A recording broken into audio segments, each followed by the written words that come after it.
You are now watching the Buffalo FAMBase coverage of the 2022 NFL Draft on the official multimedia network of Bills Mafia. Tune into First Round Bye, your favorite Friday night guys, under the Friday night lights. Tune in tomorrow night for a First Round Bye special, second round coverage of the 2022 NFL Draft, with your hosts Jake Jordan, host of The Lowdown, YouTube, and podcast operator for Buffalo FAMBase. With Justice General Radford, podcast and YouTube manager for the Buffalo FAMBase. Every Friday night at 9 p.m. Now back to the 2022 NFL Draft coverage.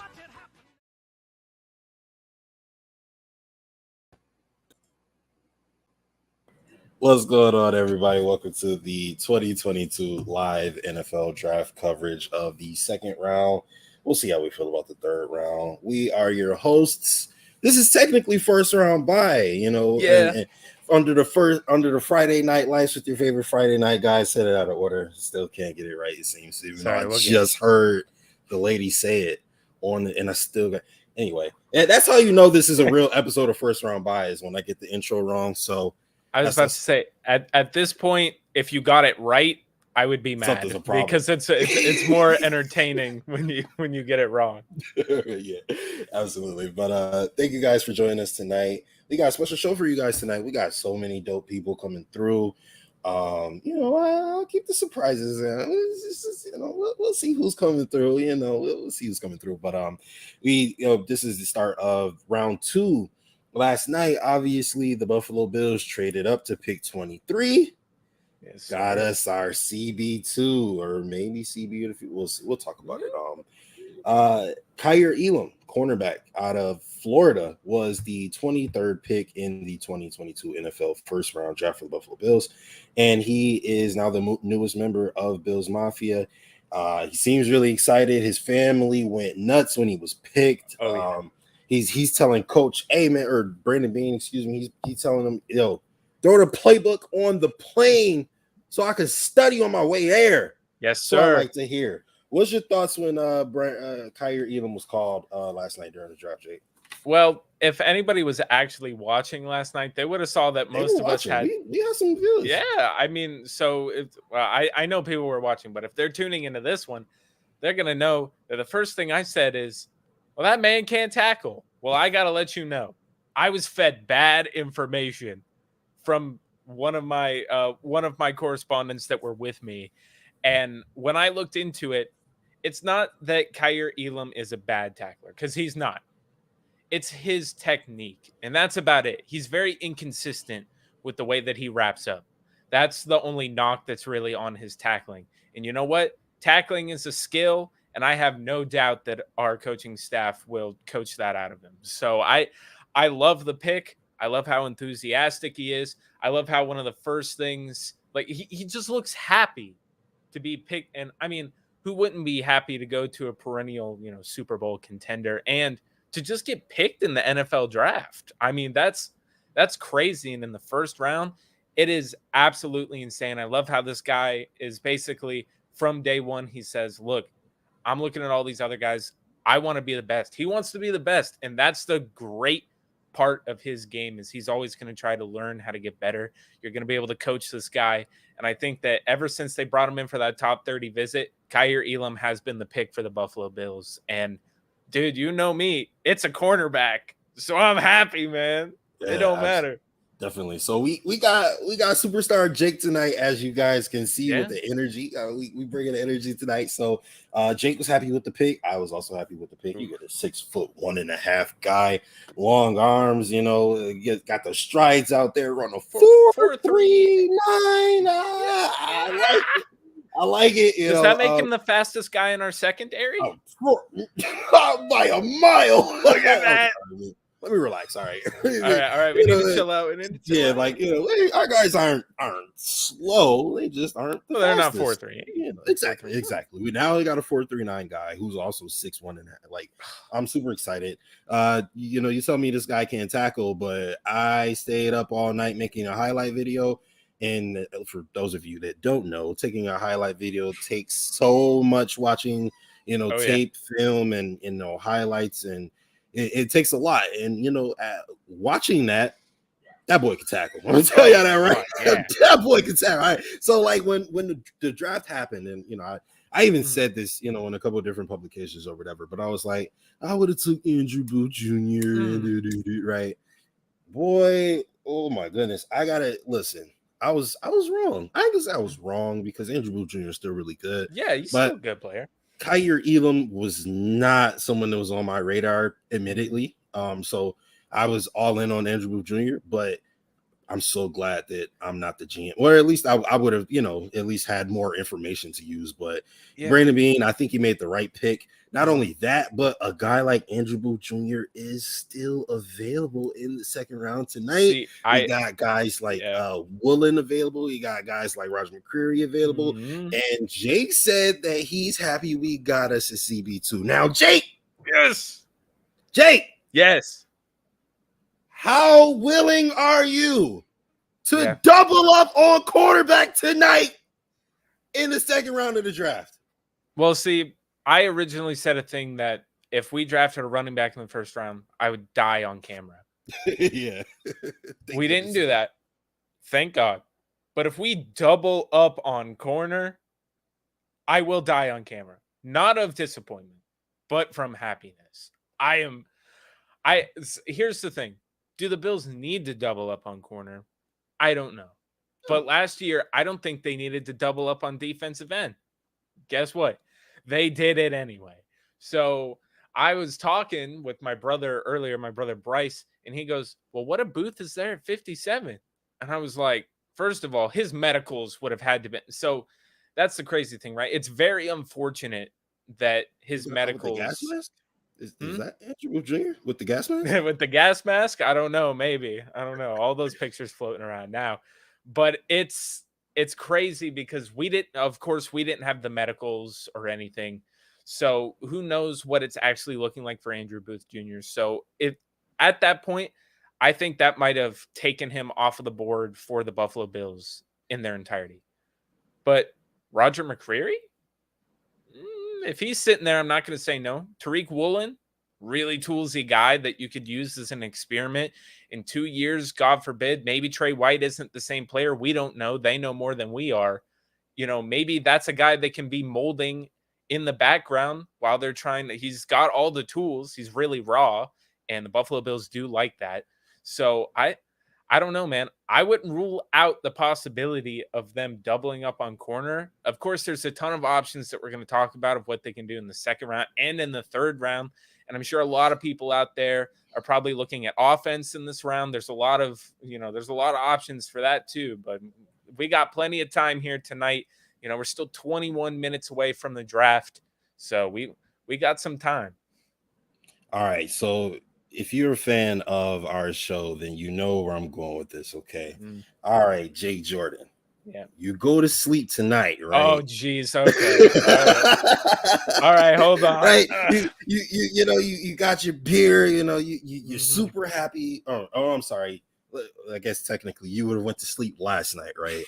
And you're super excited. We got Kaiir Elam, we got our CB2, right? And you woke up this morning. You woke up next to your 3 supermodel wives, you get out of bed and don't want and my girlfriend here. You said you get out of bed and when you know it, your feet doesn't hit the ground, it hits a cloud, right? Yeah. And then the cloud carries you to the bathroom. Walking on air. And you look into this solid gold 24 karat mirror that for some reason reflects your face, and you realize you're Brandon Beane now, right? If you had your choice, anybody still available because anything happened in the draft, right? Second and third round picks. Let's say you could get any 2 players you want because there's ways around, you could trade and things like that, move back up and things. What 2 players are you going after tonight? If I could have any 2 players, not any looking, if I'm Brandon Beane, and I can just sit there and I've been brought a menu and I can order whatever I want at 57 and it will be there. Yes, and even in the third round, I'm taking Dylan Parham, guard out of Memphis. And look, I said this last night. This isn't going to be a surprise to anybody. Breece Hall, great player. Isaiah Spiller, great player. Kenneth Walker, good player. But when I'm looking at the Buffalo Bills, it all comes down to the trenches. And when I look at next year, Roger Saffold's a one-year thing at left guard. Cody Ford's got 1 year left. Ike Butker's pretty much on a deal. We're just hoping that he recovers from the Achilles. That takes 3 offensive linemen that you think might be in their guard position out next year. I think interior offensive line is still something that this team needs to be looking at. And I think Dylan Parham, again, a guy that they brought in for a top 30 visit, dude's a mauler. I love him.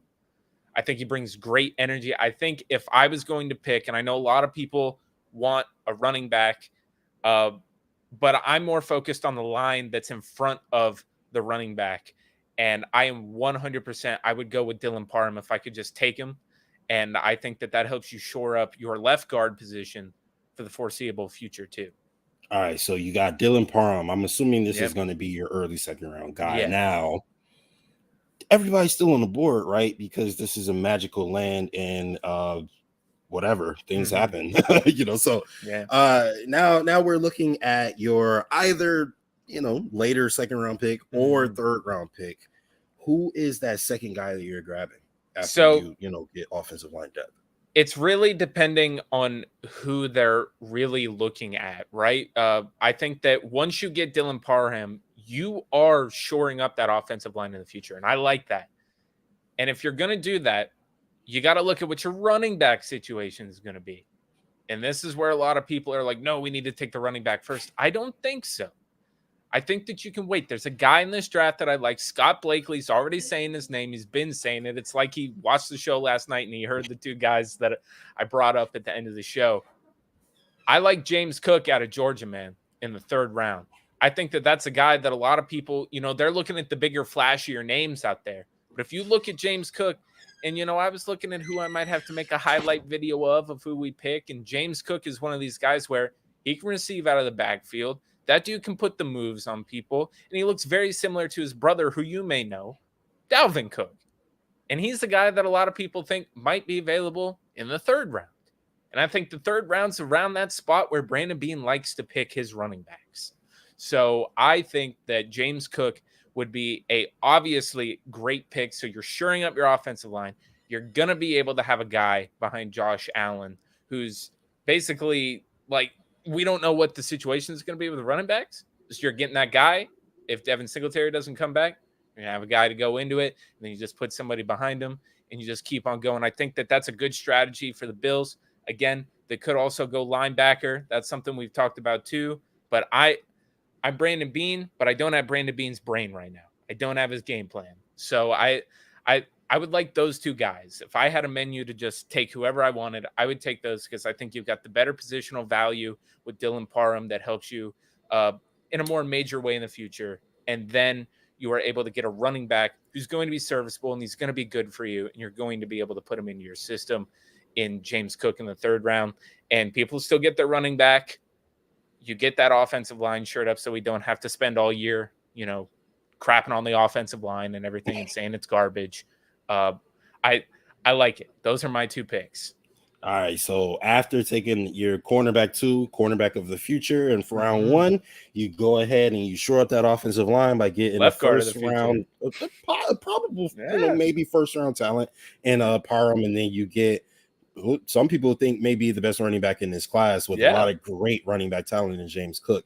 So I'm not gonna lie, bro. I think Bills Mafia would be very satisfied with your picks here if they were to happen tonight. Really quick, we're gonna go to a quick commercial break, and then on the back end of this, we got some very special guests in the queue. We're gonna get those guys on the screen. Please stay tuned to the 2022 NFL Draft coverage with Buffalo FAMBase.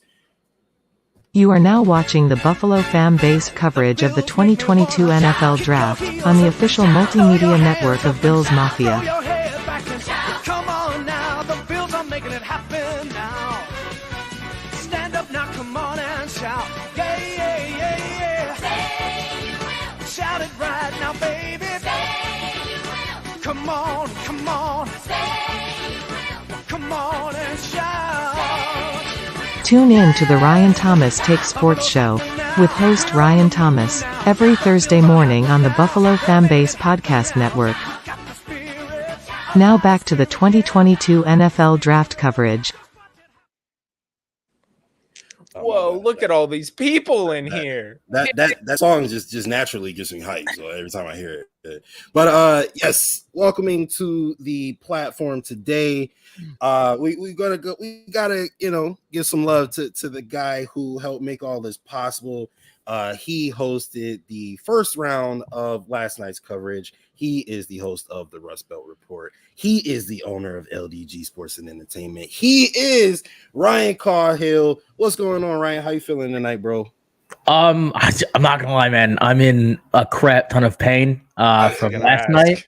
It's 4.5 hours. Like I said, my spine, like an hour in, was killing me. 4.5 hours in is great, but I also feel better because I'm not hosting tonight. I'm also not producing tonight, which is way worse. But no, I'm gonna try and enjoy the draft at the same time as watching the Sabres' last game of the season, plus RJ's last game. Ergo the Sabres hat. But I had some time here, so like I said, I said I'd stop in. I plan on stopping in a few more times tonight, so here I am. Absolutely, we appreciate you coming through, bro. We might have to kick you out when other people. No, I'm just playing.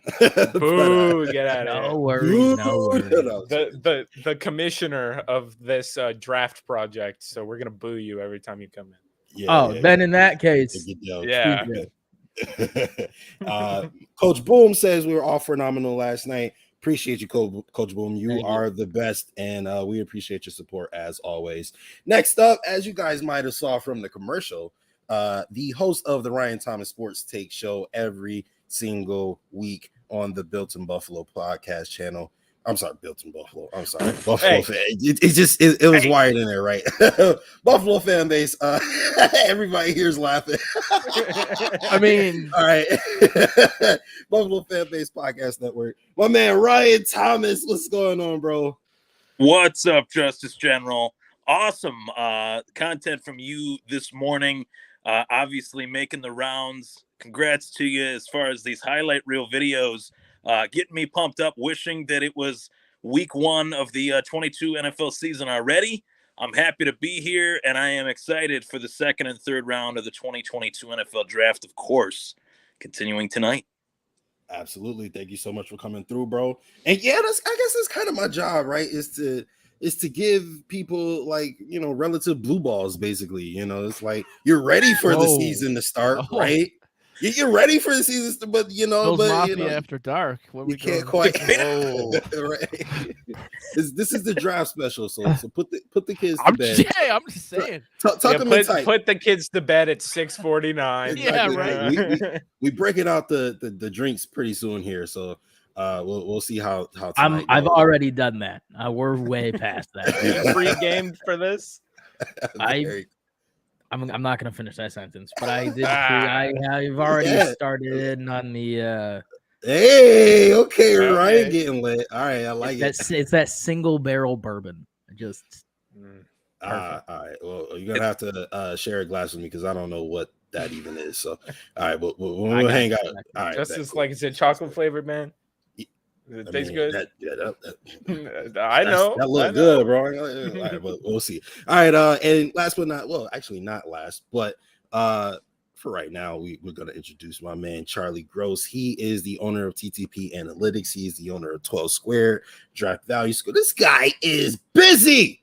All right. He also spent pretty much the whole, if not the whole night with us last night on round 1 coverage. He is dedicated, man. Super, super great content creator. And he obviously has a very high football acumen, or you guys wouldn't care what he had to say. Mr. Charlie Gross. What's going on, Charlie? Well, hi, guys. It's nice to be here with you again. Once again, been a long time. Appreciate the invite. Yeah, I'm looking forward to it. This is kind of the more exciting times, right? Things move faster. Teams have all kinds of picks. So we'll see. I heard Tampa is already getting offers for pick 33. Probably got them all throughout the day, of course. But I'm excited, man. I finally got my hit rates done.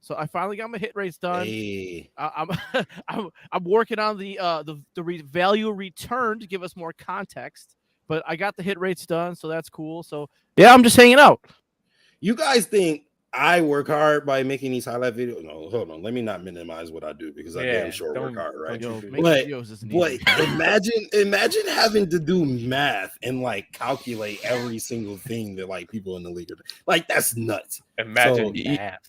Yeah, I've been doing this for 3 years now, and basically like my wife, I got to shit out my wife because she is very understanding, and at first she wasn't, and she's like, okay, you're always over there on your computer, you're always doing like math, and then when I kind of like explained like what the vision was and where I hoped this would go, she's all on board, but she's still my wife, and she's sometimes just like, all right, look, like you gotta like. I spent a lot of time doing math. So I want to shout out my wife. She's been very understanding. Yeah, I've been doing this for 3 years, and I still got 75% of it that I haven't even done yet. But yeah, man, I'm doing my best. I'm not gonna lie to you guys. Whenever I talk to Charlie, I'm like super jealous of his relationship. Like he loves his. It's almost like Vince Taylor and Bruce Nolan, like how much they love their wives, right? And like it always express it like that's what I want. But in the meantime, I have a love of my life already, and she is about to be welcome to the screen already. This is the woman who, oh my God, man, I love her so much. This is the woman who helped give me an opportunity. She has taught me so much. She's been an absolutely phenomenal mentor to me personally, and she's done so much, for our team just in general. And I want to introduce you guys. Welcome. You guys know who this is, the editor-in-chief of the Buffalo FAMBase website, Miss Robin Mundy. Hi, everybody. Hi, Good Robin. evening. I am so happy to be here. Robin Mundy. Hey, Robin. I am so happy to be here. I'm so happy. I'm so excited. Thank you so much so for joining us excited. tonight, Auntie Robin. How are you doing tonight? How's the weather? Ugh. You look cold. Yeah, I was gonna say It's you're cold. dressed pretty warm. I am. I'm like freezing to death. It's that cold rain. It's like 40 degrees and raining and the wind's blowing. I am. I'm like freezing to death. It's that cold rain. No, it's not good. It's not good. Not right now. But tomorrow it'll be 70. I mean, that's the way it is in the spring. Oh my God. But anybody's from Western New York, we know what weather is. We live weather. Yes, but also I've seen the pictures that you've posted of what your view is like when you are walking out your front door, and I just want to let you know awesome. I'm coming to visit you at some point. Good. Open invitation. It's To absolutely the fan beautiful out base. there. Me and Ryan will take a flight out there. Yeah, well, seriously, you guys. I mean, before you got to have it on your bucket list because this is Bill's Mafia West.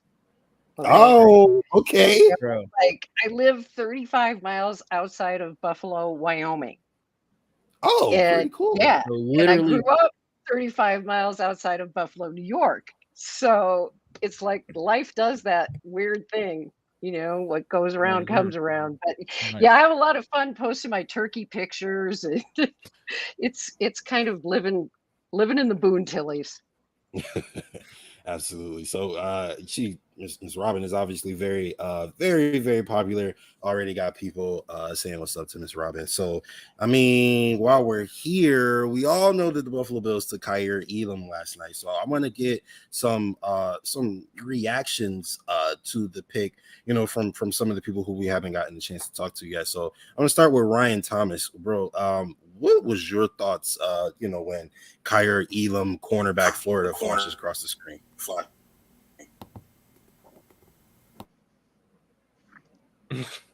Oh, I mean, I didn't say Ryan. I said Charlie. I don't know why you guys thought I said Ryan. Yeah. the bigger recovery there is that there's literally someone else named Ryan. Yeah. That is true. Bigger The recovery. other Ryan. Ryan. And you stepped right over. I did. I missed opportunity. That's right. I was fine with it, right? Like I wasn't like totally. I think 2 years ago now, I guess technically, right, when we took Rousseau, I think we were all sort of like stunned because for me at that time, I had been, sort of on the train of, hey, look what the Chiefs did to us, then look what Tampa did to the Chiefs. Mm-hmm. We could really use a cornerback like that, and then all of a sudden, out of nowhere, it was like Rousseau, and I'm kind of like, oh, I wasn't, And last night I was fine. I think he's a good player. I think you get into dangerous areas sometimes when you read scouting reports, because you could go like read a scouting report and he's like, he doesn't do this well, he doesn't do this well, but he does do a lot of things really well, and I think he probably is best suited for zone, given maybe some of his athletic limitations. Sounds kind of funny, right? Talking about a 20-year-old who can jump out of the gym and run 10 times faster than me. But in that context, I think he's best suited for zone. He seems super excited.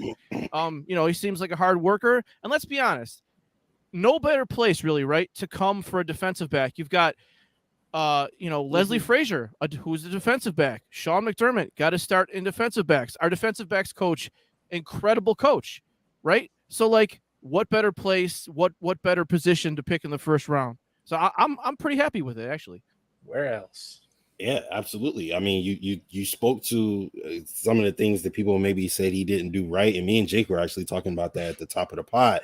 He's not a good tackler, this and that. But then when you go and watch the tape, you're like, who's not a good tackler? Like, this guy here knocking people on their butt. Like, so it is really making a lot of sense. Auntie Robin, what was your thoughts when we got our cornerback of the future? I had some interesting thoughts about it. Excuse my dog. More than welcome. The pup is more than welcome. The pup has to be here. He wasn't really at the top of my radar. Got your Elam, but I like that he fits the protocol. There seems to be now, how many drafts have we had? Like, is this the fifth one with McDermott? Fourth with? It's with McDermott, fourth with Dean. Okay, so we can start to gather enough data to talk about what their patterns are, what their protocol is, what they look for. And I'm just going to give you a comp, and you're going to laugh your butts off at this, but this guy reminds me of Josh Allen. Okay. Physical traits off the Richter scale, right? He's got correctable issues like Josh did with foot mechanics and, that kind of stuff. And then throw in the culture thing.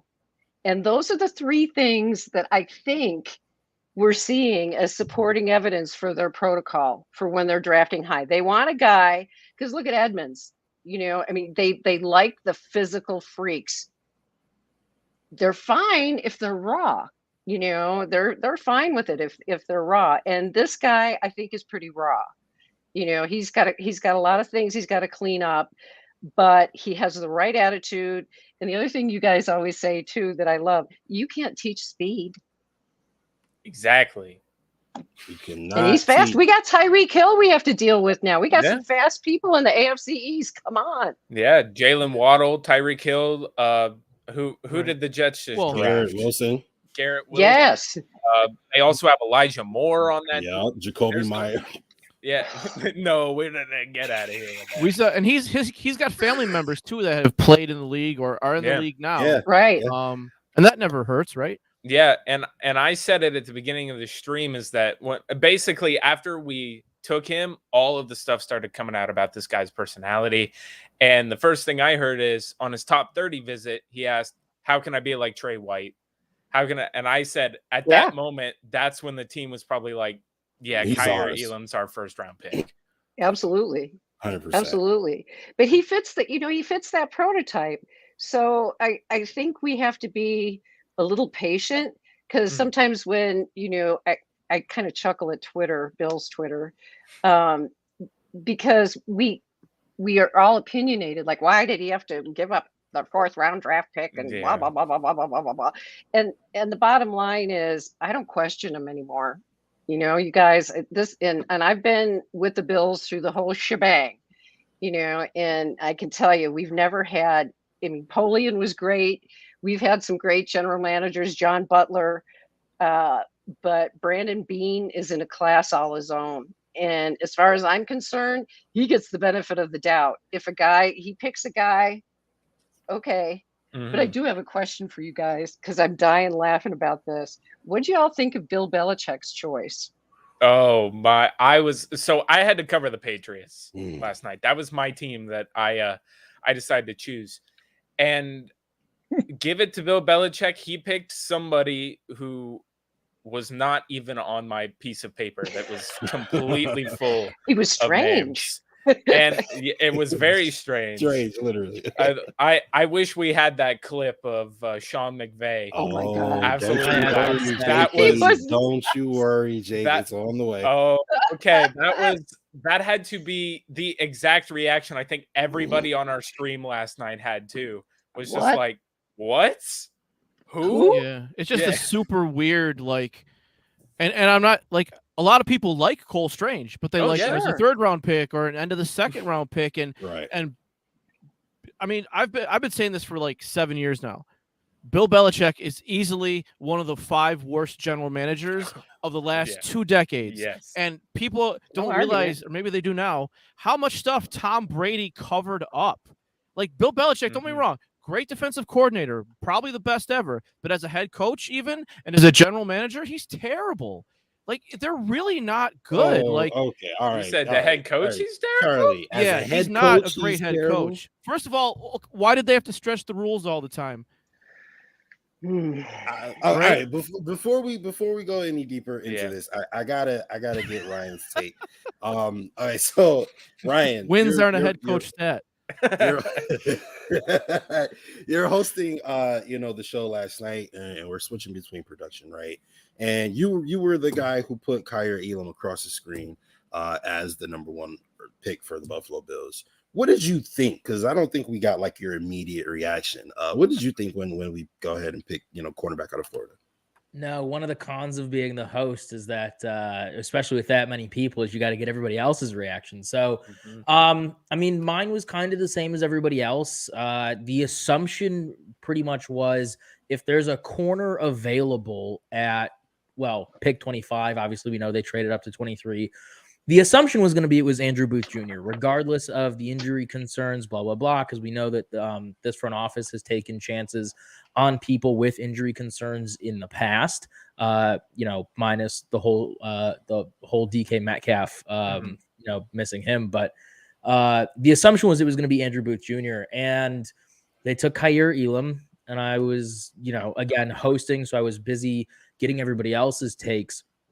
And so I spent like an hour, 45 minutes to an hour when I should have been sleeping to watch his tape. And I liked what I saw. He was playing, I mean, one of the things, and I think Justice saw it. I think I tagged or added Justice, maybe Robin as well. Some film breakdown on Kyer Elam, and like literally the first clip was him against Jameson Williams. And so he's playing against guys who have been or are now in the NFL, a lot of them being drafted last night before him. So that's a good sign. Obviously, he plays in the SEC, which is not like a cakewalk. My number one thing, though, is in all the film I watched, and Justice, you're going to know this because you had to watch the film in order to put the video together, is I couldn't get a good, I can't get a good read on if he has, if he legit has the speed or if it's just the burst. Because, almost all the plays are, 7 to 10 yards, right? And he's doing great in those 7 to 10 yards, but this is the NFL, and you do have a handful of teams that are primarily run teams. In fact, some teams last night became more run teams than passing. Cough, cough, Baltimore. And so you need a guy who has the stamina and can stretch the field like that. And now we know, of course, we keep bringing up how they keep going after more athletic guys, or guys who are fit really well into the scheme, but are not necessarily like these super, super athletic people. And so I need to know, does he have the stamina and the speed to match down the stretch? Because this is the NFL. And not just that, you're playing in the AFC, who is stacked with some of the best, literally the best quarterbacks in the league. Or is this a guy who is just really good in that 10 to 15, maybe 20-yard range? And then there's going to be concerns down the stretch. I don't know. That's my only lingering question mark. But other than that, I mean, from what I've seen, and then, character-wise, I like the pick. And really quick to Jake's point, I think to Jake and Charlie, he does not have an agent. In fact, his dad, dad and his uncle who played in the NFL, act as advisors to him. But he does not have an agent. He acts as his own agent, which is pretty cool. And yeah, I mean, he seems like that, like Robin said, like that high character guy. He seems like he just fits the culture side of it too. So we'll see. But I mean, so far he's acting like a guy who belongs, and we'll see. And he wanted the playbook on the plane. We're gonna see. We're gonna see. So just to answer your question, or to kind of speak to it a little bit about what you were saying about not having that burst of that speed. I mean, excuse me, you can't luck in the 4.39, right? You know. So and he definitely is a little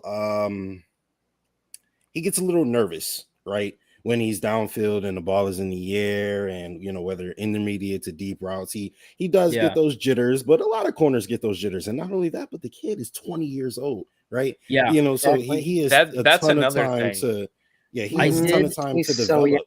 I did see somebody who I know watches a lot of SEC football. I'm not really, like I said last night, I'm not a big college person unless it's like the Army Navy game or really just the Navy team at all. But I was told that he can sometimes look lazy, and so I don't know.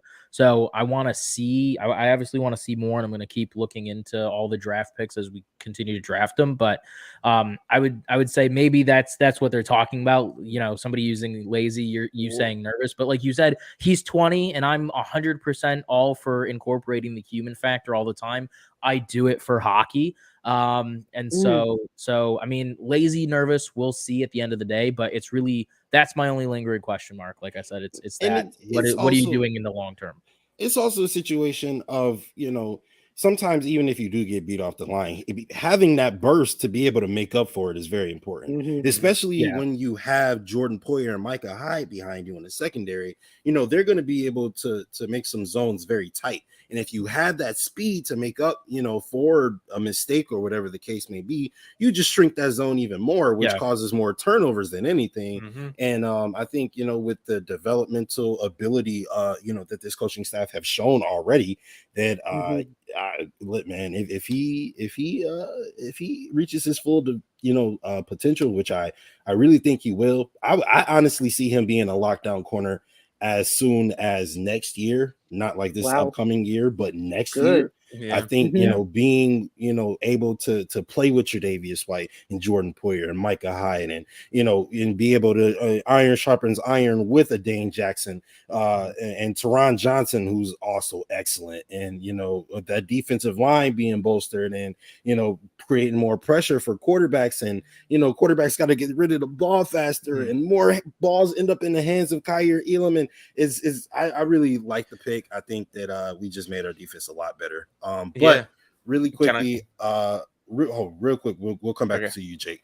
We're going to go to a commercial break real quick, and we have some more panelists on the other side of the break, so you guys stay tuned. You are watching the second round coverage of the 2022 NFL Draft. Thanks for tuning in, guys. You are now watching the Buffalo FAMBase coverage of the 2022 NFL Draft on the official multimedia network of Bills Mafia. Tune into the Rust Belt Report with host Ryan Cahill, host of the 2022 FAMBase NFL Draft Round 1 and owner of LDG Sports and Entertainment. That Harrison Phillips chose to sign with Minnesota. I think the Bills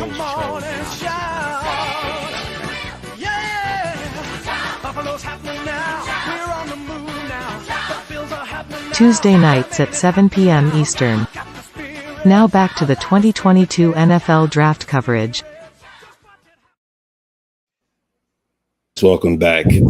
Before we get to Shake really quickly, we do have some people that I want to introduce onto the show. Well, Ryan has been here. Ryan is kind of in and out a little bit, but my man Izzy is here. He is actually a former host of the First Round Buy. I'm sorry, that was throwing me off. Former host of First Round Buy, so it's pretty cool to be able to have him in here. What's going on, Izzy? How you doing tonight, bro? I'm chilling. I am comfy. Got my Sherpa on. Doing What's up, Izzy? I'm rocking, man. I'm rocking. Doing my thing. Awesome, yeah, I was up last night for the whole 4 hours of that first round. That was fun. And I was like, the hell with it, I got more friends. Let's go. Absolutely. All right, Jake, what were you getting into? I was just gonna to Ryan's point. He said he looked a bit lazy and look. So I don't take a lot of I don't look into last season for Kaiir Elam as much as other people do, just because look how many other people. That was a bad Florida Gators team. They were bad. Their coach got fired. If you look at everything, there's no other players from that defense in the draft this year. He was the only one that had to come out, and he came out and he was making up for a lot of the stuff that was going wrong in that secondary. He was the best player there, bar none. So I'm not taking, if you look at his tape from 2 years ago when they were battling the Bamas in those teams, he is going to be that dude. He is that guy. He did not take plays off. So last year, I think he was making up for a little bit more. They were making mistakes. And I just think that all around his situation is going to be much better what we have here in Buffalo. And I don't believe that Brandon Beane and Sean McDermott would take a guy who would have the printing on him the label of lazy. So I think what they saw was a guy who was having to make up for a really bad team. And I don't like the lazy moniker. So whoever had that written about him on their draft sheet probably wasn't watching the Gators very much, because he was bar none the best player on that defense. His coach even came out today and said, he's the most dedicated player he's ever coached. So clearly he is doing something right. Before we get into some news around the league, because there was a ton of news around the league, right? I have to ask this question kind of about Tampa is Brandon on the clock. Beane, Brandon Beane's draft philosophy. Thank you, Charlie. Okay, yep, Bucks are officially on the clock. All right, so if we take a look at Brandon Beane's draft philosophy, right? You got Josh Allen, who was the consistent number 1 overall pick the year he was drafted, right? The year before he was drafted, right? Didn't have a great season at Wyoming, got injured, and then kind of fell. They went and scooped him up at 7, right? Ed Oliver, consistent number 1 overall pick out of Houston, right? Went back to Houston, got injured, didn't have a great season. They scooped him up at 9, right? Gregory Rousseau didn't play the year prior to being drafted, right? He was the consensus first top 10 pick, right? They go and they scoop him at 30. And then there's another one that I'm missing. I can't think of right now, but there's plenty of examples. Oh, Kaiir Elam. That's the other one. He had a great 2020 season, came back, got injured, didn't have the best season. He was slightly injured too. Exactly. And they pick him up at 23. So we see a consistent pattern. Buccaneers are drafting defensive tackle Logan Hall with their 33rd pick. So that is the pick for the Buccaneers. But we see this pattern from Brandon Beane and taking these guys who have a ton of upside and look like superstars, but then maybe get thrown under the radar a little bit. Izzy, can you speak to that a little bit? Do you think I'm looking into things too hardly, or do you think that there might be some legitimacy to that? I don't know. I mean, you could put that together, but I think that they really look for the physical traits and the, good personalities in the first round. Like, they want you to have both. Like if you look at Gabe Davis, he didn't have the speed, but he was a 4th round pick. You look at Trey White, he had the whole tool belt plus the personality. Like, he was an A1 type personality. Ed Oliver, same thing. Physical traits, the only thing was he was a little small, but physically he's a freak of nature the way he rolls. Yeah. Same thing with Greg Rousseau. Good attitude, freak of nature physically. And I think that's really what they're after. All right. So all right. Izzy says they go after traits as well as personality. I tend to agree. I think that that's also true. Shout out to my man Justin Goddard. He is the co-host of the Wandering Buffalo podcast, another podcast on our network. Shout out to Justin. We wish you were here too, bro. Justin came in yesterday dressed to the nines. He looked real sharp. So very, very dope. That was Justin. Yeah. Justin came in here looking like James Bond. There was a lot of sharp dressed people on that show last night. A lot of sharp dressed. I mean, and I was just in a black polo. I mean, like hey, now I look like I should be at a poetry slam right now, honestly. So That's good. yeah, All but right, so it looks like the Packers traded their pick to the Vikings. I don't know if Oh that my happened God. previously or if that just happened, but This has got to the be a Packers are quarterback. now on the clock. Are now on the clock. It's the Vikings. You think so? Packers are on the clock. Oh, Not the okay. Oh, Packers. Are I on the get clock. you. I get you. Okay. So the It's Packers got to be What? a receiver. Yeah, wide receiver. I mean, Sky Moore probably. well, if they stick with their brand of tall guys who run straight, it would be Christian Watson. Yeah. Yeah, Charlie hit the nail on Is the it? head. It is Yeah. wide Christian receiver Watson? Christian Watson Good going going. to Green Bay. Shout out to Charlie Gross for absolutely nailing it. Good Like job, as soon as Charlie. he said the name, it flashed across my face. So, I like shout that out pick to- for them, though. Yeah, I do All like that pick. Speak to it, Jake. Well, I can't tell you more about it, but I'll just tell you they needed a wide receiver bad, and they got rid of basically they lose Marquez Valdez-Scantling, they lose why am I blanking? The Raiders, the Devontae Adams. Yeah, Devontae Devontae Adams. They yeah. leave that, and basically they have the shell of what was once Randall Cobb. I don't even know if he's still signed there, and practice squad guys. So they needed to get a wide receiver. I felt they needed to do it in the first round, but Aaron Rodgers basically going on the Pat McAfee show and saying, when I signed, I didn't know that Devontae was leaving. If the Packers didn't take a wide receiver here, they were going to have a lot of problems. So we get the Packers. I mean, they traded away Devontae Adams, obviously, and they chose to keep some other questionable pieces, but it is what it is, right? Now you get your guy Christian Watson. Is that his name? I've never heard. Yeah, of him Christian before. Watson out of North Dakota State. Christian Watson. So now they get their guy Christian Watson.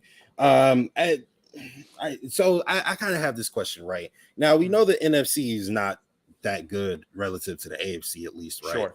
But Aaron Rodgers is easily, bar none, the best quarterback in that conference, and he doesn't have who people said was the best wide receiver in the league anymore.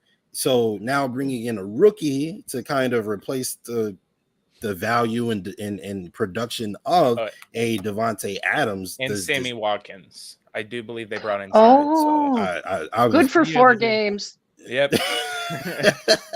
So Charlie, what do you think? What do you think the Packers are going to be able to do this year with the talent that they currently have? Well, I think, they're lucky that the NFC is weak because, I think they're just sort of on this. I don't want to say they're on autopilot, but they're another team. They didn't want to pay the wide receiver. I mean, maybe they couldn't because they gave Aaron Rodgers $50 million a year. They've been underpaid. He's been taking, the Tom Brady, Michael Jordan discount. People think he's a weird guy, but he has been taking a discount. If you look at what they were paying him, it was really low the past 3. He's a 4-time MVP.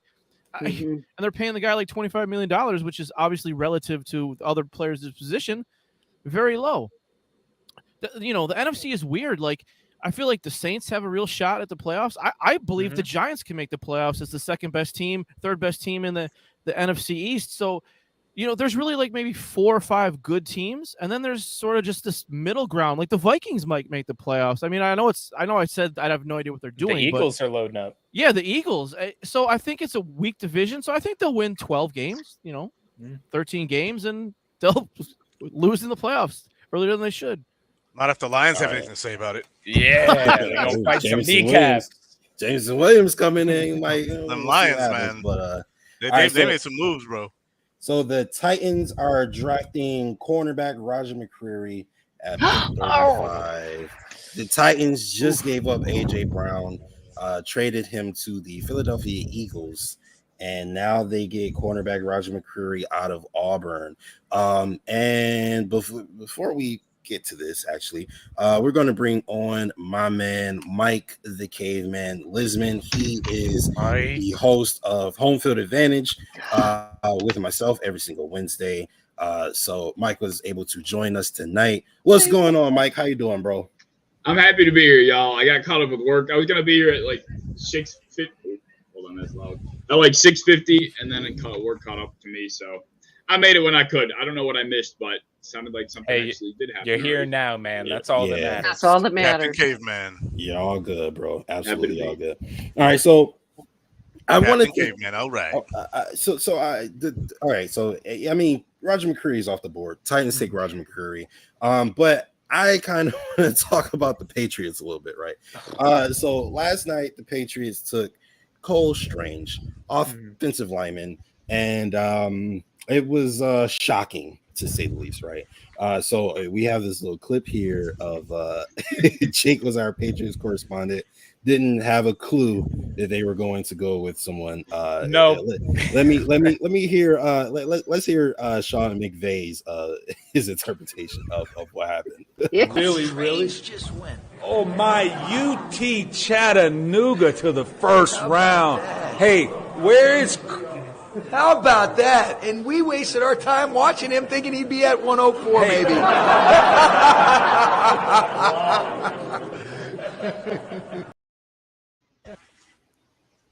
That's some serious shade. Thinking he would be at 104. I love it. And instead he was picked in the first round. So this is what Sean McVay is saying. Obviously it was a little bit of shady. You can't get around that. That was shady, right? Auntie Robin, what was your thought when you saw this pick go through? I couldn't stop laughing. He looked like he was, I don't know what he was on, but he was buzzed, man. He was really buzzed. But third round, that was something. But what is Belichick doing? What is he doing? I think. Does anybody get it? He's really betting on trades. They said they're going to play him at center, which, I mean, so what? Like, yeah. I don't know. I just think, I don't know. Like one of the Draft Network guys blurted out yesterday. I rewatched their broadcast. He's like, "Oh my is God, Belichick senile?" I'm so sorry, Charlie. I do not mean to cut you off. I don't know. But the Jets just traded up with the Giants.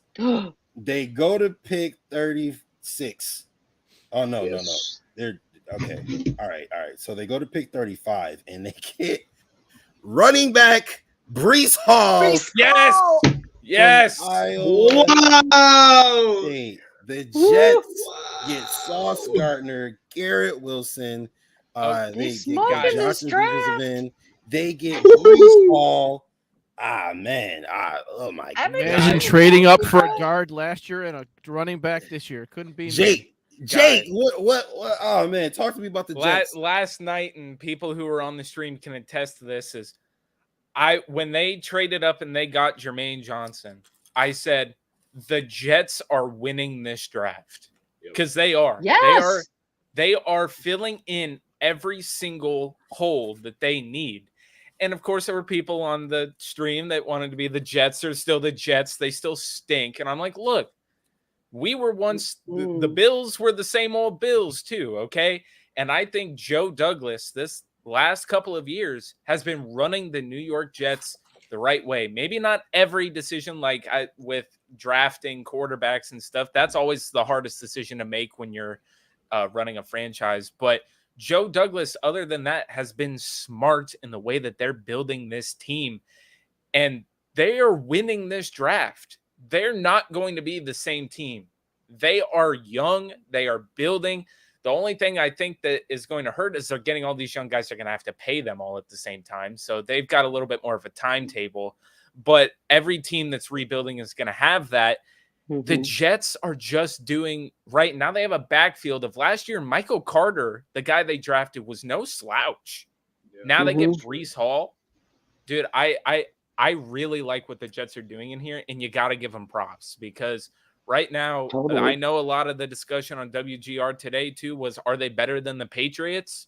I mean, if Zach Wilson, and we can have that discussion, if Zach Wilson even takes a little step forward with all the weapons they have, I believe that they could possibly be better depending on what the Patriots do, barring two. But the Patriots right now look like the ones at the back of the pack because, like we said, I was the Patriots correspondent, and these guys need a linebacker bad, man. All right, they need a linebacker that has some speed. the Texans are drafting safety Jalen Petre. Oh, Okay. he's a safety. Yeah, So the Texans pretty are good. drafting Jalen Petre. But Charlie, I didn't mean to cut you off, bro. Let me get your thoughts on the Jets draft so far. And do you think they're better than Patriots? No, they're not better than the Patriots, but I mean, I think they've got some good players. I'm just looking at Joe Douglas kind of as the whole, I get that things are very exciting, at least so far this year, but he's also the same guy who took a left tackle with weight issues, and they're trying to trade him in the first round yesterday. Like, how do you not know that that guy's got weight issues? And I don't care what coach you're drafting for. You're still drafting the players. And I understand Adam Gase is terrible. I get that, but Becton was coached by Robert Saleh last year too. So you're the general manager. You got the scouts. You're supposed to do all this information. And okay, they got Jermaine Johnson. Cool. 23-year-old defensive end. Maybe he hit a ceiling. Maybe he didn't. These guys are also going to take 2 or 3 years to develop. We've seen that with the Bills. Like, these guys just aren't going to come in and be, Pro Bowlers. So are the Jets building something? Maybe. But look at Zach Wilson. Like, if Zach Wilson doesn't hit, none of this matters. We know this. Well, you can say that about most teams. If the quarterback doesn't hit, it doesn't matter how good the rest of the team is. I agree. But my point is okay, like, they traded up for a guard last year. They haven't done anything to protect him on the offensive line. Me personally, the Dolphins are doing it right. They're doing the Buffalo Bills plan. They're surrounding the quarterback with veterans. That's what the Bills did. Like, the Jets are surrounding Zach Wilson with a whole bunch of guys who have to develop at the same time. Like, and look how beneficial that was to Josh Allen to not have to call protections, to not have to know if his wide receiver was, reading leverage correctly. And I get, like, getting your defense better helps your quarterback because they're not playing from behind. But you got to support him somehow offensively as well. And I just think that, Joe Douglas has picked some good players, but okay, let's develop them, let's coach them. So that's part of the equation too. And I just think he's done an average job to this point. I do see your thought process in that, in saying, like, if a great player is drafted to a bad team, they maybe, what if Josh Allen was drafted to the Cardinals? Exactly. And that's always the example. What if Zach Wilson was right? drafted to the 2020 Buffalo Bills? I always go, like, people say Sam Darnold's so garbage, but I'm like, if Sam Darnold was drafted to the Bills and Josh Allen was drafted to the Jets, we probably think Sam Darnold is the better quarterback today. If we're being completely honest, I think the system was just so much better. What if the Cardinals took Allen, and we took Rosen and they took Allen? Yeah. Now, who knows? Who knows? But that was a train wreck of a franchise. Situation does matter. I think, being able to develop a rookie, and when you develop rookie, those guys getting bad habits when they go to bad teams is a real thing. And to Charlie's point, you bring in veterans like a Cole Beasley, or in the Dolphins case, like a Tyreek Hill, who already know what they're doing, who have already played, with the quarterbacks, and can actually help the rookie quarterback, develop into a better player, versus a draft pick coming in that kind of has to develop at the same time. Go ahead, Jake. Let's not discount. They brought in CJ Uzomah, tight end. They brought in Corey Davis last year. They have CJ Mosley on the defensive side of the ball. They bring in Tevin Coleman in the backfield. They've been bringing in veteran guys. Yeah, maybe they're not the best guys, but when you're developing the team too, when people brought in Cole Beasley and John Brown, did people think those were A+ great superstar veterans? No, they didn't. They brought in guys that they think would fit well in their system. So I don't think the Jets are doing that bad of a job. They brought in guys, and you can't discount everything. Like, they're bringing in a bunch of young guys, but they're also bringing in veterans too. So the Giants, after trading with the Jets so that the Jets can go get Breece Hall, they now trade back again, giving that pick to the Atlanta Falcons. All that draft pick. The Atlanta Falcons are taking defensive end Arnold. I'm not even going to try it. I think. Thank you so much, Caveman. I appreciate that, because I was going to butcher that. Speaking of Caveman, what do you think about the AFC as it's currently constructed after rounds 1 and part of round 2 of the draft?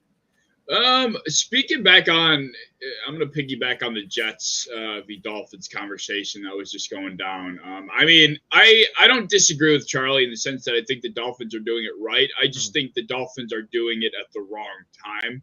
Yeah. You know, you're going up against the best conference in, you know, that we've seen in football for God knows how long now, and this is the time that you're starting to load up and you're giving yourself your best opportunity. And you know that's all fair and well and everything, but I think I'd almost rather be the Jets, where I did bring in that younger talent. I let them develop for the couple of years that the rest of the AFC is slaughtering each other, just so for, you know, by the time they're in their third, fourth, fifth seasons, you might have to pay them, but you're going to probably be the more experienced team at that point in time. You'll probably be a lot more ready for a conference that's not as stacked as it is currently. So I think I'd rather be in the Jets position than the Dolphins right now, if I'm being honest.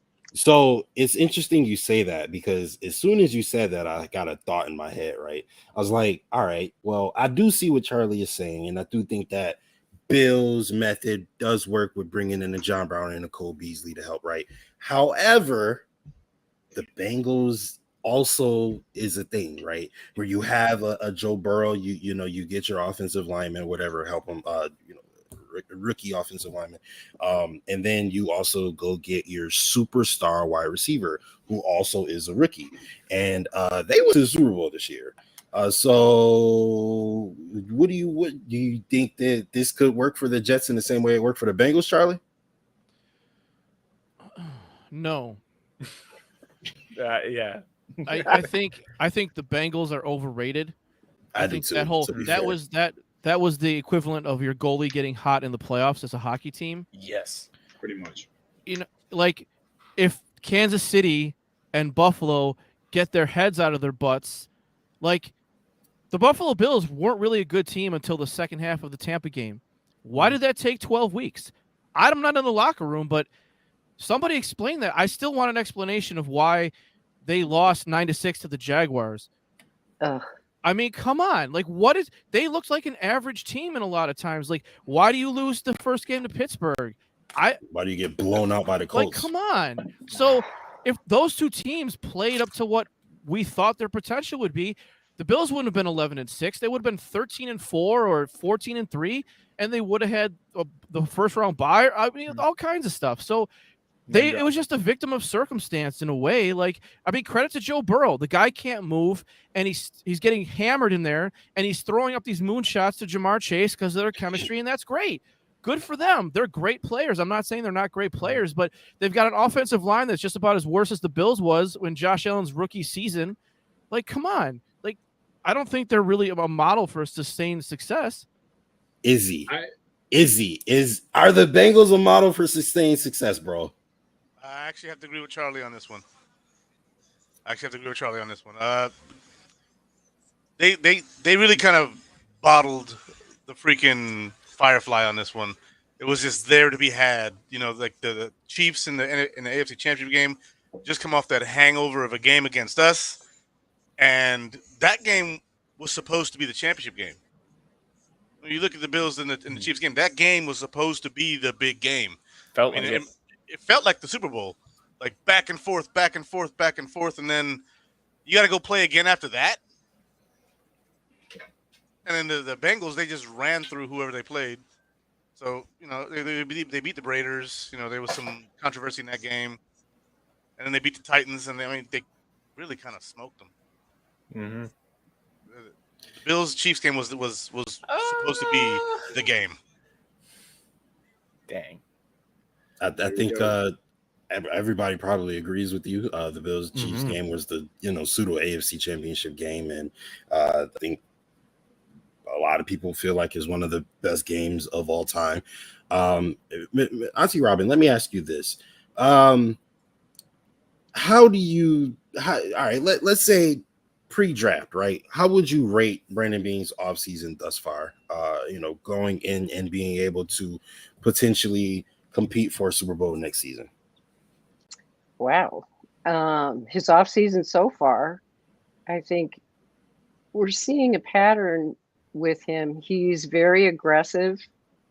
I like the way that he values players kind of congruently, if you will, with Sean McDermott. he uses a lot of the same language. You hear him talk about DNA. You hear him talk about, culture, all that sort of thing. There's a reason he was executive of the year. He's not afraid. He's honest to a fault sometimes, I think. Like he will answer your questions. He's not going to give you any information that he doesn't want you to have. But I think it was yesterday or today earlier, I heard him talking, and somebody asked him about smoke screens. And he said, I don't do that shit, basically. I don't do that stuff. That's not my thing. And I think what we're finding is we have a general manager who is highly competent. He's growing into his role, just like McDermott is growing into his role. And now everything is kind of coming together at a place. You think about it, in the first year of McDermott, the first year of Bean, and now they've worked together. They've got the system down. You talk about asset allocation. We were talking about that before. Bean has a board put up. He knows exactly what position you need to have this year so that it'll fall in line with a contract. I mean, we didn't have a general manager that did that in the past, I don't think, since the salary cap era. And I don't know that we could find a more competent person running the show. I'd have to agree. I think all of us probably agree if we took a light poll. It might get 6 out of 6. Yeah. All right. So the Bears draft cornerback Kyler Gordon out of Washington. Jake, I heard you make little screeching noises.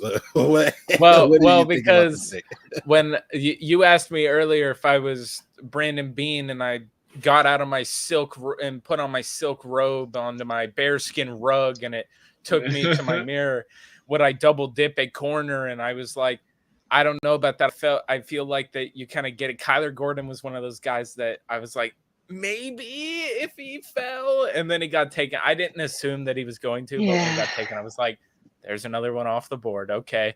And you probably saw me celebrate too when I saw Breece Hall go off the board, just because I was tired of it being all over my timeline. That's about it. And I think that there's finally. Yeah, and I think that there's, I've told you about all the other running backs if the Bills really want a running back that they can get. So I was happy about that. But yeah, man, Kyler Gordon off the board again. Good pickup for the Bears. They're really very much so. They're really starting their rebuild. They're trying it now. They finally got the Nagy and Pace out of there. Now they're just starting. I think Kyler Gordon's a nice little foundational piece for them to get that started. All right, Caveman, what were your thoughts? Actually, before, we don't really care about the Bears. Let's be honest. All right, so we're gonna get into some of who, because all of us haven't been on screen the entire time. We're gonna start getting into some of who you guys would like to see the Buffalo Bills take, and we're gonna give you guys some Brandon Beane scenarios, right? All right. You gotta let me do one though. All right, go ahead. You do the first one. All right, we're gonna do it. Izzy, we're gonna go with you. All right. You wake up one morning, right? The sun is coming through these beautiful silk curtains that somebody has gifted to you.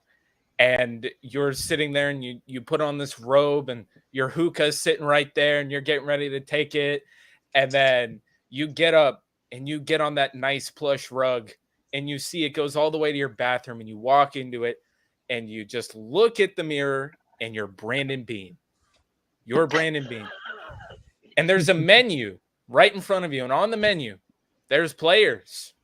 And at 57 and whatever the number of the pick is in the third round, you can go any player you want, any player that you want. It doesn't matter. They're going to be there. Who are you taking? Linebacker Leo Chenal from Wisconsin. Okay. Of course, it would be somebody I didn't hear of. You ever heard of Leo Chenal, linebacker out of Wisconsin? Oh, you better look him up. That boy's bad. All right, why you picking him? Because I'm trading Tremaine Edmonds for a first round pick next year. I knew that was coming. I knew it was coming. All right. I remember I asked you. That's on your not a knock live on show, Tremaine too. as a player. I just don't think he fits the Right. scheme, and I don't think that. I think that he would shine elsewhere, but he's not going to shine here. Okay, so you're I taking don't a disagree linebacker. with that. Oh! Whoa! It's coming out. It's Oh, boy. pandemonium in the draft live Chaos coverage. ensues on the live stream.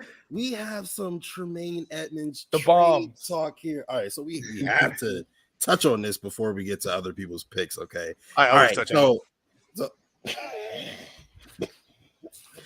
Auntie Robin, what is it about Tremaine Edmonds that you feel the Bills could upgrade from?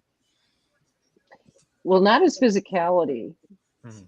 I think the thing that I struggle with him, not much, but he zigs when he should zag at times, and it's his decision making that troubles me in that position. And I do wonder, and I know that there's been many explanations about why they don't try him on the outside, but I'm glad the discussion came up because I might as well throw my answer right in now. You talk about who I would want to draft. I was thinking about Chad Muma from Wyoming. That was one of the guys I named last night, Justice. The close I second told for you. me. Sure The close second for me. But Leo was. Chenal is my guy. Leo What Chenal about is an the- animal. He's nasty. He hits. He will take out offensive linemen.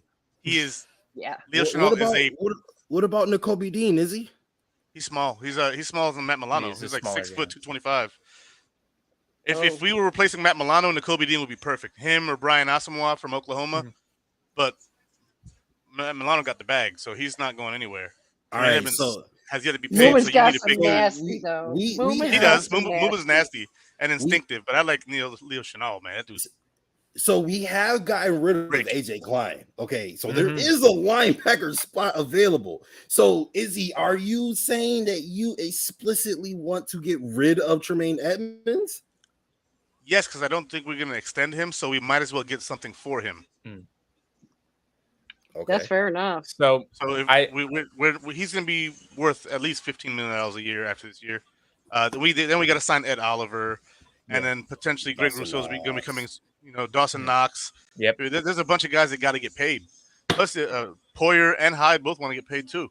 Yeah. We can't keep everybody. So if it's me, the big guy who you don't plan on keeping anyway, get a pick for him. Draft somebody who's under a contract that's controlled financially, and develop that person.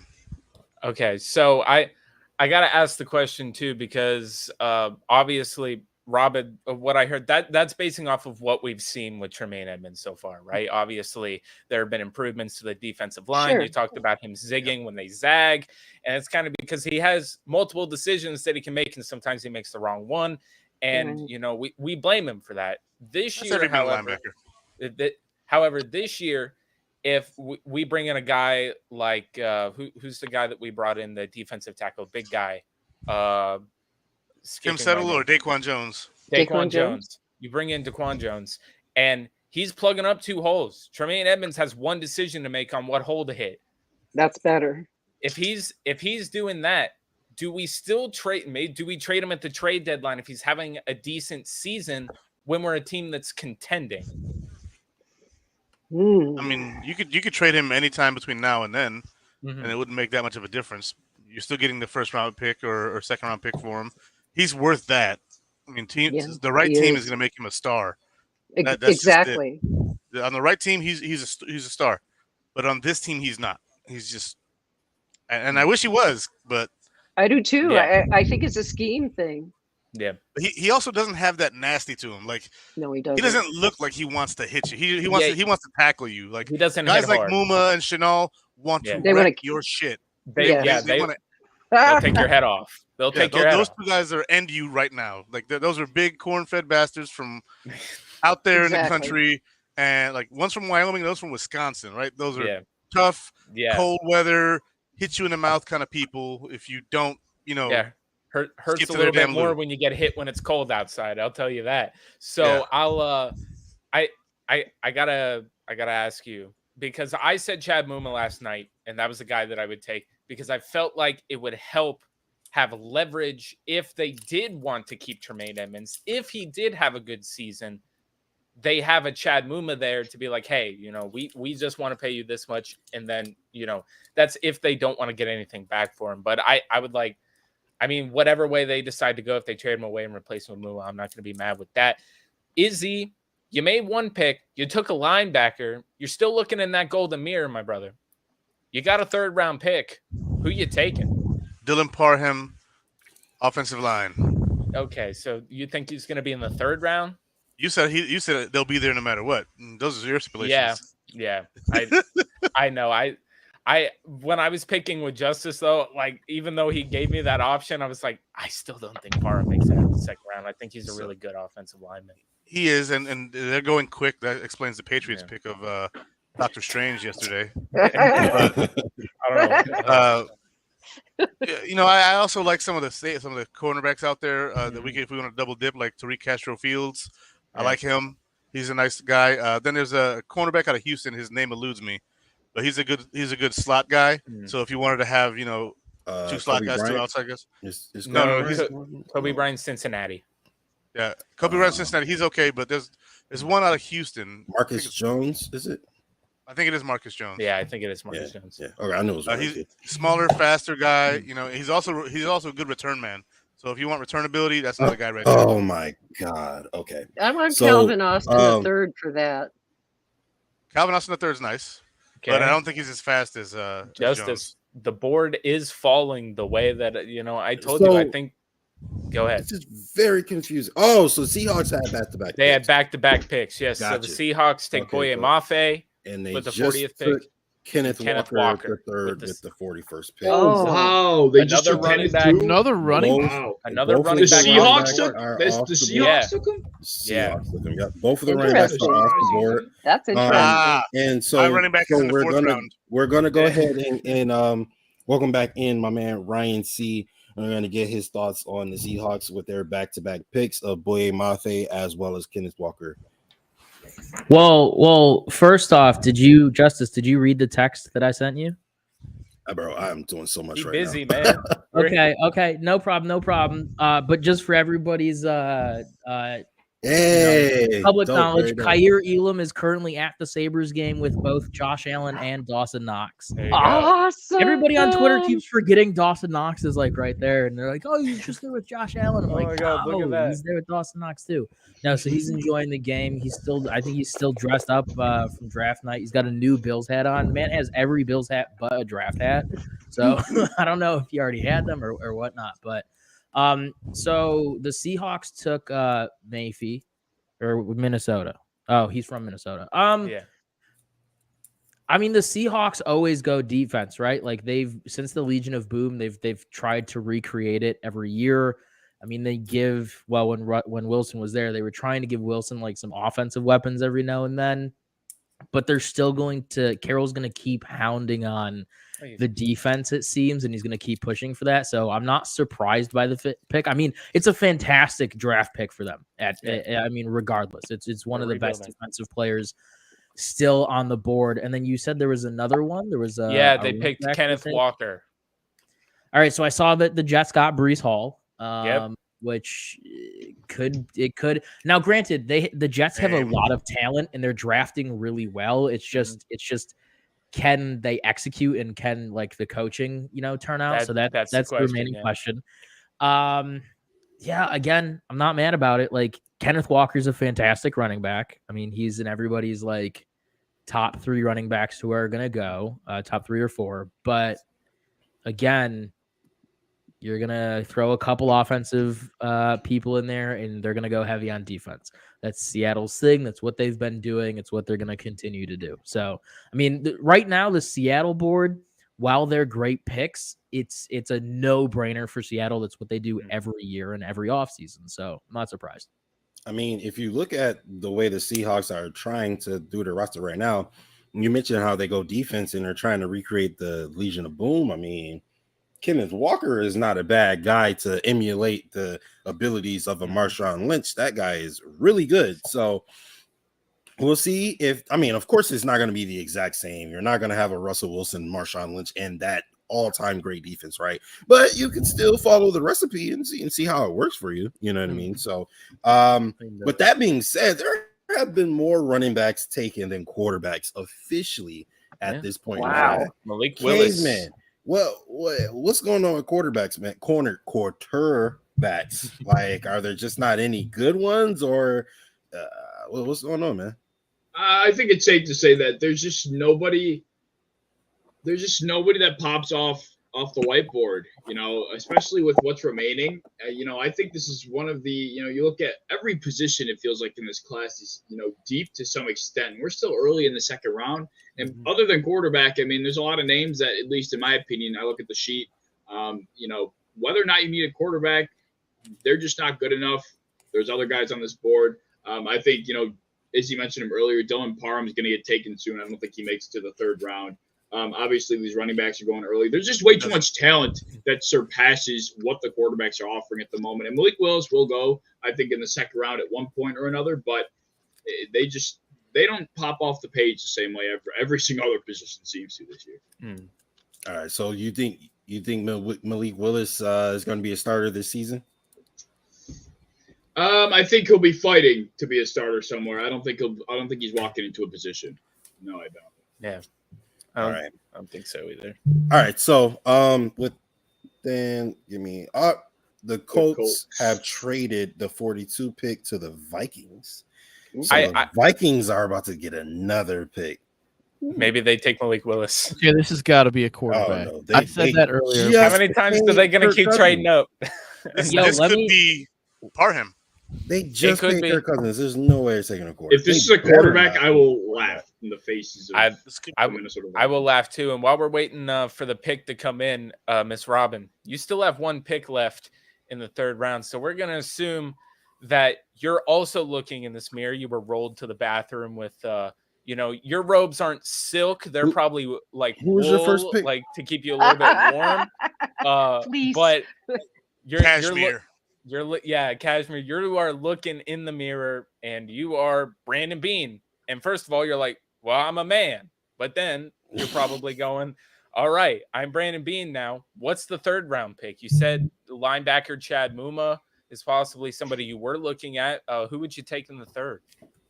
Calvin Austin the third. Okay, I like that. I like that pick. I like him. I know he's not the fastest, as pointed out, but I watched a couple of his games, and the dude just has it. And he's little, he doesn't have a lot of size, but I think he's got the right personality. Just everybody making the face. The Vikings have drafted Andrew Booth with the 42nd pick. Ooh, they had to grab a corner eventually. I was waiting for him. They brought back Pat Peterson on a 1-year deal. That's going to be expiring soon. He's an older guy, He's there to school him. That's what he's there for. So Professor Andrew Booth Peterson. Jr., I understand that pick. All right, so I'm sorry, I think Robin. What were your two picks? I didn't hear. Muma and Calvin Austin. Muma, right? Okay. And who was the second one? Calvin Austin the third. I like it. A weapon for Josh Allen. All right, so the Vikings go ahead and take Andrew Booth Jr. from Clemson, a guy who I think a lot of us probably, maybe, quite possibly had our eyes on. Charlie, what is this gonna do for the Vikings, and what do you think about how the Vikings are drafting so far? Yeah, I got you. They obviously value coverage over pass rush, I'd say, in a way. But I think this is obviously too a long-term plan, as you guys pointed out. You've got Harrison Smith, who the previous regime, committed a lot of money to. You've got Patrick Peterson back, so you get a guy at each position that can learn and take over from that. And I think the Vikings are really weird. I think when, Kwesi was first hired, a lot of the people in the analytics community were sort of rejoicing because, they were like, okay, one of us finally made it. And I know Cleveland has an analytical approach, but, Kwesi worked on Wall Street and he's just a different guy. And then he came in and started they extended Kirk Cousins and all this stuff. And it became pretty apparent to outsiders, I think, that the Wilfs were sort of still driving this train in terms of that, you want to sell tickets. These guys, people have these guys' jerseys. We committed a lot of money. And so it's really been kind of a bit backwards for me because I'm always kind of just rebuild it, man. Like, you got a bad salary cap. So I think they're looking at it as, hey, man, we're going to try and compete right now because the NFC is weak, but we're also going to take an eye towards the future with these positions that we value, try to get good value, and then, they'll run this course, I think, for the Wilfs, and then they're going to go to them and say, hey, look, man, like, Kirk Cousins is, we got to at some point move on. And so I think they're a playoff team, obviously, maybe the 7th playoff team, but I think they can sneak in there for sure. I mean, they definitely have the talent for it. So we got another draft pick coming in. The New York Giants draft wide receiver Wan'Dale Robinson with the 43rd overall pick. While we're here, is there anybody here who hasn't gotten to pick their 2 picks? I know. I think I have not asked Caveman. All right, well, Caveman already knows my shenanigans. He already knows. Okay, well, Caveman, I'm gonna do it for you. Because Caveman is waking up on his rock bed. He's in the cave. And he just started a fire. It's cold outside, Caveman is. He finally started a fire. He discovered something new. He made a couple cave paintings. And on that cave painting, he's made a list. And he doesn't have a mirror to really see himself in unless he goes out to the water. But it's frozen, so he can't see it. But he is picking a football team. He doesn't know what football is, but he's picking it. And he's got to pick 2 names, one in the 2nd, one in the 3rd. What are we doing, Caveman? Well, my mock that I made a week ago for the Bills had Parham going. Parham was my first pick, and my 3rd pick was, I think, Khalil Shakir. I don't think Shakir makes it that far anymore. I even think Parham is a reach for maybe a 57.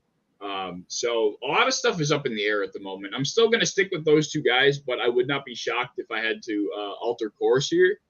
I could see us, maybe we trade back again. I don't know. I feel like Brandon Beane, something that I just realized, we've only had 2 4th-round picks under Brandon Beane. Don't quote me on this. I'm reading it from one of my friends, so this could be very inaccurate information. But he did say we've had 2 4th-round picks under Brandon Beane, and one was Teron Johnson and one was Gabe Davis. Ooh. I mean, I don't know if that's just some wild coincidence or what, but I think Brandon Beane might like his 4th round chances. So I might be seeing a trade out if something's not there at the 3rd pick, if Khalil Shakir and how if Dylan Parham's gone. Maybe we'll be looking for some better value in the back end of the 4th. So you're looking to trade back, right? And which apparently is something that I've realized Brandon Beane doesn't like to do. No, apparently not. Apparently he doesn't like to do that. Do you think it's more likely actually that they take the later round picks that might not make the team and trade back up into these rounds? That's also very possible. I didn't even think about that. But yes, I do think, I don't know. I feel like the gap of the 4th round, I don't think that remains. I feel like we still have something else up our sleeve here, just because there's a lot of things that we need going right now. And I do think a running back is still on the radar. And if we don't have a 4th round pick, I still feel like the 2nd and 3rd is a little bit early for Brandon Beane's liking, considering what's left. So I could see a trade up into the 4th to potentially grab a running back. So I'm liking the chances there for that. All right, man. While we're on the topic, so all right, so you kind of mentioned how you would like to trade back, right? But let's just say that trade back isn't an option, right? Okay. Who are 2 players that you would like to see on the Buffalo Bills roster by the end of tonight? By the end of tonight. Well, it's tough because I had Rashad White out of Arizona State coming to the Bills in the 4th round. I wanted, funny.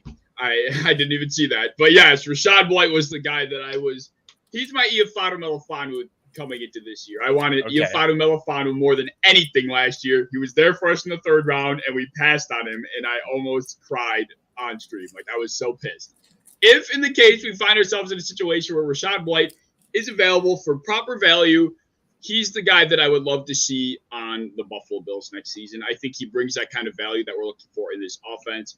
Clearly, obviously, Breece Hall's off the board now. Kenneth Walker's off the board. So I think the rest of the running backs, probably other than James Cook and Isaiah Spiller, which will probably be gone by the time we're looking to take a running back, I think Rachaad White fits what we're looking for very, very well. So that's my first answer, Rachaad White. And my second answer is probably going to be, oh man, I really do like Khalil Shakir. So I guess I'll say Khalil Shakir as well. All right, so we got Khalil Shakir and Rachaad White. So we got a lot of the same answers from a lot of different people. I think a lot of people kind of feel that the Bills have certain needs that they need to get to, and you know, some of the talent there on the board is who a lot of us like. Now we've heard some Rachaad White, we've heard some James Cook, we've heard some Isaiah Spiller. Charlie, who is the best running back currently on the board as of right now? I think it's Isaiah Spiller. I think he's the best. To me, he was the running back one all along. I think he's probably one of the 2 or 3 best pass blocking, blitz pickup guys in the draft. He certainly doesn't have that home run ability that a lot of people look for, but I think I saw a stat the other day where something like only like 17 runs went for over 20 yards this year in the NFL. So I think that's pretty much like a myth at this point, sort of that home run. He's a good enough receiver. I also think he's great at working his way through traffic. He's got great vision, great contact balance. He can manipulate second level defenders really well. So I think if you're looking for a guy to, make defenses have to come up, and if they're going to play too deep against Josh Allen, I think he's a guy who can get you, 5 or 6 yards. I'm not saying every time, but he's going to get through the line consistently. He's not going to go down right away. To me, he's like a better version of what we thought Zach Moss was going to be. Ooh, like that's like he's an all around guy. Like Kenneth Walker, I think was like the best pure runner, but I think Spiller's like a better pass blocker and almost as good as a runner. And he's like not as great a receiver as like Cook, but he's like good enough. You know what I'm saying? Like, does he have breakaway speed? Well, no, but I don't know if that really exists. Like, I just think it's hard. Oh like, man, I just said, Charlie, I'm sorry. I don't mean to cut you off and break your heart, but the Texans have traded up with the Browns to the 44th pick, and they're taking wide receiver John Mechie. Oh, I'm a Houston Texans fan all of a sudden. All right, so talk to us about John Mechie and what he can do for the Texans, Charlie. Man, I love John Mechie. I turned his tape on, and I couldn't figure out why people had him in the 64th or 55th or whatever. The first thing I saw, his release off the line, if you really go and watch like Stevie Johnson's release package was incredible off the line, especially against press man. That sort of hesitation, right? The ball snap, the hesitation, and then you just give him that thing. John Mechie does that incredibly well. Like great off the line. He runs the stem really, really well. He like I said, if you're into 40 times, he ran a 4.35. He does well in zone. I think he sits well in the zone. He's got great agility. I think he does a great job of manipulating defenders within the zone coverage. He is, pretty rounded in his break points. So, I think maybe that's why people docked him a little bit, because it's not as, like if he's going on an in route, it's not, square, it's more rounded. And I think that has to do with like foot fire and foot speed. Like he kind of runs the break point at the same speed every time, but that's something you can teach him not to do. I think he's a great yak guy too. So I just looked at him as a guy who could play inside, who could play outside. Perfect for the Bills, right? Because Brandon Beane said that he thinks that there's not enough depth at outside receiver. Plus you got Crowder for a year, and maybe McKenzie takes that next year. But having a guy like that who can just yak guy, run pretty good routes in the pipeline, I think it's something that the Bills really value. And Charlie, just to ask you now, from a perspective of the Houston Texans taking John Mechie now to have on the other side across from Brandon Cooks, for a guy like Davis Mills, how much does that mean to him? Yeah, and I think I make fun of the Texans all the time, and I think internally they're probably the worst run franchise. I think the stuff with Jack Easterby is ridiculous, Oh, and I think that that's just this, crazy shit show down there. But like Nick Caserio knows what he's doing, and quite frankly, they're building around David Mills pretty well. I don't think that they're even necessarily going to take a QB next year. Say what you want, but Mills's coach said that if he had stayed another year and came out this year, he would have been the first quarterback off the board. Now, what does that mean this year? It's a down year for quarterbacks, but I really think that they might have something, and why not? Why not build around him? Isolate the variable, just like the Bills did, just like the Dolphins are doing. Give this guy help, because see what he is. It's the same thing with the Giants. See what these guys are, because maybe you do have something, and then you don't have to try to get up and draft a guy next year. You might have your guy in-house already. So for a young guy like Davis Mills, I think it's extremely important to, you got the veteran, right? And now you get a younger guy. They're both good route runners. They're both fast. They're both going to get open. I think it's great for young guys. Now, I want to come back to Davis Mills really in a second, but I do want to give a shout out to, first of all, Dean Kindig. He is amazing. Dean has this draft board that is like every single person who's eligible to be drafted. He does the notes. He has all their information. Dean is amazing, and he's given us his players for who should be available tonight at 57, and it is Fidarius Mathis, Chad Muma, John Mechie's no longer there, Christian Harris, linebacker out of Alabama, Jeremy Ruckert, tight end of Ohio State, Cam Jurgens, guard Nebraska, and Isaiah Spiller, running back Texas A&M. So those are some of the players he thinks that the Bills, those are the most visited players that Brandon Beane and the scouts have visited, and are still on the board as of right now. But I am interested in the Davis Mills conversation. Izzy, what do you think of Davis Mills? I think that they'd be very intelligent to explore that option, because he's an inexpensive option, right? He's under a rookie contract. He showed flashes last year. He looked like garbage beginning of the year playing against our number one ranked defense and, against other teams. But for the most part, I think Davis Mills showed that he could play in the NFL. And that was on a team that was horrible. No line, one receiver, running backs were So you give him a better cast like we did Josh year 2, like Charlie was alluding to. I think that Davis Mills could really be something. He's shown the flashes to prove it. It's a little shocking, honestly, to kind of see what Davis Mills was. And, Tyrod Taylor was a starter there, and then they kind of not necessarily benched Tyrod, but they went to see what they had in David Mills, and he showed up and he played pretty well.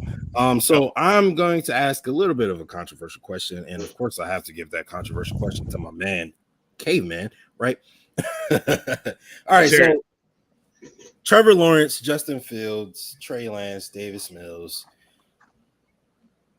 McCorkle. Yeah, McCorkle. I want you to rank these quarterbacks in terms of who you think will have the better NFL career. Before you do that, though, I do need to say that the Ravens are drafting defensive end David Ojabo. He's recovering from a torn Achilles. The Michigan pass rusher, so they don't get a wide receiver. We are going to talk about the Ravens in a bit. So after Caveman gives us his quarterback rankings, we're going into the Lamar Jackson topic because I think that's really interesting. Yeah. All right. So you're asking me to rank the class of 2021, pretty much the quarterbacks in that class. All right.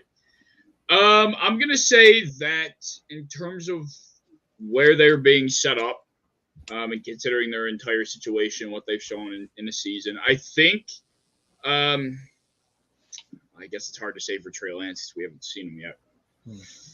I'm gonna safely put, I feel like Mac Jones number one, just to be safe, because I feel like Bill Belichick's going to coach football until the day he dies. So I'm going to put Mac Jones up on number one. I'm going to put Trey Lance 2, Trevor Lawrence 3. Zach Wilson 4, and then Davis Mills 5. But I could see Davis. I mean, I'm also on the Davis Mills train. So I think, if all goes to shit, which is very possible over in Jacksonville, and suddenly the golden boy Trevor Lawrence, who knows what's going to happen in Jacksonville any given day. Some shit could hit the fan. So I do think Davis Mills could be making himself a name from this 2021 draft class. But I took the safe route. I'm going to put Mac Jones at the top of that list. So I wanted to go into the Ravens, but then Caveman put Mac Jones at the top of his quarterback list. And we have to talk about this. Okay. All right. I want your opinion on his list, Jake. So me and Caveman, when we were talking about, and I think me and you had this conversation too, is you have to break down, what do you use to evaluate a quarterback? Yeah. Do you look at what a ceiling could be? What has he done so far? What is his situation? Who will have the best career? Who will have the best career? Well, again, I gotta go with the safe answer with Mac Jones there, because he's in a better situation than any of the other ones. You can't say that you can trust the Texans. You can't trust the Jets as of right now. Still, they don't have a proven track record, or Jacksonville. Like, these are teams that have just had a track record of not being able to surround their quarterback and put them in a successful situation. I know we've seen Tom Brady be an assistant for 20 years, and we attribute it. I think it was probably more Brady at this point, just seeing what it's like. But you can't discount the fact that Mac Jones had success last year, and he did help them get to the playoffs. So I would definitely say that right now, if I had to rank which one I think is the safest one to have the best career, I think Mac Jones is a clear number one. This is a really interesting topic. I did not expect this. Okay, just to be fair, because I did mention Justin Fields while Jake was talking, and he didn't flinch at all on his answer. So I'm going to assume that he would still pick Mac Jones. Yep. Well, first, let me announce these picks real quick. The Lions are drafting Josh Pascal with the 46th overall pick. Yep. And then the Lions have another pick. Jesus, Detroit, my God. They're drafting defensive end. Oh, wait, that's the same player. Yeah. Defensive end, defensive tackle, Josh Pascal, out of whatever school he came from. Thank you, Kevin. Building up that defense. Yeah. All right. So they're building up that team. Jameson, they got some good players there. All right. So we'll see what happens with the Lions. But Charlie, I have to. Well, before we go to Charlie, Caveman, does Justin Fields change your answer even a little bit? I'm going to put Justin Fields. I might consider putting Justin Fields third on my list. So that would be moving Trevor Lawrence down and putting Justin Fields third. I really don't have faith in Jacksonville to help that poor man's soul. So I'm going to bump Trevor Lawrence down. But as far as number one goes, I still got to go with my boy McCorkle with the Billy Mac over in New England. I like it. I wasn't expecting this at all. Charlie, tell us how you feel about the 2021 rookie quarterbacks. Well, I want to say that Jake made a great point. I think anytime you get into these conversations, it's what perspective or what context are you using to measure them? Are you using analytics? Are you just opening up the box score? Are you talking about traits and how they develop? Are you going to watch film and say, oh, okay, well, Justin Fields got better, at whatever. So I think that's really important to put a context on it. But if we're talking about, who's going to have the better career, this is probably the toughest thing to predict, obviously, because, hopefully they all play for 15 years, right? Obviously, that's what they want. I'm going to go, all right, my list is Trevor Lawrence 1, Davis Mills 2, Mac Jones 3, Justin Fields 4, Trey Lance 5, and Zach Wilson 6. And I would pick Fields higher because I really like him. And this is going to sound crazy, but the current regime in Chicago did not pick Justin Fields. And you know how coaches always want their guys. Yep. So I think they'd be silly and dumb to move away from him, but they didn't pick him. So you never know. And another thing about Justin Fields, they wasted his year last year. They're probably wasting his year this year because of what the previous regime did for personnel and salary. So he was going to go into year 3 if he survives that long and still not really have much built around him. I mean, these teams are just like, it's so easy for them to ruin quarterbacks, especially. And I just wish they'd stop. And I think it's owner driven, for the most part, but just stop. Like this whole thing where they fire the GM, but they keep the coach, or they keep the GM, and you've got to get the two guys in at the same time. You can't, even the Jets, you got a GM there for like a year or two before you got the coach you want. It's just bizarre. Like, take the two guys at the same time, put them in lockstep, and let's just get to work. This whole half rebuild stuff is ruining players. So I was excited to come to Charlie because I figured he would have a completely different list than everybody else. Yeah, probably. I was not disappointed. But we are going to take a brief commercial break. Actually, the Commanders have drafted Alabama defensive tackle Fedarian Mathis at pick 47. So they needed somebody to replace Tim Settle. Yep. Commanders get another really good defensive lineman to make that crazy defensive line even crazier. But we're going to go to a quick commercial break. And on the other side of the break, we have another really special guest coming through. So make sure you guys stay tuned and we'll be right back. You are now watching the Buffalo FAMBase coverage of the 2022 NFL Draft on the official multimedia network of Bills Mafia. Tune into Home Field Advantage every Wednesday night at 9 p.m. Eastern. It's amazing to see fans obviously out there, and it's a home field advantage for us. With your host, the Caveman, Michael Lisman, the GM, Justice General Radford.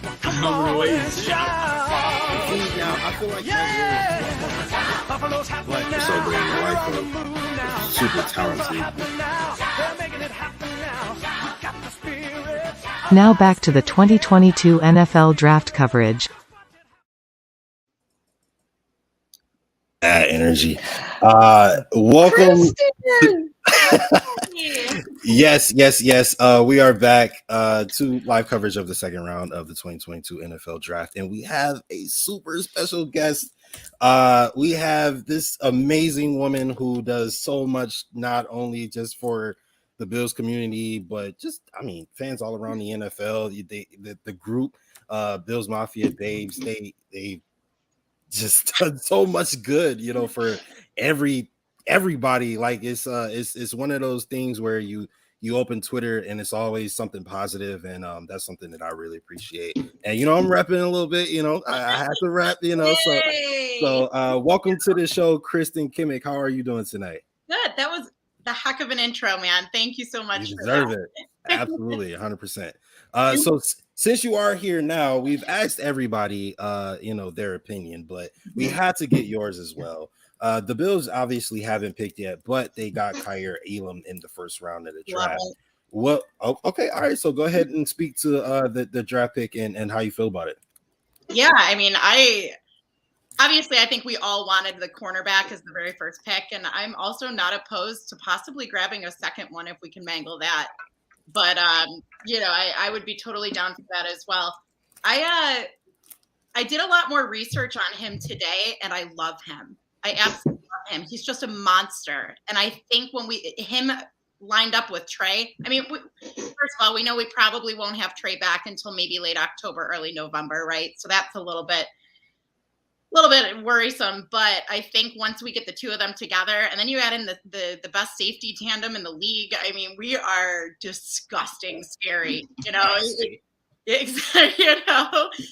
definitely next year, probably a good portion of this year, our defense is just sick. So I'm pumped for him. I really am. Absolutely. So before we go further into draft analysis, you spoke on Trey White, so it's only right that I bring it up, right? Unfortunately, Trey White did tear his ACL last year, Thanksgiving game versus the New Orleans Saints. And we know that Tre'Davious White went to LSU and he's from the greater Louisiana area. And do you want to let everybody know kind of the whole process that went down with, obviously you guys spearheaded the donation to the Louisiana, it was like a food drive. Yeah, the Northwest Food Bank for that. Yep. Yep. You want to talk more about just what went into that and how that came up? How about? Yeah, so I was in the game in New Orleans for that. But Laura McKee is the vice president of the Babes, and so she was at home watching. And as soon as that happened, I guess there was 5, 6, 7 of the Babes instantly posting. Other members of the community were posting inside the Facebook community that they wanted to do something. So Laura kind of started sending out tweets and looked into and figured out who it was that we wanted to benefit this, and obviously found that Trey has worked very closely with the Northwest Louisiana Food Bank. And something I thought that was really cool was that once the donations started rolling in, first of all, they started rolling in on Thursday, and the staff wasn't going to be back in the office till Monday. So it was kind of like this, we were waiting, we know somebody's going to have a shock when they roll into the office on Monday. And they did, and they reached out to us right off the bat when they saw that, kind of we were behind it. And I think really what made this really special was that we learned at that time that part of Louisiana is one of the worst poverty-stricken places in the entire United States. And not only that, but with it being Thanksgiving, they had, just cleaned the shelves. They cleaned the shelves in their entire organization to make sure that there was food on everybody's table for Thanksgiving. So, when they were, there was tears, there was all kinds of things, because frankly, with that amount of money, since they buy in bulk, I think it ended up being like $167,000. But for every dollar that they get, they can turn that into $10 worth of food the way that they purchase. So it was like we pushed more than $1 million towards them to Whoa. $1 million. That is absolutely incredible. $1 million. So the Bears did draft safety Jaquan Brisker with the 48th pick in the draft, and we will get back to draft coverage in 1 second. But I have to ask one last question about you guys' charity. And I know you guys were huge players. I think you guys were actually first in the whole Oshai Children's Hospital donation thing. So can you just speak to overall, how much contribution the Babes have made to the community? Because it's a lot. Yeah. Yeah, it's a tough one to call out on that, because financially I think we're rounding in around 30,000 since last June. And that's, I'm excluding the Tre'Davious White piece on that. If we add in the Trey White piece, we're a little bit closer to, we're just coming up on 200,000, which again, that's amazing. 9 times out of 10, we're always going to try and make sure that those funds go back into the Buffalo community. But every once in a while, there's going to be something like, the Tre'Davious White to Louisiana, because everybody needs help, not just in Buffalo, but all over the United States. So Bills Mafia is special, man. We want to be able to spread that around. But, we do try and keep most of it in Buffalo. So like when we worked with Harrison Phillips, he works with the Playmakers, but there's chapters all throughout the United States. So we did that one a little bit differently to ensure that those funds went to the Buffalo Playmakers and stuff like that. Yeah, hours and hours and hours of work from volunteers. We've recently started kind of opening up other avenues, for people to be able to donate, whether that's time or money or however. So we're getting involved. Tomorrow, we collected and staffed a event that Stevie Johnson is putting on at the stadium tomorrow. So all the staff that's there tomorrow is just women that wanted to volunteer, and we just kind of opened up a panel and said anybody that wants to sign up. And within an hour, we had 20 women ready to work. So it's been really cool. It's been really tremendous. Cool. That is absolutely amazing. I know I speak to Auntie Robin all the time, and she speaks very highly of you and your organization. Do you want to speak to, what your thoughts are on that, Auntie Robin?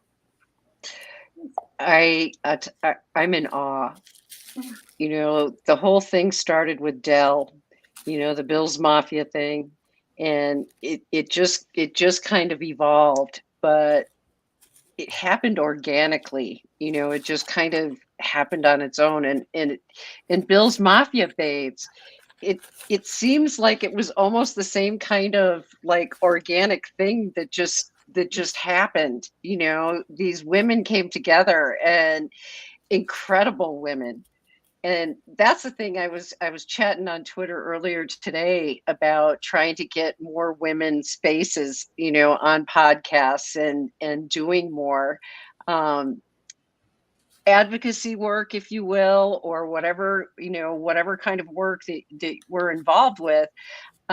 We have a different view of the world just because we're women, right? We see things from a different perspective. And Kristen and everybody who came together had this vision, and it just kind of evolved out of love. And to me, that's what it's all about, is love. And that's what Bill's Mafia comes together with. That's why when some fan base puts us down or somebody criticizes us, we donate, right? We donate because that's what we do. And I think it's just the coolest thing ever that this has come about in the same way as Bill's Mafia started, in terms of evolving and evolving and evolving. And you guys are doing just such a fantastic job. And know that you have all the love and the support of the whole fan base behind you. Oh, thank you so much. Absolutely. I couldn't agree more. And I also agree as far as, women definitely should be more in these spaces. So I would like to, as I speak for all of us, I'm sure, and thanking both of you, you guys for joining us tonight. It's a lot more special. You know what I mean? So thank you guys for joining us. I think there has been another pick. There has been. The Saints are taking Alontae Taylor, cornerback, with the 49th pick. So the Saints been making some moves. They take a cornerback here with the 49th pick. Jake, what do you think the Saints' whole game plan is for this year? I don't know, man. So, like, the Saints, and it's crazy, right? Because ever since Drew Brees left, it's kind of like, all right, everything's in the air. I always think everything comes down to who do you got under center. Right now, they got Jameis Winston. Whether or not it's going to be a good Jameis Winston under center now after he got LASIK surgery, we'll see. But I think they're building up the defense, and they've still got Kamara, and they're just going to roll with it that way. They got Michael Thomas. I forget who the wide receiver is that they drafted in the first round, if anybody actually has that, but Olave, Ohio State. Chris Olave. So, Olave, they're building it to where if Jameis Winston isn't the answer, they're going to be able to put somebody back there eventually, because they have beat, and this is a crazy thing. I heard Booger McFarland say it before the draft actually went live. They have beat the Buccaneers 4 out of the last 5 times. Yeah.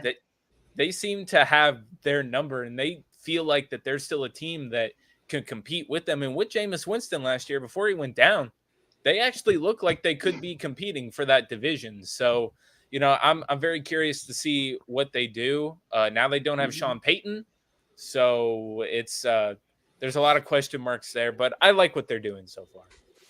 Oh, snap. They had Dustin Poirier announce that pick. That's awesome. Oh. I can tell you that the fans in New Orleans are all in on Jameis Winston. Like, they think he's the guy. They think they're a playoff team. And from what I hear from people down there, the Saints are just reload. Like, they're not even they're like, we're good at this. We can beat Tampa. It's a weak conference. We got a lot of vets like Michael Thomas and Kamara. We want to show them that we're not rebuilding, we're competing. So they view themselves as a playoff contender, I think. And I don't think they take quarterback next year. They're rolling with Jameis, and they're going to try and compete. That's what my feeling from listening to podcasts and from the Saints and stuff like that. I think you're right. I mean, that is totally contingent on what we see from Jameis this year. But I do think that they, want to keep Jameis around. K-Man, you seem to agree. You said they should be happy to keep Jameis. So I want you to speak about that. And also, the Saints take Chris Olave out of Ohio State, obviously, and the Falcons take Drake London from USC. I want you to kind of speak on who you think is going to have the better rookie wide receiver year. I'm definitely going to go with Chris Olave. I think Chris Olave is the better wide receiver between the two without question. I was shocked that Drake London was the first wideout off the board. But in any event, I mean, you got Marcus Mariota under center for the Falcons, so I'd imagine that ball is going to be more so in his hands than it is going to be Jameis Winston's. And I think Jameis Winston's going to be doing a lot of dishing this year. I mean, he was throwing. I mean, you guys said it. When he was healthy, he was throwing deep bombs to guys like Deontay Harris, and I think he was undrafted. So, I mean, now he's going to have Michael Thomas back. He's going to have Chris Olave. They also drafted Trevor Penning to replace Teron Armstead. They're gearing up, like you guys said, and I think it's very not crazy for us to think that Jameis Winston could be the guy. He's only 28 years old. That's pretty damn young, pretty early in this kid's career. So if he's able to show a little bit of promise, I think the Saints in this week conference, as you guys also mentioned, they're going to try and run with it as much as they can. So the Chiefs have just traded their number 50 pick to the Patriots. And honestly, the Patriots could have moved up here to get the guy they drafted yesterday. So we'll see what happens there. We'll keep an eye out on that. But I do want to talk about the AFC, just because I don't think we've really touched on just like the AFC West and how volatile it is at this point. And it kind of has spread across throughout the whole AFC, right? You looked at the Colts, and then the Colts got a lot better. And then the Titans are trying to get better. And then the Texans are trying to get better. And then the whole AFC North is pretty good. I don't think the AFC North has a bad team per se. So we'll see what happens with them. The Jets are trying to get better. The Patriots aren't really getting better, but the Dolphins are getting better. So the AFC looks super duper competitive. Izzy, who is the biggest threat in the AFC today, not named the Buffalo Bills? The biggest threat in the AFC, not named the Buffalo Bills, is a very difficult question because the entire AFC West loaded up. The Chargers got Khalil Mack and Bosa. The Raiders have freaking Mad Max, and then they picked up Chandler Jones. The Broncos got Randy Gregory and Russell Wilson. It's hard to say, but if I was to say the team not named the Buffalo Bills, it might be the Raiders. Might be the Raiders. You've now given Derek Carr the best wide receiver in the NFL. He still has Hunter Renfrow. They still have Darren Waller. They picked up Chandler Jones. That defense is looking nastier by the second, and I don't think they're done drafting defense this year. I think that they're going to pick up some more guys for the defense. Wow. Their offense is pretty freaking strong.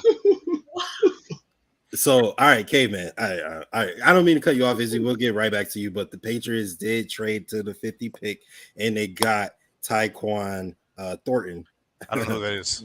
He's fast. He ran a 4.28 record. He ran a 4.28. Yeah. So Caveman, can you speak a little bit to this pick and what you think about it? I mean, hell, man, I thought that this is a flyer. I mean, we're talking 50th overall, and they're taking flyers. Yeah, that's crazy. I mean, they took a flyer in the first round. Yeah, exactly. It's like strange. What? It is very strange. I mean, I guess I don't know. I can't even. I mean, I somewhat understood the first one because I think Bill Belichick is, he's smart. So I'm going to give him credit for this one, or for the previous pick. But this one, you're 2 for 2 on just hitting blindly. Like he's just closing his eyes and throwing darts at the board, I think, at this point. I mean, Tyquan Thornton's going to, he'll have his impacts one way or another. But for a 50th overall, I don't know. If Mac Jones hikes the ball, takes his 3-step drop and throw the ball as far as he possibly could, I literally think this kid is outrunning the football. I don't think he's going to be able to get him the ball downfield. Mac Jones is handing it off. So I don't even know what this is about. But Kristen, let's go to you. What do you think about the Patriots and what they're trying to accomplish at? The Patriots?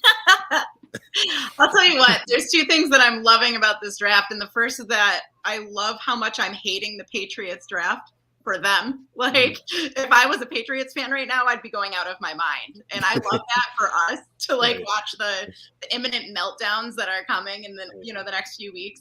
I think a lot of that is honestly because how many years did we spend being the ones in the imminent meltdowns? And it's so fun to be on the other side of the coin with all these people that talk so much trash and were nasty to us for 20 years, Let's go. I hope it gets worse and worse. 100%. I love it too. It feels like they looked at every other wide receiver. They're like, man, every team has a fast wide receiver.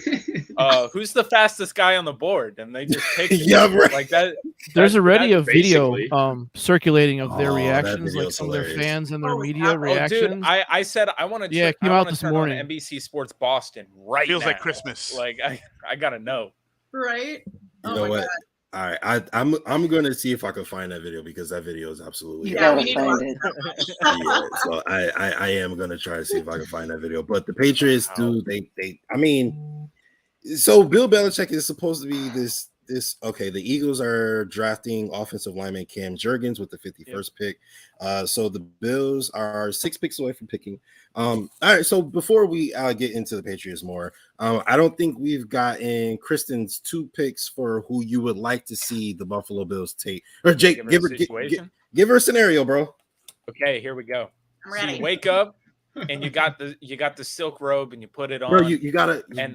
Okay, you want something else? All right. You gotta go to bed first, you know? Yeah. Well, I mean, you're in the bed and it's a really nice bed. It's a California King. You're like, wow, this bed is way too big for just me to be laying on this thing. And you're like, okay, well, I'm gonna put my robes on and it's cold outside. So you got some nice fuzzy slippers you're putting on, and you put them and you walk into the bathroom, and the first thing you do is you look in the mirror because you're like, all right, what do I look like today? And then you look and you are Brandon Beane. And first of all, you're freaking out and you're like, oh God, what is going on? But then you go, and you look down and there's a menu there. And that menu tells you that in the 2nd and 3rd round, you can get whoever you want. It doesn't matter if you think they're going to be there. You can have whatever player you want. They have to currently be on the board, though. Oh, well, yeah, they have to currently be on the board if they haven't been picked. But you can pick it. It's like an iPad. It's sitting there and you can pick it and send it in. And those are the guys automatically on your team. Who you taking? It's tough because I'll be honest, I'm not super into college football. So like I get a very limited window of like a month leading up to the draft where I try and like rapid stuff in all That's of all of us. Don't worry. That's all of us. And I missed a Maybe lot of Charlie. things earlier today because I was finishing some things up for tomorrow. But I can talk more on like what position I want. Hey, that's awesome. Yeah. You know, I'm like, I want ultimately, if our next pick isn't a cornerback, I want an inside offensive lineman. I love it. I really love want it. Is Parham still on the board? Yep, He is. still is. Oh, Parham is still on the board. SpaghettiOs. But so are Mula and Chanel, so one of those guys can fall into the That's third. who I'd pick too. I said I would like Dylan Parham. If they're not going to go corner and they don't want to double dip right now, I think interior offensive line again next year. You got why am I blanking? I'm gonna blank right now. You got Cody Ford, he's going to be gone. Ike Bucker's on a 1-year deal. And then you also have the guy that we signed from Tennessee. Roger Saffold is also on a 1-year deal. David Questenberry, too. And David Questenberry. Yes. You got these guys. But I think Brandon Beane is looking at that like, yes, we've got all those options in that depth now, but then you got to re-sign a lot of those guys too. So it's like, would you rather have somebody that you can draft and develop and have their long-term rather than, taking a flyer on somebody and just have to keep plugging somebody in there every year? So I think offensive lineman, they met with Dylan Parham. He was a top 30 pick, and I would love it. I think that would be a great pick in the second round. All right, so I do want to point out the Pittsburgh Steelers are drafting wide receiver George Pickens with the 52nd pick. So the Steelers are getting some help for their new quarterback, Mitch Trubisky. It's surprised he's still there, man. And so I got the video of the Patriots. All right, so I can't wait. Here we go. Let's watch the Patriots fans just be miserable for about 70 seconds. I'm gonna enjoy this. Let's do it. Is it like Cole Strange gonna be the Patriots pick in the first round? Is it Cole Strange? Hang on. Okay, Albert, we're gonna hold on. Yep. Boy. Oh boy. Don't do it for me. I don't know what to say. Cole Strange from Chattanooga is an interior offensive lineman who was projected as a third-round pick in a lot of places.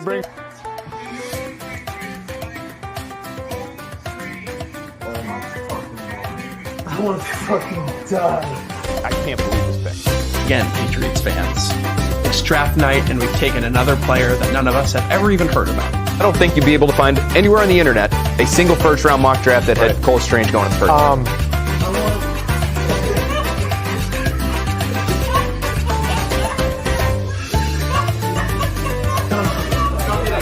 you still have a defense that did not force the Buffalo Bills to punt in either of the final two games that hasn't gotten any better. They did it to us, Evan. In my mind, it's a 4th round pick. Strange decision. Yes, Mike? Well, I mean, I have no faith that they did the right thing. I've lost faith in the team and the decision making. Oh, it's beautiful.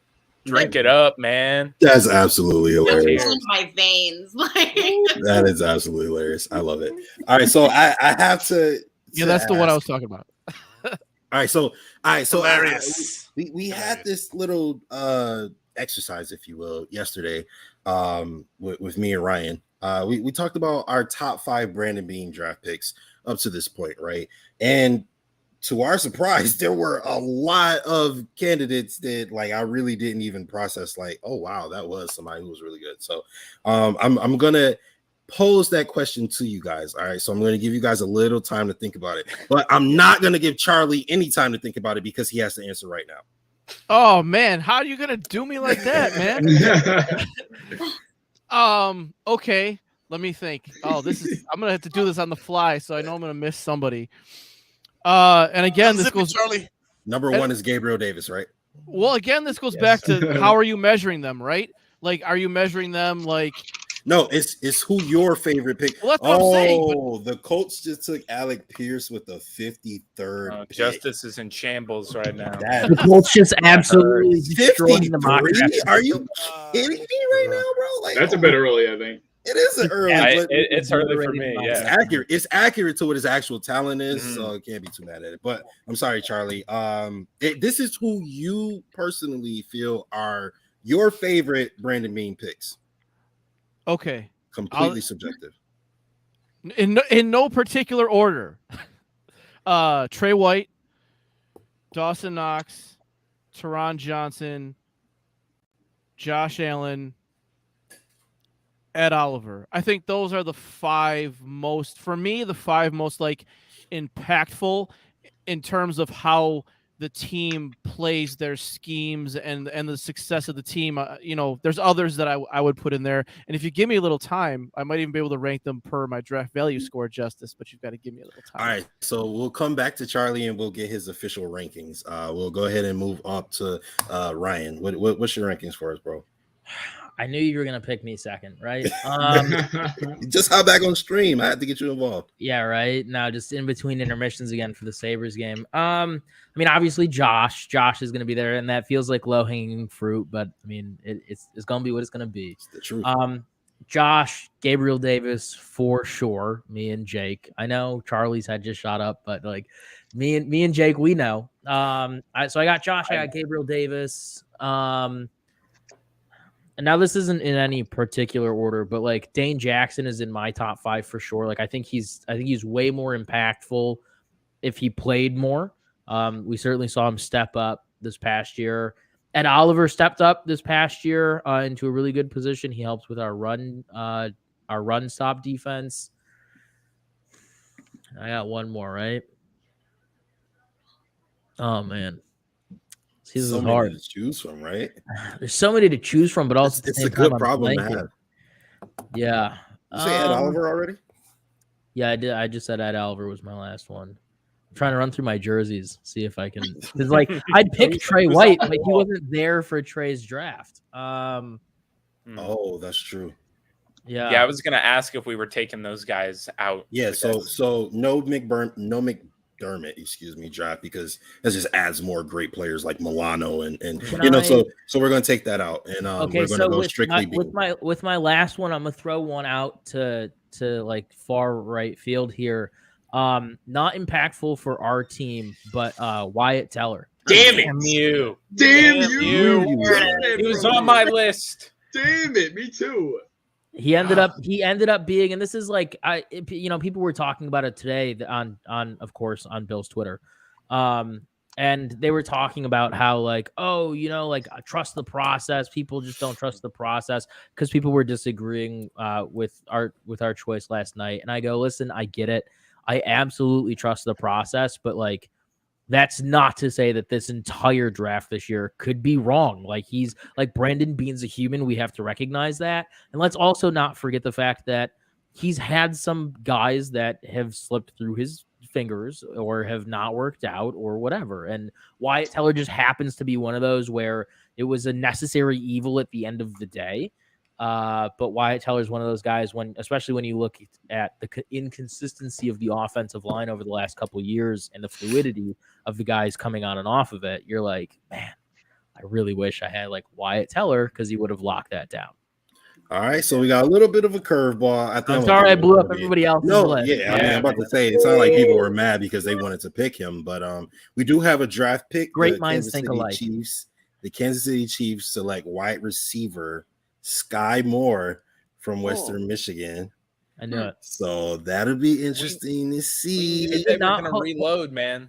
Hold on, is it not crazy? Is it not crazy that four other wide receivers were taken before him?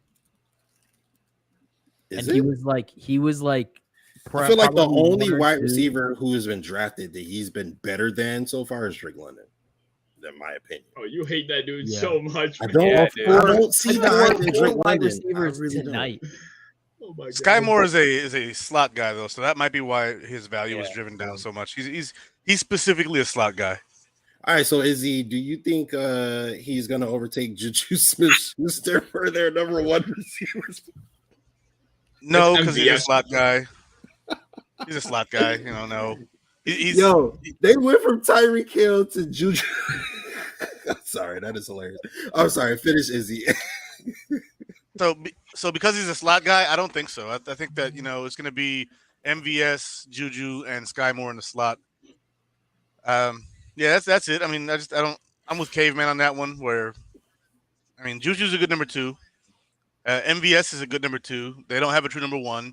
So granted, Mahomes is a great quarterback, so he makes his weapons better, like Josh does. So we don't know. I mean, Juju's been playing with old man Ben for the last 3 years, so you never know what this new quarterback change for him could actually make him. It could actually make him way better than what we think he is. But yeah, they went from Tyreek Hill to Juju Smith-Schuster. So yeah, I'm looking at it. I guess we'll see. But let's go ahead and get back into our top 5 Brandon Bean picks. Next up, we have Auntie Robin. Well, you knew nobody could even question my number 1 pick. It's would be Josh Allen. I mean, seriously, because this changed my life. Right. I've spent 30 years living in Wyoming, first half of my life in Western New York. And I follow both teams, graduate of UB, so follow UB sports and follow Wyoming sports. And I see this kid come in a noodle. I mean, a real noodle. He's 6'2", I think, at that point in time. He weighed 198 pounds, I believe, in his sophomore year. And he came in at the last minute because another quarterback whose name escapes me wigged out on UW. And so they were in a tizzy looking for a quarterback. And I forgot they were at Fresno State and they were scouting somebody and got a phone call. Go check out this quarterback from Firebaugh. Okay, go check him out. So they did. And the guy says, oh, he's got a rocket arm. Come on in, coach. You got to take a look at this guy. Well, long story short, he comes to Wyoming. In the second game, he breaks his clavicle. And it was such a shame because he was playing. It was just like Josh. We know him now, right? He was just starting to get his groove on, and then boof, he's done. So then he comes in for his third year. And you guys were talking earlier about how you want to look at guys not necessarily in their last year, but maybe the year before. Well, Josh had Tanner Gentry. He had Jay Collister in his junior year, and he lit it up. And you could see, and this is what drove me crazy, you could see that this kid was special. They'd show him on the sidelines, he'd be going ape like he always does. And with the offense, the defense, it doesn't matter. But you could see that it thing that he had. And all I heard about from everybody in Buffalo is Josh Rosen. And I'm like, what is wrong with Josh Allen? Okay, you guys, and people calling him trash and everything else, Yeah. and I kept saying early on when we drafted him and people were going nuts, I was like, can you just give him some time, please? He is raw. He's raw. He didn't need that much time either. He didn't have much time, but and you know what? And that's the thing about Josh Allen. How many quarterbacks would have wilted if they were thrown in the situation that Josh was thrown in when Nathan Peterman decided to whatever, and all of a sudden, the plan is gone, and here's Josh, and I loved listening to him talk at the end when he was talking at the end of his rookie year about what it was like in the game that he came in, and he was like, oh, I didn't even know what the hell defense I was looking at, but it was Josh. It was like, well, I'll just go out there and throw the ball around and have some fun. And that's the kind of guy that you want to have, right? On top of all his incredible, measurables that go along with it. So for me, it was a really personal thing when Brandon Beane took Josh Allen, because I was so sick of hearing all this trash about Josh Allen and nobody even giving him a chance. And now I have to tell you, there are days when I look at Twitter now and it's like, I'm amazed at how people have just done the 180. And, it's like most people will own it. Not everybody has owned it. Not everybody. I've got a treasure trove of Twitter screenshots. And I do. And I'll never use them, but I have them. And I'll tell you, it's kind of funny now because the people who trashed him the most are some of the people that are his most ardent fans now, which I find completely amusing. So that's my Josh Allen story, but that's why he will always be my favorite pick by Brandon Beane. Number 2, I have Gabriel Davis, because that pick just blows me away. Because I knew I felt a connection with you. I'm telling you guys, this is his year. He is a stud. I smell it. He is a stud. And you can do whatever the heck you want to Stephon Diggs, double him, whatever you want to do. Gabriel Davis is going to make you pay. You respect that, and he's going to make you pay big time. So he has to be number 2 for me. Number 3 is Matt Milano. Oh. Matt, he just kind of quietly goes about his business, but you know when he's not on the field, when he's not in a game, it. Then Ed Oliver. I love Ed Oliver, love his personality. And then I'm going to round my top 5 out with Spencer Brown. Yeah. I just love Spencer Brown. And I was so sad that Trevor Penning went, to the Eagles. They got him because, boy, you could just see those two on the same offensive line. But Spencer Brown is a beast. Absolutely. So that's mine. I feel like that is a very good top 5. I have to agree with most of them. We'll get to my list a little bit later, but I do want to announce that the Cardinals drafted tight end Trey McBride, so the first tight end is off the board. The Cowboys also just drafted defensive end Sam Williams with the 56th overall pick, and if I'm not mistaken, that means the Buffalo Bills are next. Please, Jake is gonna cry. So we're going to cry if the player we think is taken.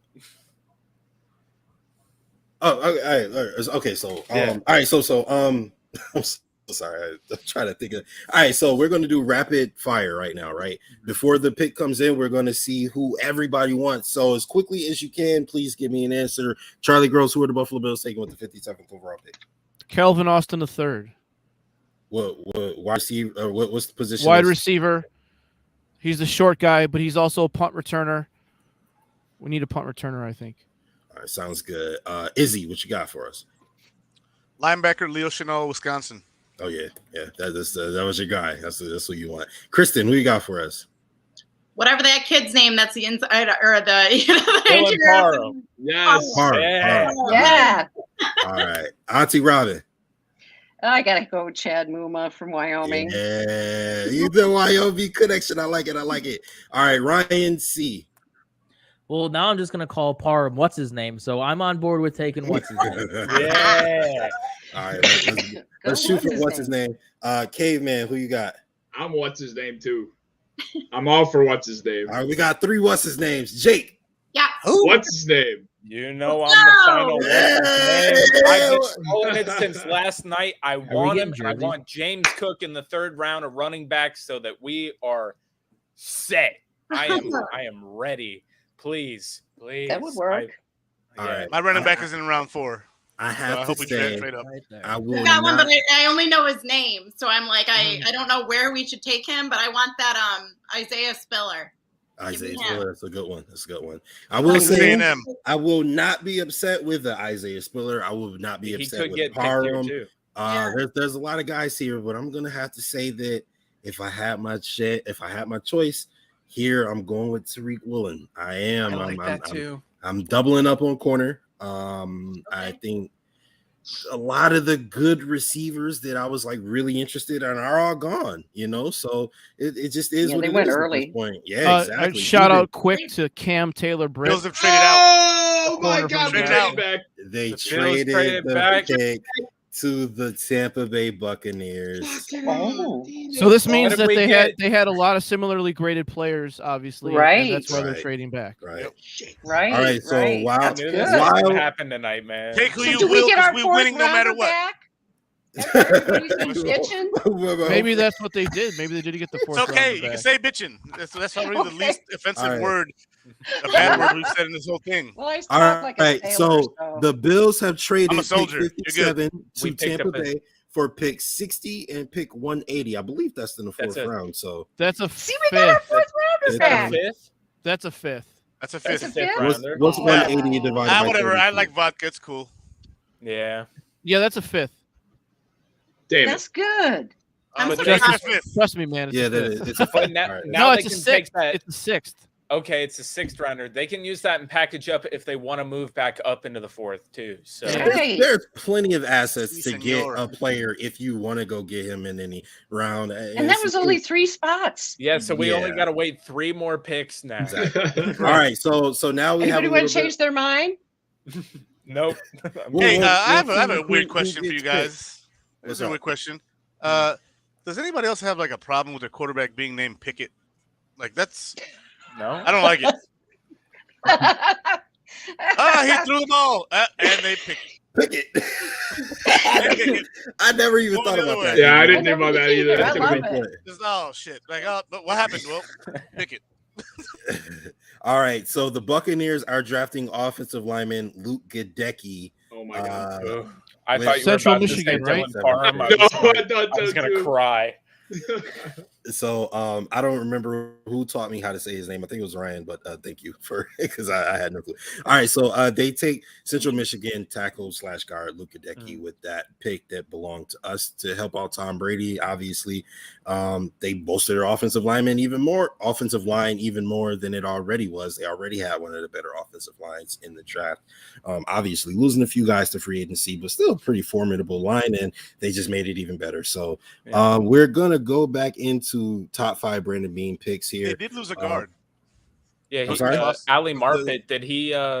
He retired, and he they lost retired? another one. He went to shit. Where'd he go? Yeah, they lost. I said that. I said they No, but lost the guy to free agency. They lost one. They lost one of free agency, but they also lost Ali Marpet, who retired.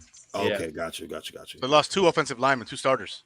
Well, I guess that would explain. Oh, why they Alex go Kappa, there. right guard, Yeah, that's who it was. Alex left in Kappa. free agency.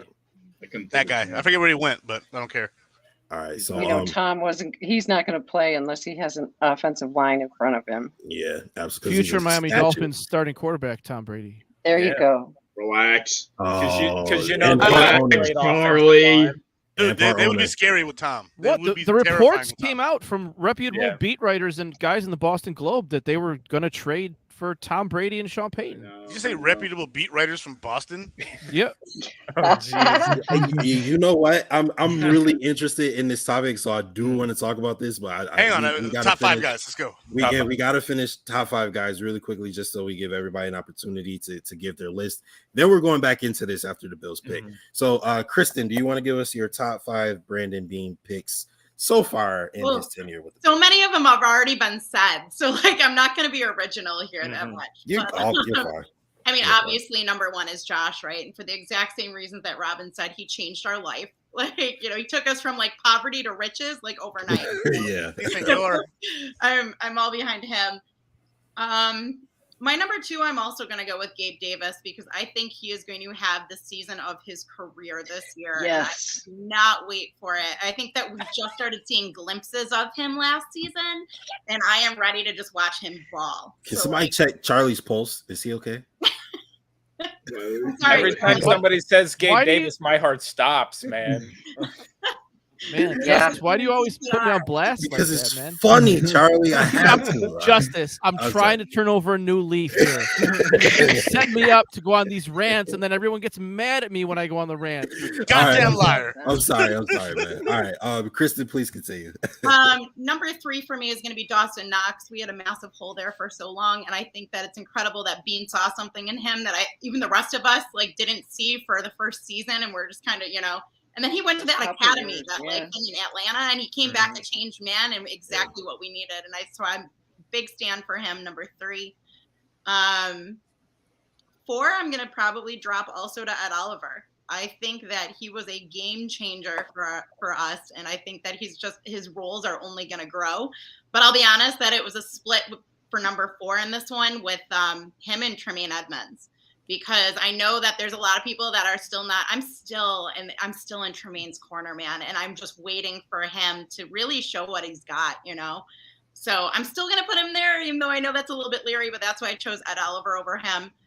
Number 5 is the one that hurts my heart to say. Harrison Phillips. I miss. I like that one a lot. But 8, he was just I understand why we moved him, but also at the same time it was heartbreaking because there was just so much there with him, and so he definitely goes down as my number 5. Absolutely, that's a really good one, and I don't think too many people had. There's a few that nobody said yet, and I'm kind of interested to see if one of these guys will get mentioned. So, Izzy, did we already get to your top 5? No, Let's do it, brother. All right. So obviously, number 1, like everybody else, is Joshua Patrick Allen, quarterback from Fireball, California, the cantaloupe and now pistachio farmer extraordinaire, the corn-fed colossus himself. Number 2, I got Taron Johnson, our slot cornerback. When Taron Johnson's not playing, we notice. I like Milano, but Milano was drafted, before Bean, so I'm not gonna pick those guys.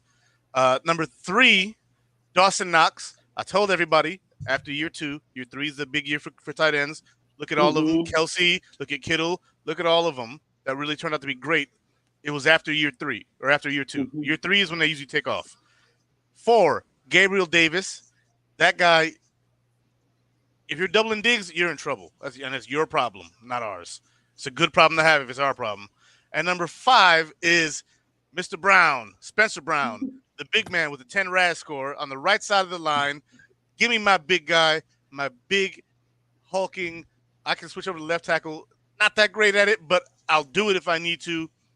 Give me Spencer Brown. That dude can do anything if he gets enough time to really beast acclimate to it. He's a monster. That dude is huge. He's strong, and he knows how to put people flat on that ass. Yeah, that's my guy right there. Absolutely. That's a great list. We got a couple Spencer Brown sightings on this list. Man, I still one player that hasn't been picked yet that I'm kind of surprised, honestly. So we'll see if he shows up at some point. Caveman, let's hear your top 5, bro. I'm trying to see what player you're talking about. I'm just not picking it up. I mean, Singletary or something, man. That's the only name that I can think of, but I don't know if that's who he's talking about. It's not Zach Moss. So the Falcons pass on quarterback, and they're drafting linebacker Troy Anderson out of Montana State. And then the Vikings are drafting offensive lineman Ed Ingram with the pick. So Parnham is still on the board, so the Bills and the Buffalo Bills are on the clock. Okay, hey man, let's get your top 5 and Jake's top 5 before we get this pick in. All right. So I went ahead and instead of naming the 5 players that everybody else named, I named the top 4 worst picks because I'm anti-fun. So that wasn't the question. I got at number 4 Zach Moss. Oh, you are swinging heavy immediately. I didn't know we could do this because business decision. Whoa, top 4 worst picks. There are many options. There really are. If you're considering where we got these players at, like, I mean, I can swing for the fences and say, like, I don't know, Tommy Sweeney, but I mean, he was picked in the 7th, right? So I'm not sitting here expecting much. So I'm looking at guys, particularly in the first 3 rounds, that you were expecting a little bit from. So I put Zach Moss on there at 4. I couldn't find a 5th, which is why I'm starting with 4. Boogie Basham That's good. is 3rd, although premature.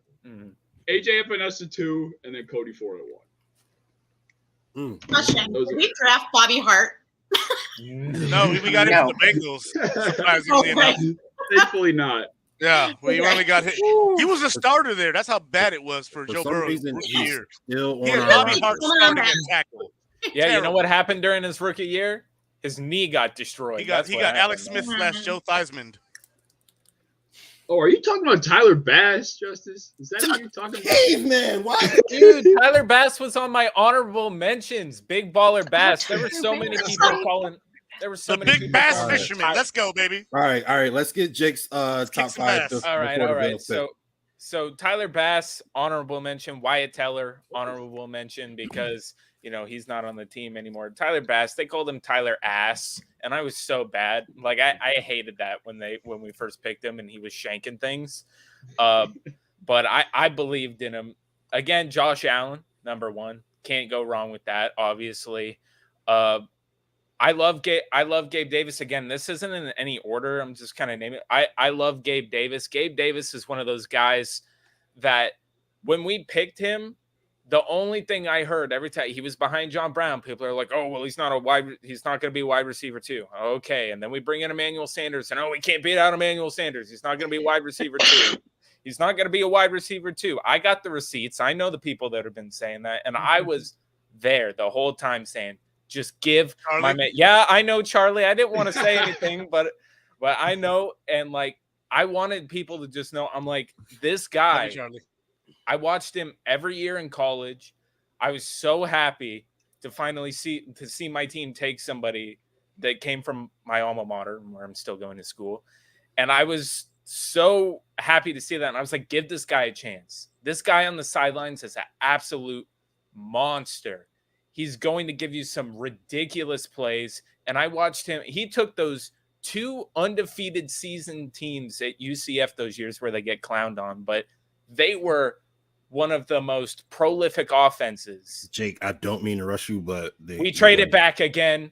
God damn it. Well, never mind that. We traded back to the 63 pick, and we got 3 more picks, 63 and 209. So actually, Jake, now you can take your time. So, go ahead. Yeah, but I'm not going to. But yeah, Gabe Davis is a guy like that. Miss Robbins said it's just like when you see it, there's some sort of connection you feel with these players when they come from a place that you've been watching for so long, and to see the team that I rooted for in the NFL at the professional level take a guy that I was watching make people look silly for years. I couldn't love Gabe Davis anymore, man. I think that again, you double Diggs, he's a problem, man. Yeah, he is. And I know people like to knock him. They're like, well, if he had to be a number 1 on a team, well, yeah. I mean, but that's not. We don't know what that's like because he hasn't had to do that yet. So I love Gabe Davis. Why are you talking about him being a number 1? Like, why would that even be an argument for somebody like that? Because some people say that he's not that good. Put him as a number 1 on teams. Yeah, but he's a 4th round. Why would somebody even bring up that argument? That's just. But I'm sorry. Diggs was a 5th round pick, and Cooper Kupp was a 4th round pick. Did you so that's why they Andre Reed was a 4th round pick. Tom Brady was a 7th. But Tom Brady was 7th. I mean, I'm not a Rams fan, so I didn't really think about me saying that is not saying that a 4th or a 5th or a 6th or a 7th round pick or even undrafted guy can't be good. I'm not saying they can't be good. I'm saying that if I take a guy a 4th round pick and he is a damn good number 2, that's a W. You know, if it's he's a number 1, that's a bigger W. Here's my thing: is we don't know if he's a good number 2 because he hasn't been put into that position yet. So you think he's going to be a good number 2, just not and over you a long hope period of time. he's going to be number 2, but he hasn't been put in that position yet, so we don't know. We don't know what he like. He was the 4th or 5th option. Oh my God, bro! Charlie, we're gonna see this year, man. We're gonna see this year. This is going to be the year. The Cincinnati Bengals take Cam Taylor-Britt with the 60th pick. Oh, that's a great pick. Cornerback out of Nebraska. It was Hey, Charlie, you would take. Charlie, I'll tell you what we do. We're Yes. gonna put some Metamucil in Gabe's water. He'll be a great number 2. Stop. Yeah, I mean, I'm just saying, like, if you're, he's great at those deep routes, right? He's great along the sideline. I think he's great on crossing routes, but he's the 4th or 5th option. So okay, let's see him as if he is the number 2 option, or maybe Knox is the number 2 option. My point is he's been schemed open partially, and the other part, his talent, and then the other part is that, like you said, they're doubling other guys. So okay, let's see how he reacts when he's got more attention put on him now. That's what I'm saying. Let's see. We don't know. I'm not Miss Cleo. I can't predict the future. No, but I'm saying that doesn't really fit your argument, though, because this year he's going to have Stephon Diggs. He's going to have Dawson Knox. He's OJ never Howard. going to be in that situation. He's going to have Jamison Crowder. Jamison Isaiah Crowder. McKenzie. Thank you. Isaiah McKenzie. And then, obviously, whoever we drafted. So he's going to have that attention taken away from him regardless. Well, not just that, but isn't it the coach's job to scheme people open? Yeah. Like that's that whole control that. They're supposed to do that. Like, they're not supposed to scheme you to not be open. They're supposed to scheme you to be open. The only thing I can ask from a player is when that's happening to take advantage of it, and he does it, and he does it well. So, all right, so Gabe Davis was your number 2, right? Again, these aren't in any order. These are just, but yeah, Gabe Davis, again, Teller and Bass were, and then I have Taron Johnson, Dawson Knox, and Ed Oliver, man. And I like Spencer Brown. I think that Spencer Brown is one of those players that we've talked about. They're just raw, man. They're one of those raw dudes that they love to just get. And I think Aaron Cromer is going to get his hands on that. Ooh. That's some wet clay right now, man. He's going to make the best statue out of that when he forms. It's going to be great. A monster. I love it. I'm super excited to see what Cromer can do with this offensive line. I'm super excited to see what Dorsey, Brady, and Shula are going to be able to do with this offense. Those are some crazy names to be, I'm super excited to see what the Shula. It's like, woof. Right. Exactly. I'm super excited to see what the Bills are going to do it with this pick, because at this rate, the Bills are just going to keep trading back 3 picks, man. We'll see what happens with that. That means so they have at least my 3 top guys 5 who are on the list, right? That's what it means. There's 3 guys on the list. Bills will own the If they're entire still on the 7th list, round. They'll move back and move back and move back and move back. I think they're going to trade back into the 4th. They're not. I don't think they're going to be. 7 more picks aren't making this team. We'll see what happens with that. So I'll go ahead and give my top 5 really quickly. So my number 1, obviously, of course, is Josh Allen. I mean, my @name was JA17 MVP, for God's sakes, for like a full year. The 49ers take defensive end Drake Jackson with the 61st overall pick, by the way, guys. So my number 2 is actually Ed Oliver. I do think Ed Oliver is the second freakiest athletic, the second best player on this team. I'm not missing. Maybe Tre'Davious White, but I think Ed Oliver is going to pass him this year in terms of being, the best player on this defense. I really do. Third, a lot of people don't like him. I love him. I think he's really good. I'm going Tremaine Edmonds. I don't think he should be traded. I don't think he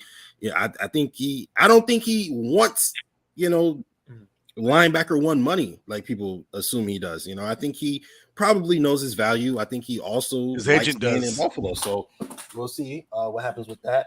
And we've seen people give Buffalo the hometown discount, and I don't see why a guy who helped rebuild this entire roster, wouldn't want to be along for the ride. So I'm going to take Tremaine Edmonds with my number 2 pick. My number 3 pick is Taron Johnson. I thought Edmonds were your 3 because you had Josh and Ed.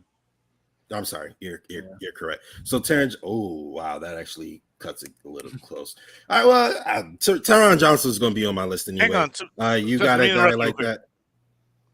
We should have done the stipulation. Josh can't be on it because he's obviously number one. Yeah. But we should have said anybody but Josh because he's number Tyler one. Bass makes my list, baby.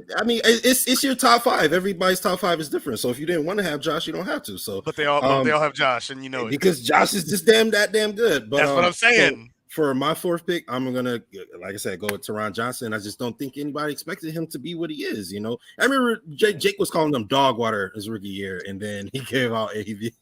Was that his rookie year? I thought it was his second year. I only called him that. 2017 draft. Yeah. You know the story of why I said that. He got benched. After he got benched, that's when I said that. I just wanted to tease you, Jake. That's all. Yeah, I know. I'm just playing with you, bro. I'm just playing with you, bro. And my number 5 pick, I am going to say Tyler Bass. I understand the whole honorable mention thing, but he did just break the Buffalo Bills points record. And he looks legit. He looks elite. He looks like everything you want in the kicker. He has the leg, he has the accuracy, he has the fortitude. 25, I'll tell you that. The swag, son. Ice cold. Anytime I haven't really seen him miss any like high pressure kicks. I think the only time he missed one was in Atlanta when it was like stupid cold outside. It was snowing and windy and everything else. So I'm going to take Tyler Bass with my 5th pick. And I think that those are my top 5. I heard some people say Saran Neal. I'm not big on Saran Neal. I gotta admit. As a return special gunner, he's excellent. Dude, tops in the league. But when you look at your team, gunner is not exactly high on your list. So yeah, absolutely. All right, so I do want to get back into this whole Brady debacle, right? All right, so the rumor is that Bill Belichick is out here sabotaging everybody. Okay, so this is the rumor is that Tom Brady had a deal with the Miami Dolphins that he was going to go there, be a part owner, then be their quarterback, right? And then Bill Belichick texted Robert Flores about the whole Brian Flores, not congratulations, Robert. Brian Flores, yeah, exactly. And he kind of mistook him for Brian Daboll. And that kind of ruined what the Giants had going on a little bit. It ruined what Miami had going on. Apparently, they were set to announce this whole thing with Brady that same day. They were going to trade for Sean Payton too. He is picking Cole Strange in the first round, so it looks like he's also sabotaging the Patriots. So we'll see what happens with that. Kristen, what are your thoughts on this whole Brady debacle? I think it's wild.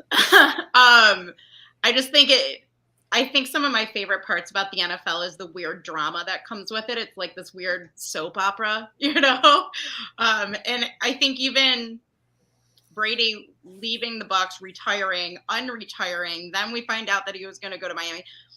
I would be interested to see if he comes back again next season, if he does not go to Miami. I mean, this season's out, that he's already recruiting guys to the Bucs, everything like that. But I'd be interested to see if his tune will change, next season for sure.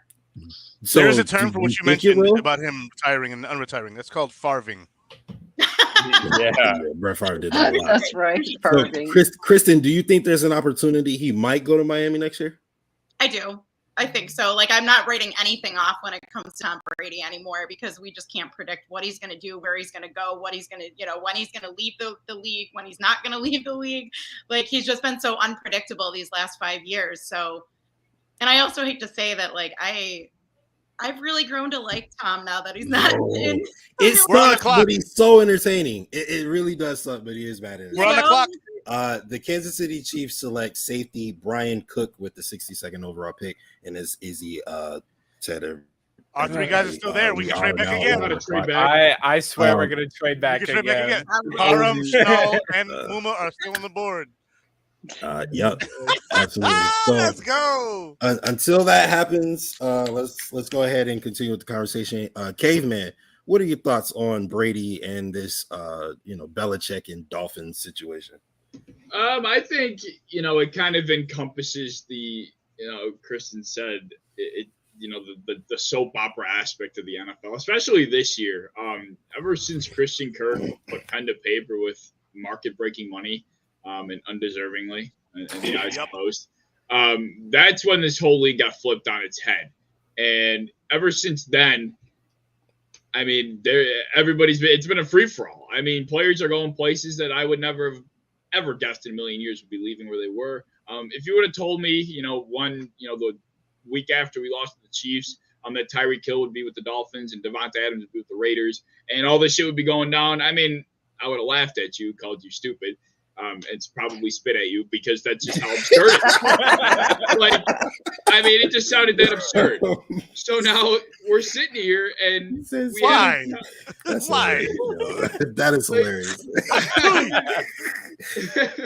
This league has really been flipped on its head, and I think this whole Brady thing with the Dolphins really encompasses, the craziness of the league and where it's all heading. To be honest, I think it's going to be like this for a while, forever.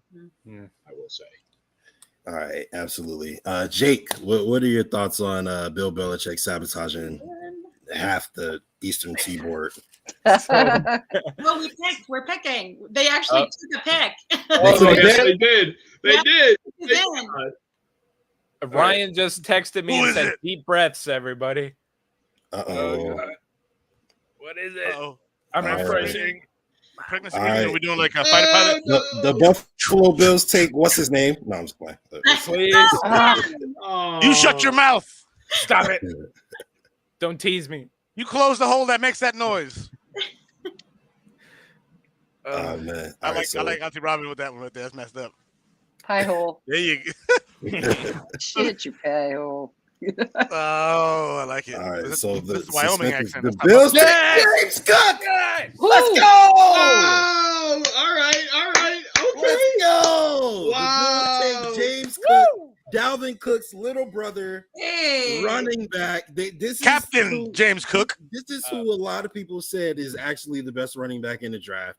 So we'll see. He runs the exact same way as Dalvin Cook. This guy is great out the backfield in terms of receiving. A lot of great things said about James Cook, so we'll see what happens with that. Jake, what are your thoughts on James Cook being the Buffalo Bills selection here? Hey, I told you again, they brought him in for a visit, and I thought, okay, if they want somebody who can receive out of the backfield, they want somebody who's going to make some moves on somebody, and he has a lot of the same characteristics his brother Dalvin Cook has. I think that maybe they were afraid that maybe he wouldn't fall far enough into the third round for them to get it. So maybe they feel like I think the taking of a running back kind of solidifies more for me, maybe that they'll go offensive lineman either later, or that means now they want to get their running back and they want to go get another corner later. So I love this pick, man. Again, I think and I don't like to put players down, but I think if you're picking James Cook in the second round, I think that, Zach Moss has definitely got a lot of fire under him now, especially for this year. And, Caveman's bottom 4 picks are starting to look a little stronger. So I love James Cook, think it's a good pick. And I think that the Buffalo Bills will actually be able to utilize him in the offense. He's the kind of back that if you need him to close out a game, he can do it. If you need him to just receive it out of the backfield and take it 60 yards to the house, he can do that too and put a few moves on people. I love him. I think this is a great pick. Let's go. Auntie Robin, what do you think? I'm liking it. I didn't do a deep dive on him. I was listening to what Jake said, and like Kristen, I'm more impressed and happy that we did this in terms of getting a running back. And I don't know that I was all in on Breece Hall. I think there was, there was a lot of hype there. This guy sounds like he's right, exactly the prototype, that we're looking for and that we need.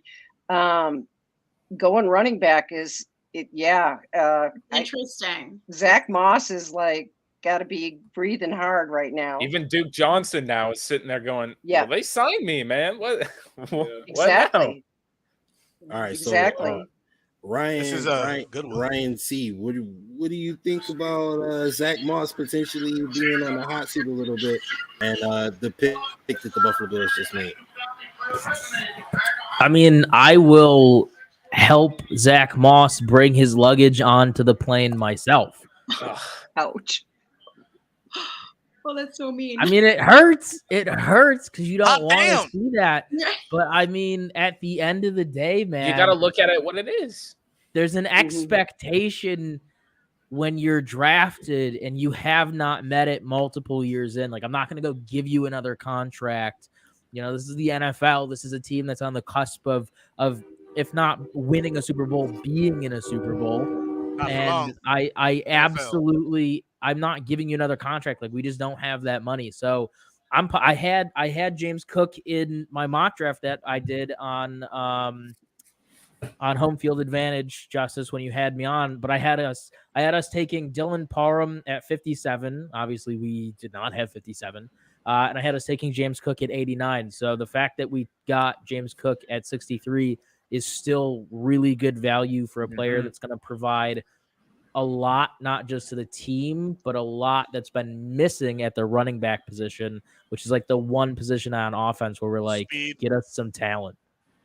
Now, Charlie Gross, I have to say, all right, me and Jake, we did some mock drafts, right? And we were in a situation we thought we'd never find ourselves in, where we saw Nakobe Dean available at pick number 57. And we were like, yo, Nakobe Dean This is is still crazy. There. This is crazy. Is he still there? No matter what, Nakobe Dean is still on the Yeah. board. So Charlie Gross, did the Bills make a Linebacker heavy mistake still on in the not taking Nakobe Dean, or are you satisfied with the James Cook pick?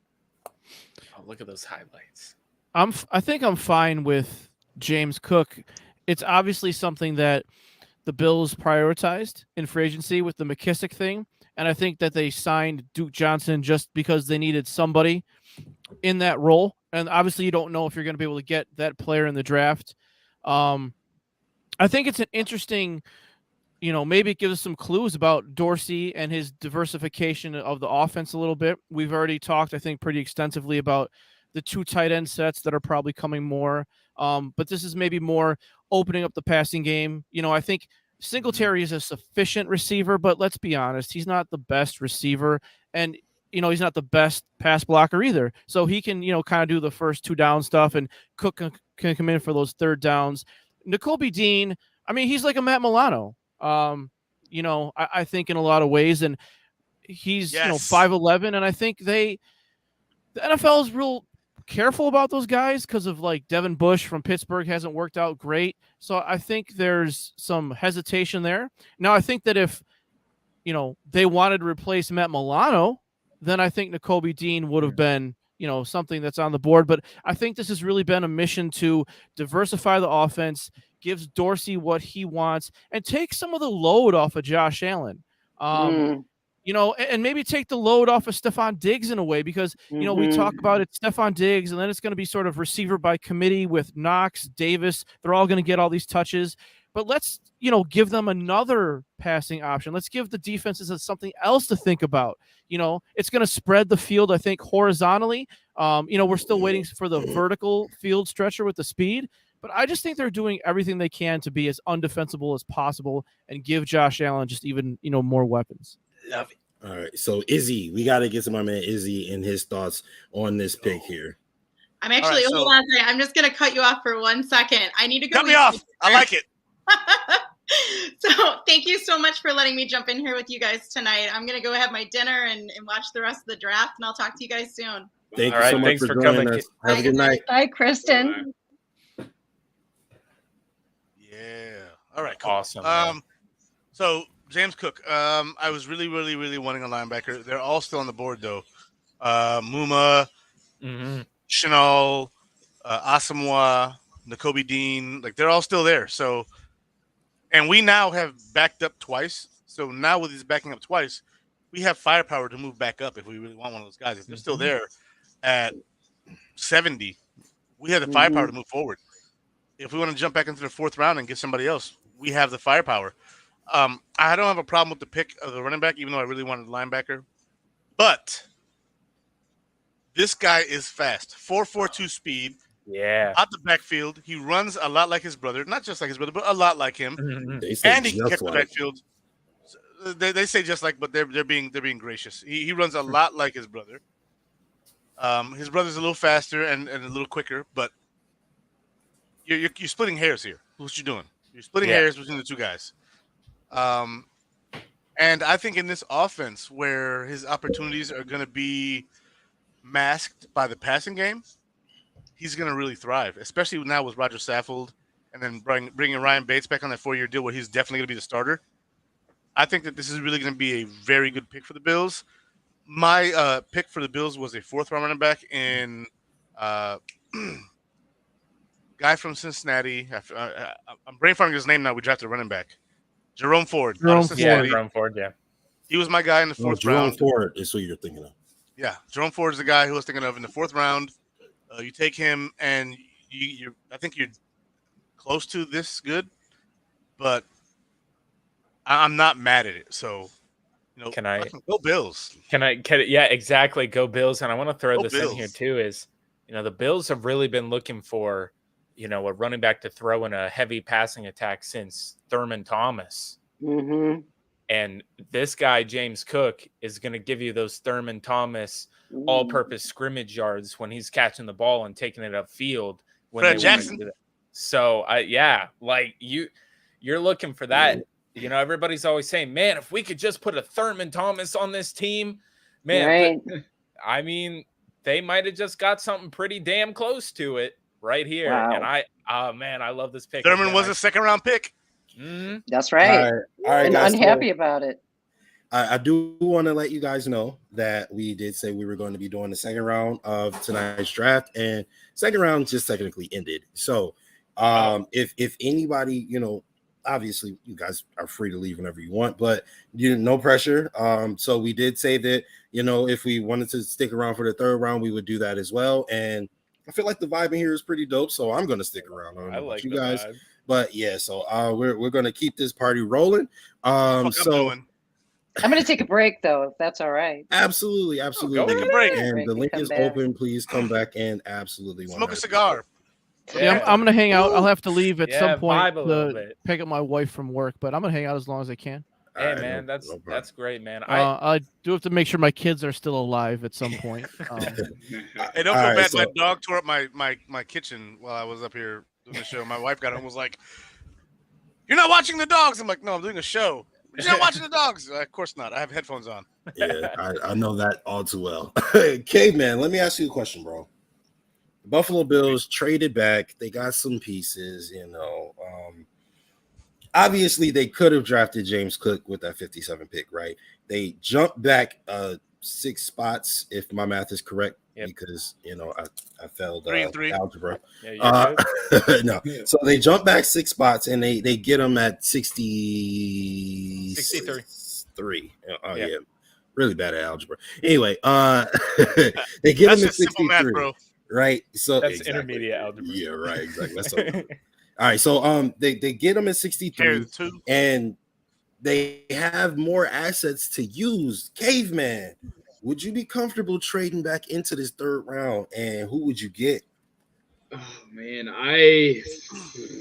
it's hard, man, because now I've been very anti-fun as far as the entire draft process. Like running back in the 1st round, no, like I'm old grandpa. I don't want that shit. Last year I was the same exact way. I didn't want to touch a wide receiver in the 1st round this year either. But now you're feeling the adrenaline of drafting James Cook. That was fun. So I would like to see. Maybe we do a little bit of jumping into the upper 3rd round. I do think we're going to use those picks we accumulated to jump either into the front of the 4th or the front of the 3rd. Obviously we have no use for them. We're too good of a roster. Stick it around with straggling picks later on in the draft. So I do expect them to make a big jump with those picks they accumulated. So yeah, I do think it's going to be happening. Not sure when, but I do think it will. Definitely. Okay, so K-Man says he thinks that a trade up will be happening. Charlie, what do you think? I'd like them to trade back up. I still think they need an outside wide receiver depth guy, future, whatever guy. I'd still like to see them take a linebacker. I don't think they're going to trade Tremaine Edmonds, and I don't know. I really think they love him, and I think, excuse me, I think he does a lot of stuff that we don't really notice. But I do think that they're looking at third linebackers because I think we talked about it yesterday. They're playing like 10 teams that want to run the ball a lot. And I just think you want that guy. If that's not going to be Tremaine's great strength, if he's better in coverage, I think they are looking for a guy who can come in and do some, better run fits. So I would certainly love to, have them take two guys, a wide receiver and a linebacker in the, trade it back in the third or maybe trade into the fourth. The other thing I thought of is that Brandon Beane always seems to be able to collect picks for the next year. And usually he does it by trading really bad offensive linemen to other teams. But I was just wondering, maybe he trades out, from the 5th and 6th with a few of these and just gets picks for next year too. So do you think that's a possibility? Are you looking for mid-round picks next year, or? I mean, if you're trading a 5th, you're usually getting the pick below. So like if you trade a 5th, you're usually getting a 6th. If you would trade a 6th, you're going to get a 7th. So, I just don't think, as much as they need bodies for training camp, like Beane did talk about trying to take guys that he thinks can make the roster. And we got what? Now we got like 6 more picks left. Yeah. I mean, I don't know if a bunch of 6th and 7th rounders are going to make make the roster. Please, Matt Riza. so I'd prefer the trade up or the trade out into the next year. Get Matt Huck the fuck out of here. Jake Jordan, what is your opinions on trading back into the third round? I love it. Again, I mean, these guys have touched on it. We've got these picks. Again, we're a contending team. We don't have that many roster spots that, these guys drafted. We're going to have situations like Wild Goose and things last year where they just get picked off the practice squad, and Beane coming out and saying he wants to pick guys that are going to make this team.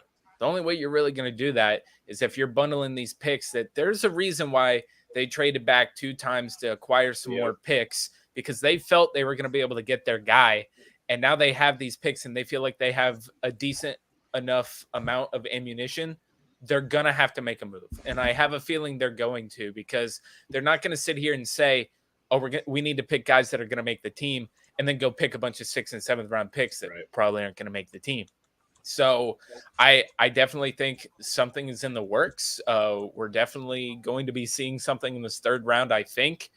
And I can't wait. I wonder who it is. Of course, I'd like for it to be interior offensive lineman, but it could be anything, man.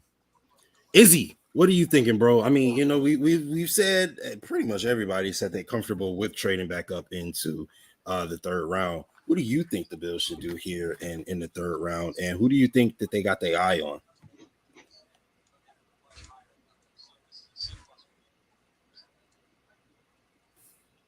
Am I muted? Or is he? No. I think is he frozen? He's frozen, yeah. Oh, okay. All right. Well, I was think he frozen. No, it isn't. He probably joking and probably just. No, I saw his eyes move. I froze for a second. I had to, dude. I'm doing this on my Xbox. Literally. Oh Xbox. Shoot! Yeah, wow. So I accidentally pressed B and it sent me to the main menu, and then I got to come back in here and I got to change away from my cam, and I got to change away from my. You're streaming through your Xbox? I've never heard of that's that serious. before. Look, bro. What? Yeah, my That's Xbox crazy. Series. Yeah, bro. It If is you what had it a PlayStation, you wouldn't have had these problems. If I had a PlayStation, I'd have worse problems. Not true. Did You you have a Series S, man. Did you hear the question, Izzy? I heard the question. But you had to repeat it because I was scrambling to fix my problem. Oh no, you're good. So we were asking that this 3rd round has just begun, right? And the Buffalo Bills obviously have a pick, as well as some of the picks they accumulated trading back in the 2nd round.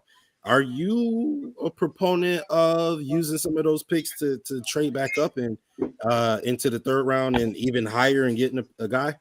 You can't get higher in the 3rd round now. We're in the 3rd round. But yes, I'm all for trading forward back into this 3rd round. I'm for look, I don't care if you trade 4 of those goddamn picks and get us back into the third round. So we have 2 third-round picks. The third round is one of the sweet rounds for Bean. Yeah, It's one of his best rounds. 3 and 4 are 2 of his best rounds. So why wouldn't you? Even if we trade back into 4, I'd be fine with that. But that's tomorrow, so I don't care today. But yeah, I'm all for it because the linebackers are there. Dylan Parham's still there. Like 3 of the guys I want are still there. Not to mention the wide receiver that Miss or Auntie Robin was talking about. I actually looked him up. She was wrong. That dude ran a 4.32, I think it was. Who? That boy Calvin fast. Austin? Yeah, he's fast. Yeah, Calvin Austin's fast. Yeah, Calvin Austin. Yeah, She The said he problem wasn't as is fast people as the say guy I he doesn't mentioned. have hands. I don't know, but she said, I know he's not as fast as Izzy's guy. And I was like, yes, he is. Oh, yes, no. he is. He's a flash burner. out there. But the thing is, the hands thing. I don't want to draft another Troy Williamson like the Vikings did, but they did that in the first round. However, the linebackers are all still there, and so is the freaking the guard, Offensive lineman Dylan Parham. Yeah. Dylan Parham. He's still out there too. So, dude, give me something I want. Give me something I want, and then draft whatever the hell you think is necessary. Give me what I want, and then Definitely, Mike. I gotta know, man. Right? So we take James Cook. What do you think James Cook is doing with this offense, man? Like we've all said it a bunch of times. A bunch of the stuff that he can do. What do you think he means to the Bills' offense? I think this is big for us, right? There's been the big back and forth argument saying we are one running back away from elevating this offense to that whole new level. It's been that damn narrative for the last 2 years now. Yeah. Now we finally get to see what kind of offense we are. And I think we truly get to see, whether or not the running backs are going to bring us to that next level, or a running back in particular, because, we could end up drafting James Cook, and hell, I mean, I'm not saying he's going to do bad by any means, but he can end up having a similar impact that Devin Singletary's had the entire time. And we're sitting here figuring out like, oh shit, it's just how we run our offense. The ball's always going to naturally be in Josh Allen's hands. It's going to be him running the ball for the most part. So at the end of the day, I'm just most interested to see how this truly does elevate the offense, if it does the way that we're all expecting it to, and I hope it does. I'm not saying it shouldn't or wouldn't, but I don't think it's a slam dunk for him to come in and make this huge immediate impact. So you don't think that he's coming in, and I know a couple of people were already like, Zach Moss, I'm gonna pack your bags for you. Yeah, do you think it's that kind of pick? I mean, I think that if you do, spend a second-round pick on a running back, it kind of signals that some of the backup guys have some fire under their ass. Yeah, I definitely think Zach Moss is gone. I just don't think James Cook necessarily comes in and dominates this backfield. I mean, Devin Singletary, whether people like it or not, he's been here for 3 years now, 3 or 4 years. And he's got a ton of experience. This is year 4. Year 4. So, I mean, the dude's been here for a while. He's got 1 year left. I don't imagine we are going to extend him. But still, I mean, I don't think this is going to be James Cook's job to take from or Devin Singletary's job to lose. Wait, James Cook's job to lose. That's what I meant to say. Like a lot of people think it is. Yeah, I definitely think that the Devin Singletary thing, again, I think a lot of people are going to make this assumption of, okay, well, if we're picking this guy in the second round, are we kind of already thinking of ahead of Devin Singletary? Like after this year, are we not going to try to bring back a guy like Devin Singletary? I don't know if we're going to be able to necessarily see enough of James Cook this year to make that assumption. At least I'm not entirely sure about that. Izzy, what do you think? Do you think the writing is just on the wall here? I think we'll see it. I don't think that I'm a lot like other Bills fans where, you draft a running back, you ride him, and then let him go. And you draft another one because running backs is the easiest position to, replace. Yeah. So when that's the case with your position, certain teams will put value on it, like the Cowboys and like the Cardinals and like the Panthers. New York Giants. They're running first teams. Well, they drafted Barkley. They haven't paid him yet, though. So we don't know about that yet. But Derrick Henry. Yeah. And all of them have been hurt. All of them. Derrick Henry got hurt. McCaffrey got hurt. David Johnson in Arizona got hurt. Zeke He's fallen off since he got paid. Oh yeah. Like, I don't think the Bills are going to make that mistake. They're too smart with their cap. They're going to realize the analytical part of that equation and say, all right, Devin, thank you. It's been nice. Unless you're signing this $15 million, 3-year deal, we're going to let you go. And they're not going to invest big in the position. They'll draft somebody every year or every 2 years, and that'll be it. Yeah, and I definitely feel the same way about that. Is like, if you're going to take a running back, I don't think, especially in an offense running, and we don't know what Dorsey is going to do and things like that. But I'm pretty sure when you have a guy like Josh Allen, you're not changing it all that much. So the running back is not going to be a major factor when it comes to the Buffalo Bills offense. So why would you? The Jacksonville Jaguars selected Chad Muma from Wyoming. So. There he goes. There we go. The Jaguars Chad took another linebacker? Huh? Chad Muma. The Jags took another linebacker? Yeah. Yeah, they took Chad Muma. Didn't they let wasn't something Miles happening Jack. with Miles Jack? Yeah, they He's let him gone, go. but they picked up they drafted a linebacker already. Okay. They drafted the kid out of Utah, Devin Lloyd. Oh, Devin. Well, I guess they're doubling up on it, man. They want to have a combo back there. It makes sense. But they could do that. And I think Muma's that guy again. He goes after heads, man. The highlights that they show of him, dude, he's a hitter. And I remember like that. The quarterback's still out there too. Yeah. Oh yeah, he is. Except for Pickett. just to keep talking about this Devin Singletary thing, and Charlie, I want to get your take on this as well. Do you think is it safe to say, like, right now, and I don't think it very much is, but for you, is them taking a running back in the second round kind of a writing on the wall of we're just gonna see what rides Singletary out this year and then possibly just try to move on? I don't think so, because I think that he's different than Singletary. I think it's a pretty different skill set. So I guess the question is, Sean McDermott prefers a platoon there. He said that. Mm-hmm. So do they prefer having, two different guys? Do they prefer having two similar guys? And not signing Singletary would be a departure from Brandon Beane for what he's always talked about, which is draft and develop. Mm-hmm. Now, they don't, value taking running back high, and they don't value putting a lot of money into it.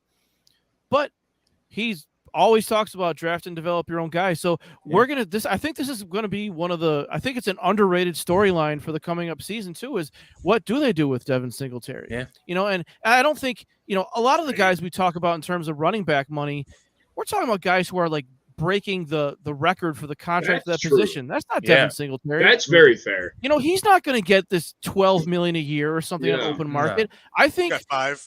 I wonder, like, is he going to be like a a middle-class man's like Melvin Gordon, right? Like, is he going to get like $6 million a year? So do the Bills do it in that sense, because they're not going to be paying this crazy contract, right? Unless he goes, crazy, but the Bills throw the ball so much that's not going to happen. So real quick, I just got to ask this because I was listening in the background. You said this, but isn't that kind of like the same situation for Tremaine Edmonds?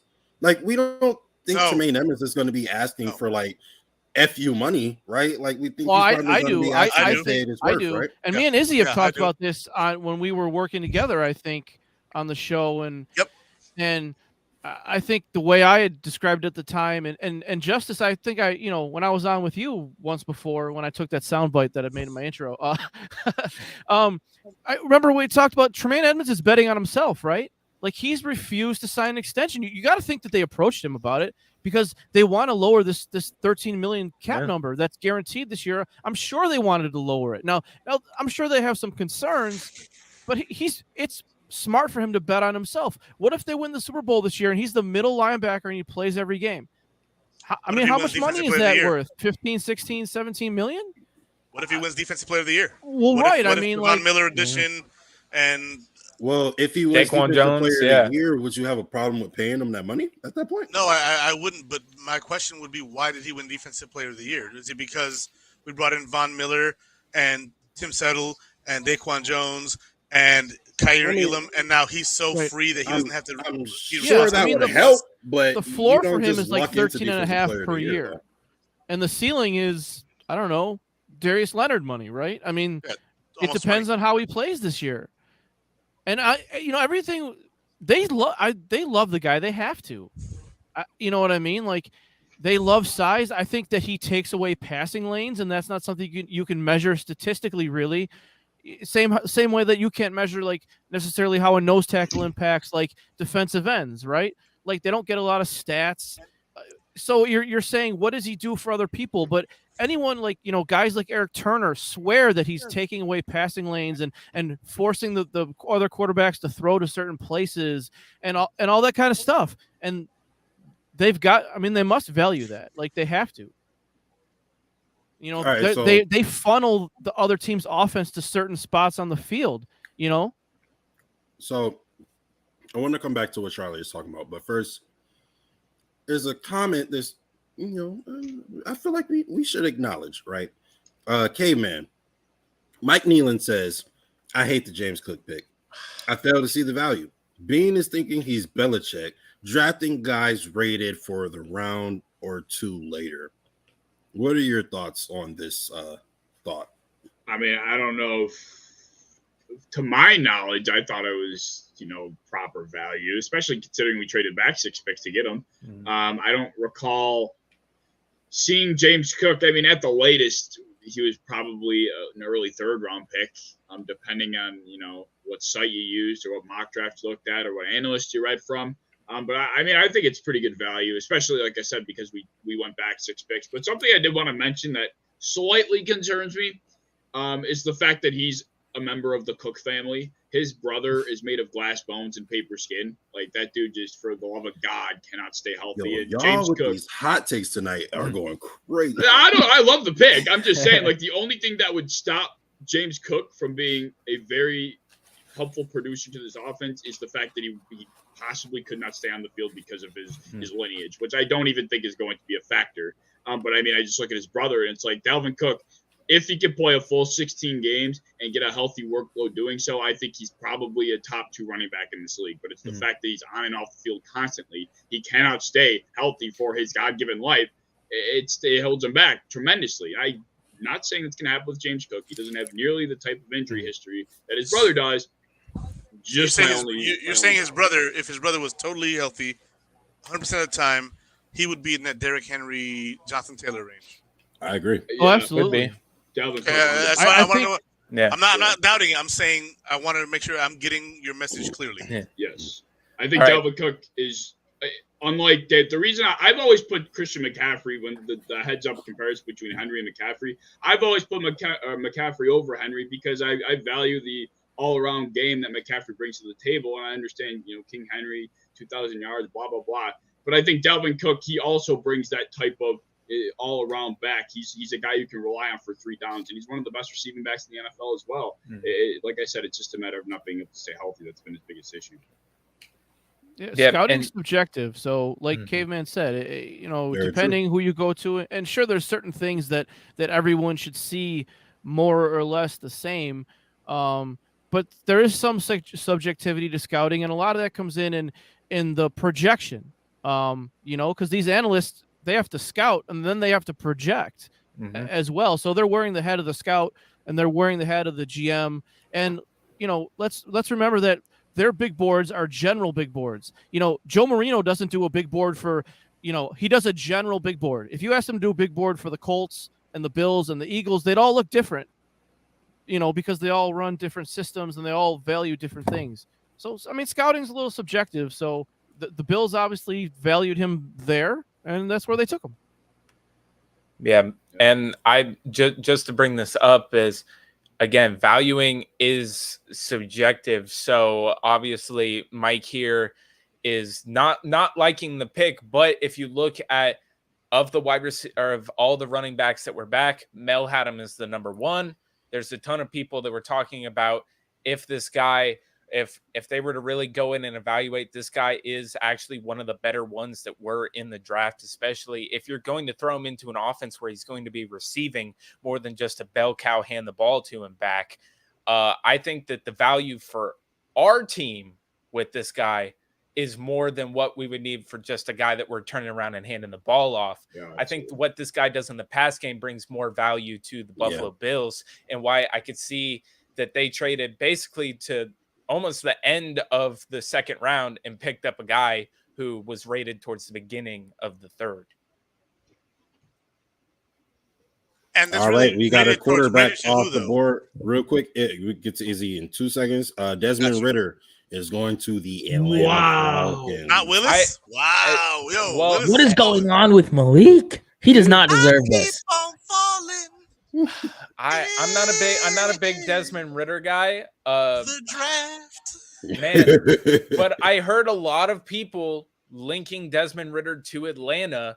So I was very surprised that I actually thought he might have been their second round pick when I was looking at it. But I was like, there's no way the Atlanta Falcons leave this draft without picking a quarterback unless they're going and getting somebody like Jimmy G, or they're going to pick a quarterback that they feel like they can help develop this team in its rebuild that it is at right now. So I don't hate the pick, but I don't think Desmond Ritter's the best prospect. Again, all the quarterbacks in this draft, it's been like, take your pick. They all have their problems. I disagree. Really?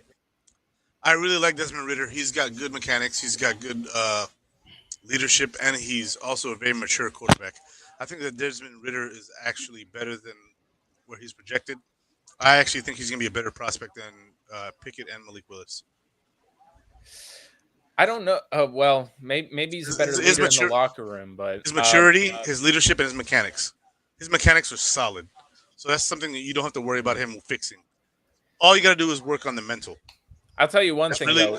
Coaching is really who needs. He's better than any of the guys that Atlanta has right now. Mariota? It's a Mariota slander, and I don't like it.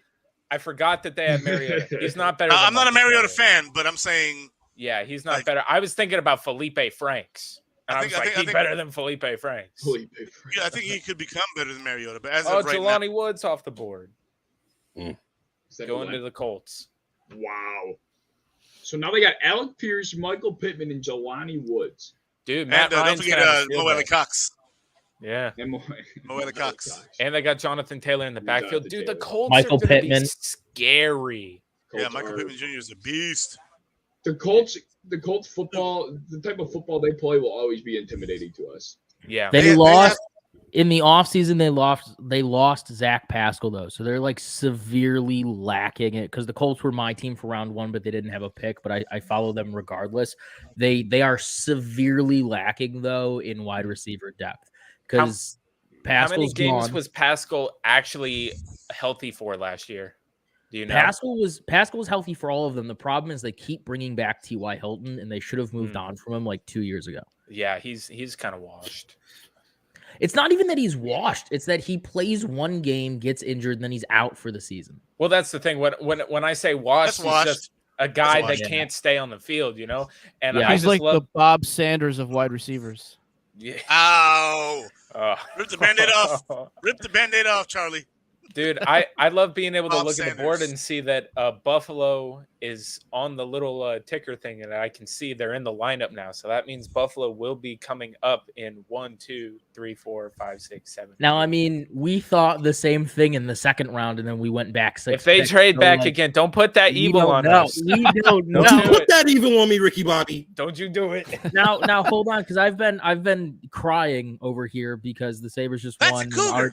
And RJ just retired and blah blah blah. But hey, shout out to RJ, man. Shout out to RJ. Shout out. Yeah, no doubt, man.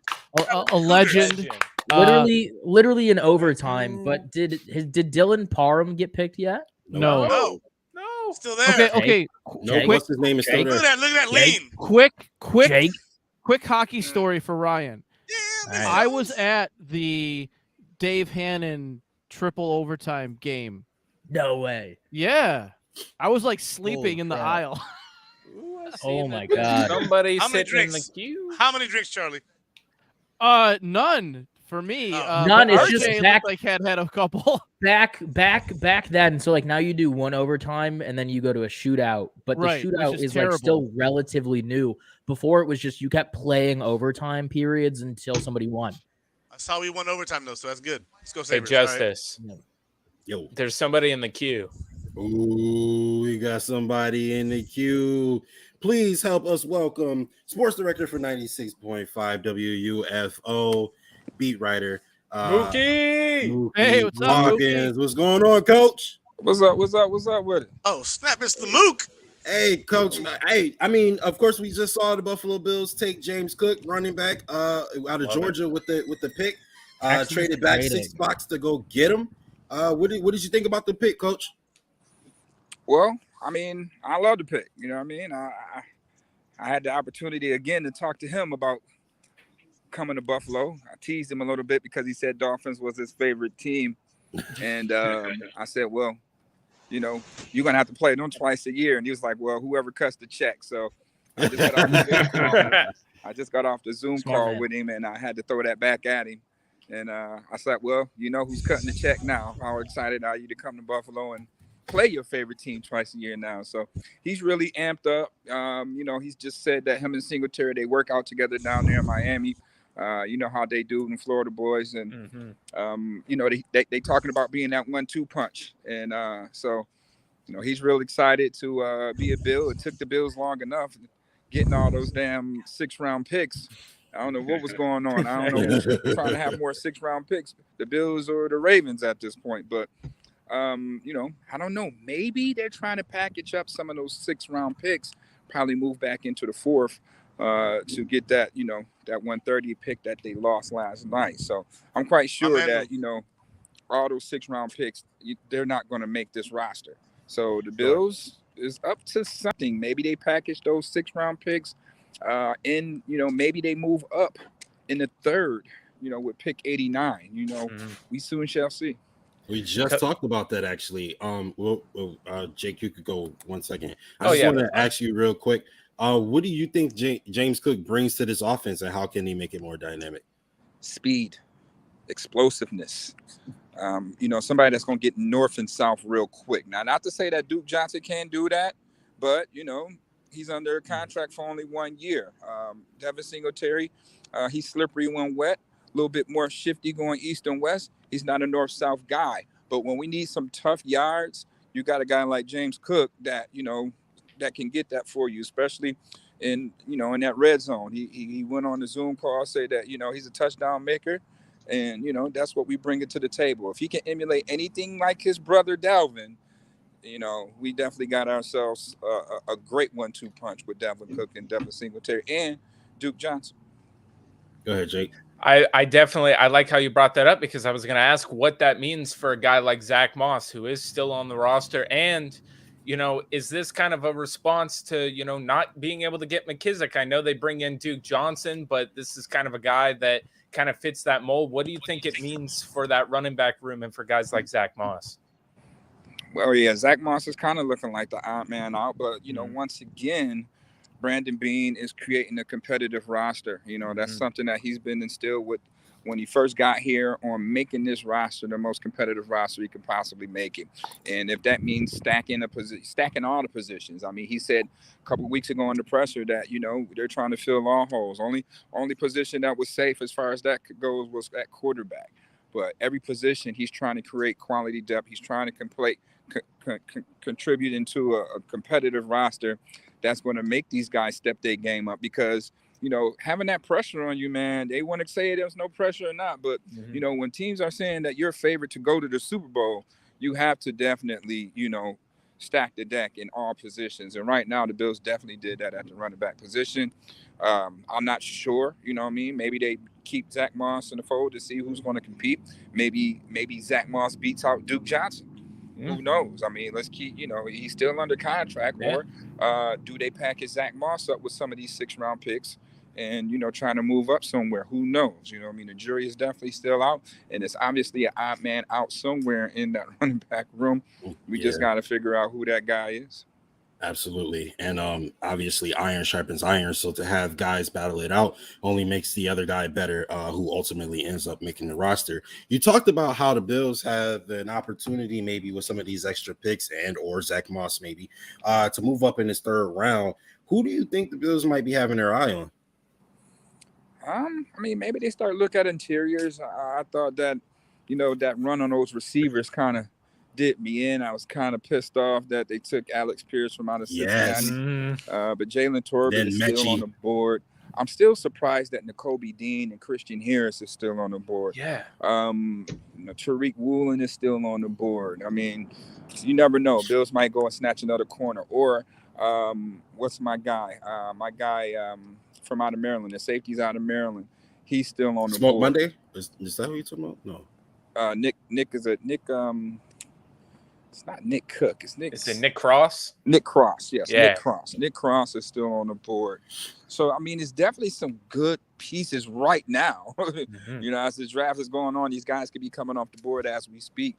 But there's definitely some quality pieces, especially at that linebacker spot. And, you know, definitely some quality depth pieces at guard. You know, not necessarily tackle. You got Dylan Parnham, who's still out there. You got Sean Ryan, who's still out there. You know, there's a host of tight ends that's still on this board here.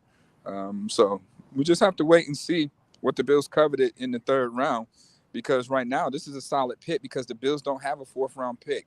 So, you know, they definitely gotta, you know, hit the nail, you know what I mean, with this pick right here too, because the Bills don't have a fourth round pick, or maybe they're trying to, you know, use some of those 6th round pick and the player possibly to be named later to jump back into fourth. But who knows? You know what I mean? There's some quality pieces out there. I'll say maybe linebacker. When you look at the scenario, if I had my GM hat on right now, okay, it's only Tremaine Edmonds who's got 1 year under his deal, and you have Matt Milano. So if Nakobe Dean or Christian Harris is still on that board at pick 89, I'm going to snatch one of those guys. Christian Harris I was literally just gonna ask you that. Hey, Mookie, what do you think about Leo Chenal? Who? Leo Chenal, Wisconsin linebacker. Oh, yeah. You got Still on the board Leo too. Chenal. You got Channing Tindall.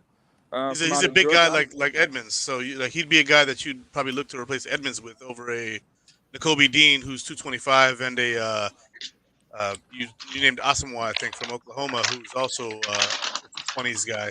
You'd want to replace Edmonds with somebody his size. He's a true Mike, and he definitely get his hands on that rock. So, you know, like I said, there's some good pieces that's still left. You know what I mean? So I think the Bills probably will go defense here, go snatch him a linebacker. There's still going to be some quality linemen at guard. When you look at the Bills line right now, I mean, the starters is pretty much inked in. But they do need to get another quality depth piece at that position in the interior. Possibly a versatile guy, somebody like Lacita Smith, who's going to be available anywhere between that 4th and 5th round tomorrow. You know, Dylan Parnham could slide. Who knows? But he has slid right now. Yeah, he's already slid. Yeah. He's already slid. He was supposed to be a 2nd round pick. Yeah. We're halfway to the 3rd. He's still here. So he could potentially be that guy. He could potentially be that guy at pick 89. Or once again, this comes down to the best available player. Right. You know Absolutely. what I mean? So, I'm going to snatch a linebacker right here at 89, just because if one of those linebackers go down, you know, we got Tyler Dobson. Okay, I get that, but you know, we know what he can do. We know what his limitations are. So I'll go snatch up a linebacker at pick 89 if one of those guys is still on the board there. All right, so taking a look at the draft so far, obviously they took cornerback out of Florida, Kyer Elam, with the 23rd pick, and then this year they take James Cook, running back out of Georgia, with the 63 pick. Are you satisfied with the way Brandon Beane, the direction he's going in the draft so far? Yes, I'm very satisfied. He's getting BCS Bowl players. He's bringing in winners. I mean, you look at James Cook. I mean, they just won a national championship. You know what I mean? So he's bringing that to the table. A guy who just won at the highest level on the college scene. He's bringing in a guy like Kyer Elam, who's played nothing but the best receivers. You know, that's been in the NFL the past 3 years, and that's going to the NFL. You know what I mean? So, you know, he's done an awesome job with the pick so far, drafting in that SEC. And I had to ask James Cook about how did he feel about, you know, another guy from the SEC getting drafted by the Bills. I'm quite sure they're going to talk a little bit later. He was like, yeah, the SEC is like the baby NFL anyway. So, you know, Beane's doing a good job so far. Yeah, absolutely. I love that. Coach, you also said, you talked about a guy like Tariq Woolen, a guy that's raw. He has all these different skills that he's got, but he's a really raw potential dude that could be molded, and maybe somebody that Brandon Beane said they wouldn't rule out double dipping, So if you got a guy like Woolen, do you think they're going to take a guy like that maybe they got to mold for a little while this high, or do you think they wait a little bit later if he slides? I don't know. I mean, when you got all these other pieces, like, those holes at linebacker, I would love to take him because he's 6'4", 205, 4'2", man. You can't teach 4'2", a guy that damn big. Yeah. I could teach him to play. He can be safety, or he can, he could be anything on my defense right now. He could be an outside cornerback, which he is, and he can be also a damn safety, So is he a tackler? Huh? Is he a tackler? I mean, when you look at all these DBs that's coming out of college, they all have to, learn how to tackle in the NFL all over again. Every last one of them, even Sauce Gardner. You know what I mean? So, it's a lot of technical stuff as far as technique and tackling in the NFL that you're going to have to learn all over again to do. I was wondering because maybe put him in the box. Maybe he goes in the box like a Saran Neal or a Poyer type. No, that's Saran Neal right there. That's Saran Neal right there. I got you. You let him be anywhere between a free safety or an outside cornerback, being 6'4". He's a little bit too light in the ass to come down in that box, being 6'4", 205. Kind of reminds me of Nnamdi Asomugha a little bit. Oh. Now, if he was 225, yeah. Okay. 6'4", 225, running 4'2", hell yeah. But Isaiah Simmons. Rushing the quarterback, though. If he goes untouched, he's getting there.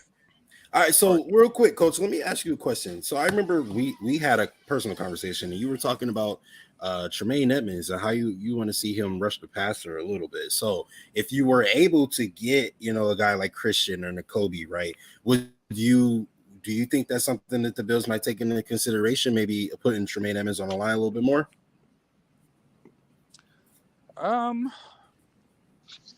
It's a lot of things you could do with that. If you get a guy like Nakobe Dean, obviously those guys is kind of like what my guy was just mentioning. You could put in that box and he can cover. I mean, they're like the hybrid linebackers. You know what I mean? Because Nakobe Dean's 6'1", 226. He could fly around. You know what I mean? And he could cover. You know what I mean? He's like a strong safety, if you will. And Nakobe Dean is kind of like the same way. They're kind of like the same mold.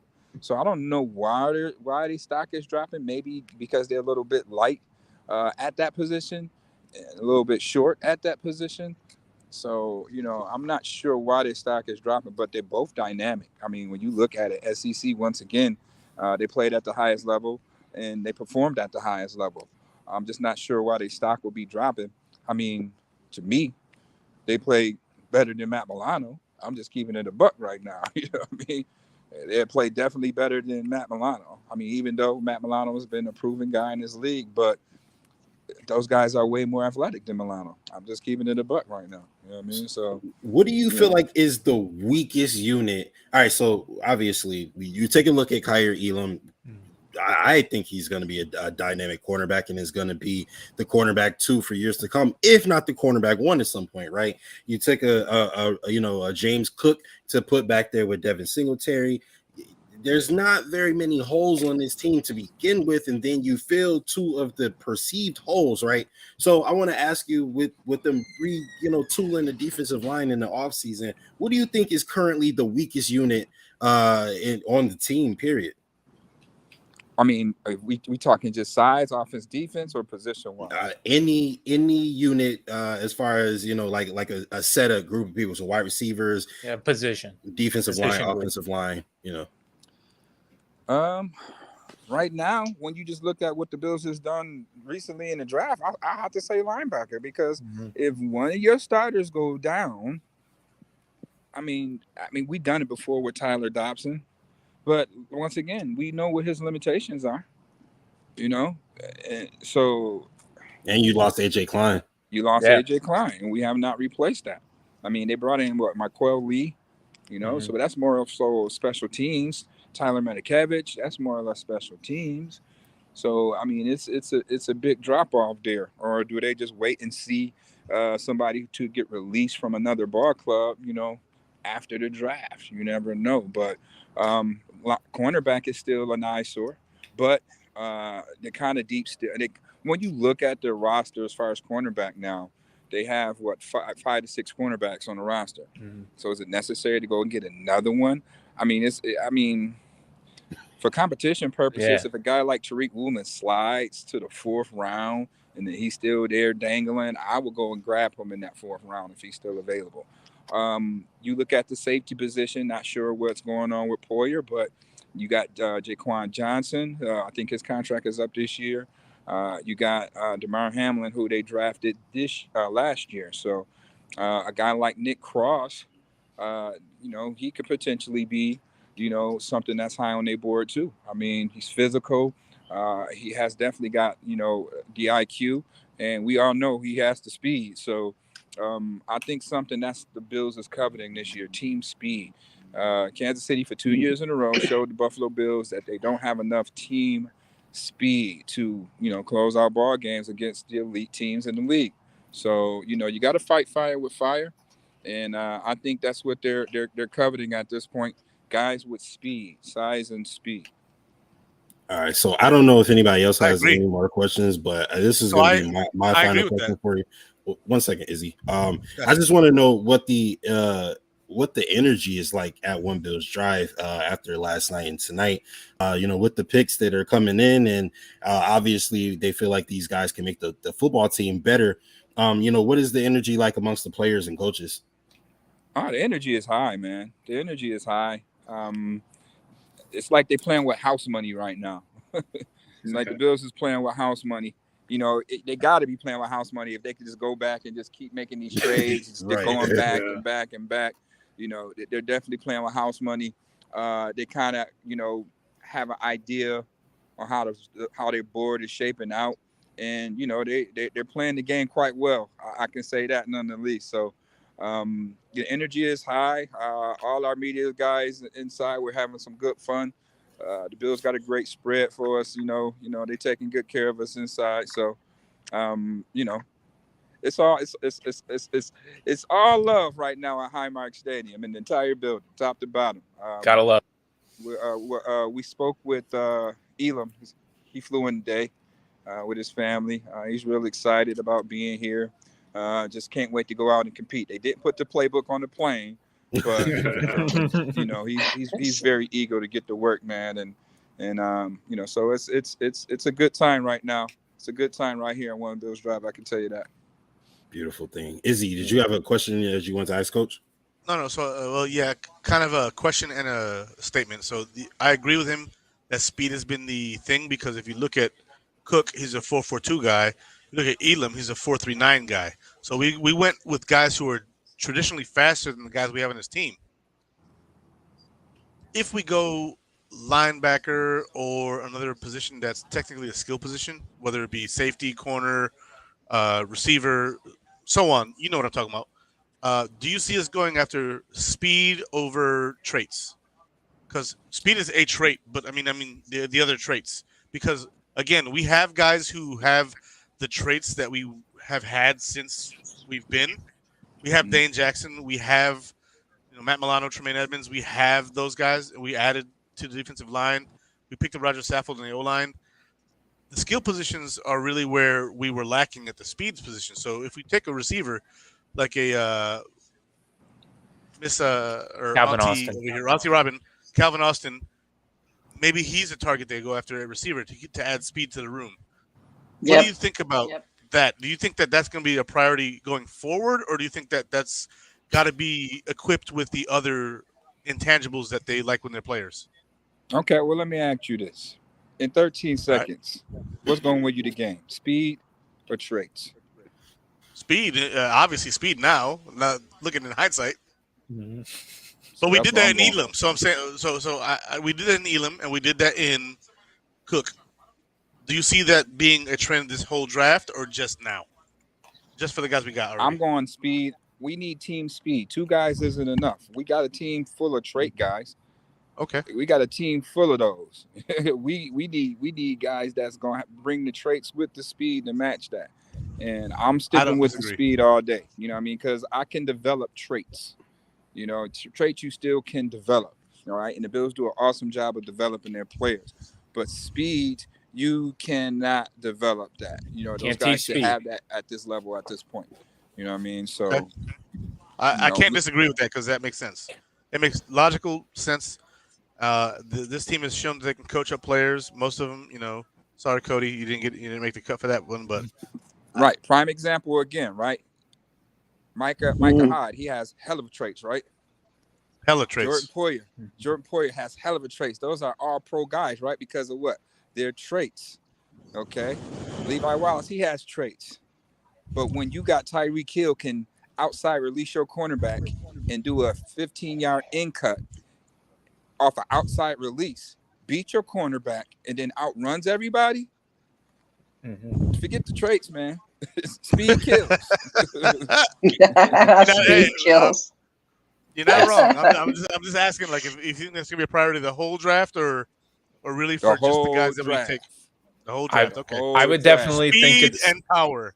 I would definitely think it's the whole draft. The Bills are dangerous, but we need to be a little bit more faster and furious. You know what I mean? So I'd say powerful too on the line, powerful. And just give me a really fast punter. Fast punter. Let's go. Hi, Robin. I think that speed is definitely something they need to cover, because one thing that Brandon Beane has also really preached is, you know, it's all about winning your division first, and our division just itself is getting faster with the guys in it. So we definitely let alone just Kansas City. Like, we're looking in our own division and seeing that these teams are going, hey, we need to get faster. That's the way the NFL's going. So that's definitely something that I could see the Bills really focusing on. Great point, Jake. Speaking of our division, I gotta get Coach's thoughts on the Patriots reaching, if you will, for Cole Strange, and then they reached again for, I think it was Thornton, was wide receiver they took in the second round. What are your thought process on what Bill Belichick is trying to sabotage the Boston? I don't know if that's like drafting the tank or what the hell's going on. I mean, he knows something that we don't. I can tell you that. I could tell you that he knows what we don't know, and he knows guys that fit their scheme. But yeah, he's definitely reached. He reached twice. I mean, that the receiver, he had a 5th round grade on him, just because he ran that speed, that I think fake 4.1 that turned out being a 4.3 or whatever. But I mean, what other skills he possesses other than being fast? So he had a 5th round grade. The guard had a 4th round grade, and you took those guys pretty high. So yeah, Coach, that's what I said. I said that Bill Belichick just looked at all the other receivers and was like, who's the fastest one on the board, and then just clicked and selected him. Man, that's got to be what it is, or he knows something we don't, because in the second round, that was a big time reach. And one thing we all know as fans is that track speed or 40 time is different from field speed. Oh yeah, Gabe Davis ran a 4.53 or 4.56, and he's beating people deep. So the game speed versus the combine speed is not exactly the same. I agree with that. Straight line speed is I mean, it's really not accurate, other than when you catch the ball and separate, then it turns into 40 time. You know what I mean? But when you got to make a guy miss and you got to stop and, then, kick it back in gear, then that's where you see the true speed, come out as a football player. Hey, Mook, I got a question for you. So with that statement, would you say that the 10-yard split, like they do for the linemen, would apply for the receivers too? Because that's generally where you're going to get open, is that first 10 yards after your cut. Yeah. I mean, they look at all of that. They break all that stuff down, especially in this analytical world. They break all that stuff down from the 10-yard split. That counts for the receivers as well. You mean that quick get off? You know what I mean? How they break that down from each 10 yards. Like, does this guy get faster every 10, or does he get slower? So they analyze every bit of that at the combine. Yeah, the stop and go I think is very important. Okay, right. So how do you think a guy like DK Metcalf slides after running a 4.35 in the draft? Yeah. So he's There slick he because goes. of his shuttle Nakobe time. Dean is taken 83rd overall by the Philadelphia Eagles. So I think his shuttle time hurt him Philly because they going didn't think he could crazy break, right now. but then he could break because the shuttle time is really, you're doing like 3 breaks. So maybe he's not good doing 3 breaks, but if you give him 1 break, maybe he's just blowing it up there. And that's I'm pretty sure that's exactly what it is. Like if you give him a slant or you give him a post or a corner, he's cutting that first cut just fine. But if you ask him to, do a post corner where he's doing 2 cuts, he might not be the best at doing that. Never know. You never know. It depends on what team you go to. They have an idea on how they want to use you. Obviously, Seattle used DK Metcalf in a good way because he got a big payday coming up. So, they use the guy quite well. So it's all in the eye of the coach or the GM that's selecting these guys, and that's why they get paid and that's why they get fired when they don't pan out. So, hey, that's why they call it the draft, right? The crapshoot. They call it the crapshoot, baby. Throw the dice and hope you get something. Yes, sir. So, all right. So I'm about to dive in here because the Bills is almost getting close. So I want to jump in and see what we got going on. So after they make this pick and after we meet with the guys, I'll chime back in. Thank you, Coach. All right, Appreciate thank you, you, Coach. Coach. Thank you. Fan. Big fan. Anytime. Bye, Robbie. Bye. Gotta love it, man. Next time he comes in here, I gotta ask him because he brought up about SEC guys and tackling and all that stuff. I think I gotta know where they think all this big rumor that that Elam could not tackle came from, man. Like I understand that his technique is a little bit like hit or miss. He's not consistent with it. But I don't know, man. I really like that pick. Every time I think about it and I go back to it, I'm liking that pick even more. Too. And I love the fact that, Coach is also saying that, hey, man, like the energy here is high, which tells me that the Buffalo Bills feel like everything's kind of falling their way, man. Everything seems to be falling the way they wanted to. So I can't wait in 5 picks here. Maybe they trade back again. Who knows? Maybe get some more move just so. I'm only saying that just so he brought up about them possibly moving back up in the 4th. Get if they feel like they can get their guy, and trade back. Why not? And get back in the 4th, have as much ammunition as possible. I think it'd be a good idea. I mean, of course, I don't want to sit in here for like two more hours, but like still, I think that the Bills could do that. Let's be real though. If Parham is on the board at 89, do you run that card in? Yeah, dude. We probably will, but to be fair, there's a reason he's still on the board. Clearly, NFL teams don't feel the same way about him that we do. I don't know if you read what Charlie sent, but Matt Lombardo on Twitter was saying that Nakobe Dean is looking at a red shirt year due to a pec tear and a meniscus in the knee. So there were some injury problems. That's why Austin Gale from PFF. Charlie is not in the only chat. that. Let's get Charlie's opinion. Well, go ahead, Ryan, and then we'll get to Charlie after. Well, I was going to say not only that, but he declined to have corrective surgery on those injuries. So that's what I saw. That I specifically, it was his shoulder injury, but he declined to have surgery on it. But I just do want to say, though, in addition to the comment of there's a reason Parham is still on the board, as I've been producing now back behind the scenes, which I'm happy to be doing again. A lot of defensive players have been being taken. So a lot of teams are prioritizing defensive needs. Okay. In Big addition run on to defense. Yeah. It's a very deep defensive class. So Carolina is attempting to trade back up into the 3rd round. So there might be another trade here at some point. So they're probably going to Chanel because they want that linebacker, baby. Charlie, give us some information on what Jake was talking about a little bit earlier.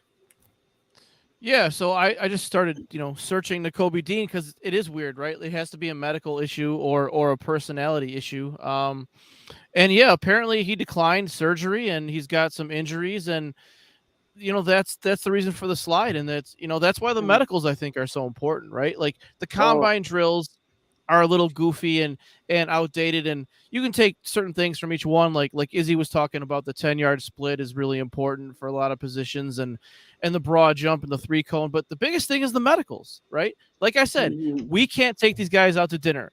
We can't look at their medicals. That's what the combine's really for. That's why they brought in Andrew Booth, right? On the 30 visit is to check out his medicals. And as much as it is for the future, you got to balance that with how long are we willing to wait, right? Like Jameson Williams, obviously that was different. Like he's only going to be out a couple games. But if you've got a small linebacker who's going to be out all year and he refused surgery, that's got to be a red flag for a lot of teams. Like, why are you refusing the surgery? It's 2 red flags. Right, because you need surgery and you refuse it. So that's you could both have had it 3 months ago and you'd be injury. ready to play possibly this year. But now you refused it and now you're out. That's 2 red flags in my opinion. Right. Because exactly. You got right. You got the injury and you have the maturity issue of you didn't fix it. Fix it. Just to butt into this conversation really quick, New England selecting Marcus Jones.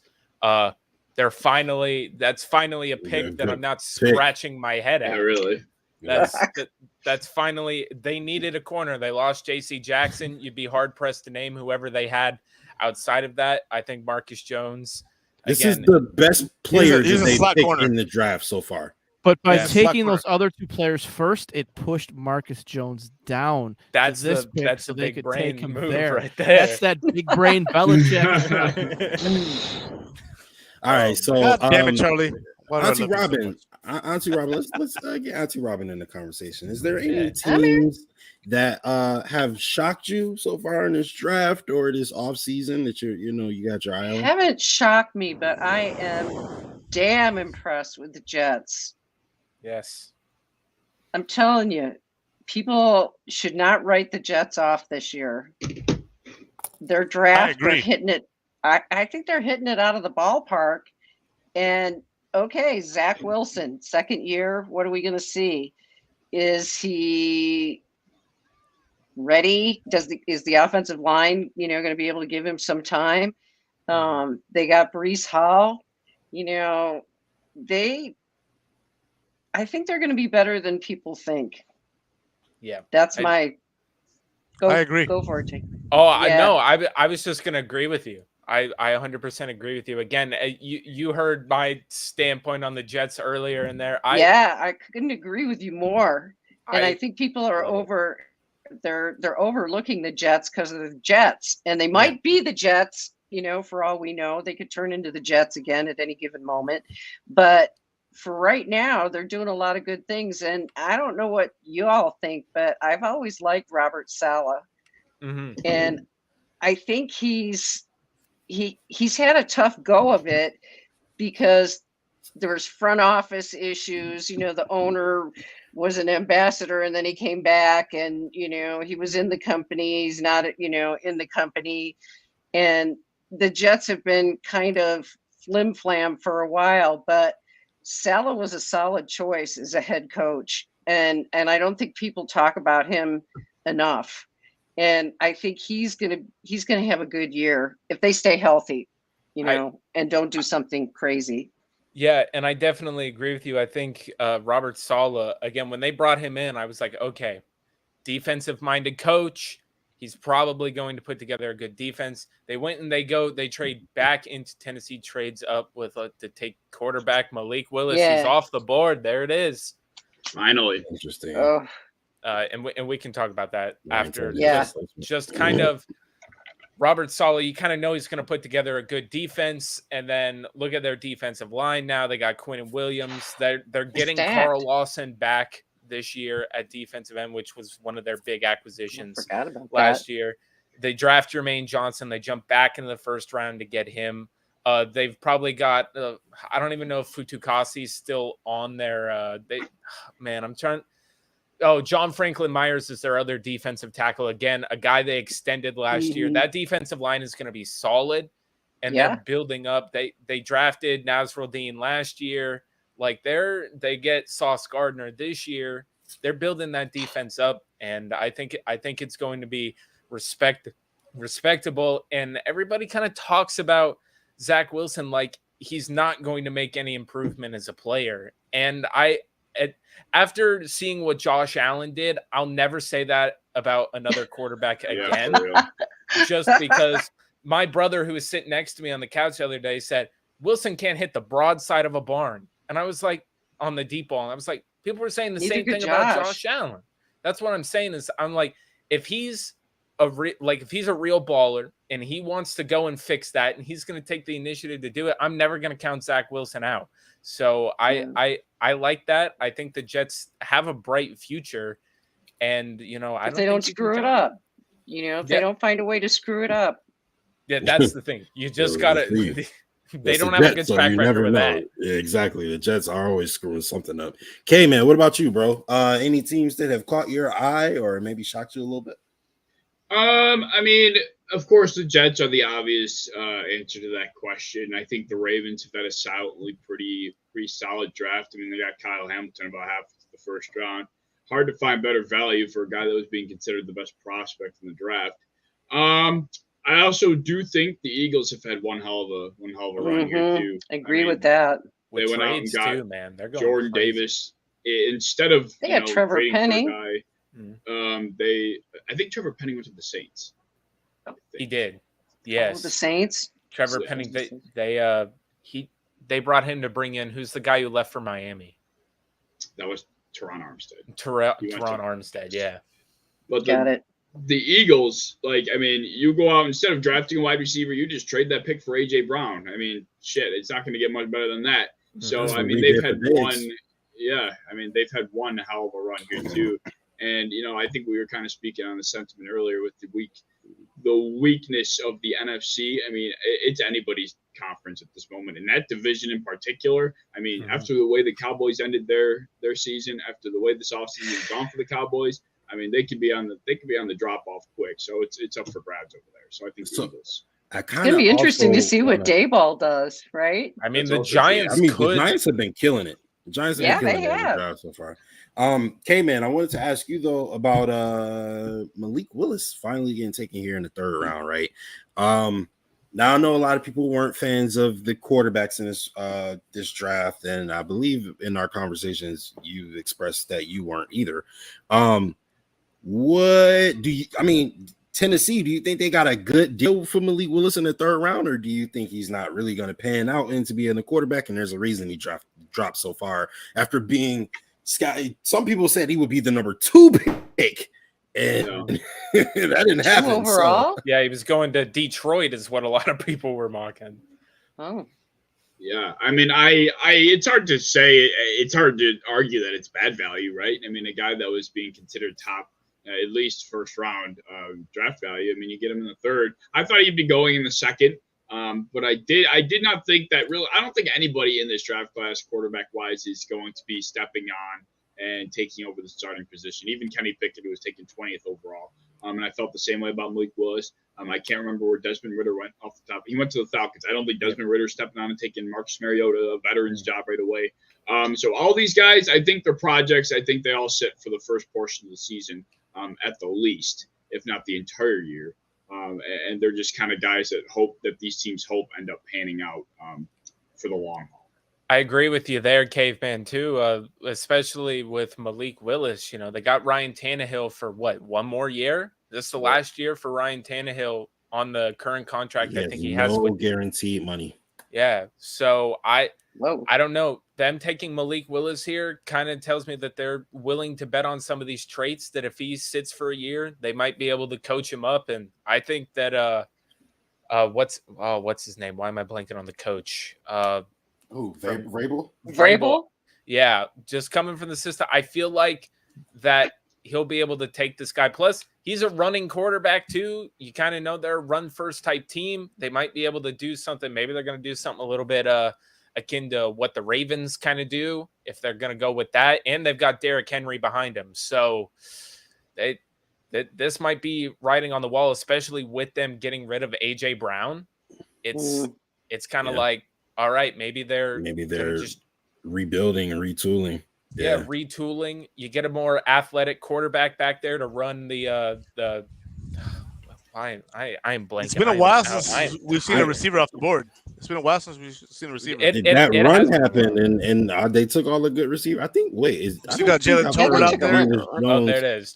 I don't think I've heard Velus Jones' name called yet. No, Velus Jones. He was taken. I saw him. He was taken. Damn it! All right, Ryan. So we take a look at Cowboys. Wow. We take a look at the Malik Willis pick. I'm interested with this pick. Right, Tennessee. Again, I mentioned Ryan Tannehill has no more guaranteed money left. Right, on his contract. So Malik Willis is a 3rd round pick. Now, if Tennessee would have took him in the 1st round, you could probably bet your bottom dollar that Ryan Tannehill is going to be gone within the next year or two, right? But with him being a 3rd round pick, you now find yourself in a situation similar to a Kellen Mond, right, where they took him, to kind of back up Kirk Cousins. And then they gave Kirk Cousins all that money, and they were like, all right, well, we have no need for Kellen Mond. We're going to, try to get rid of him at some point. Do you think that Ryan Tannehill has an opportunity to keep his job since Malik Willis was a 3rd round pick, or do you think it's over? I think he has an opportunity for sure. I mean, we saw no more this year than any other year that the NFL is a week-by-week league.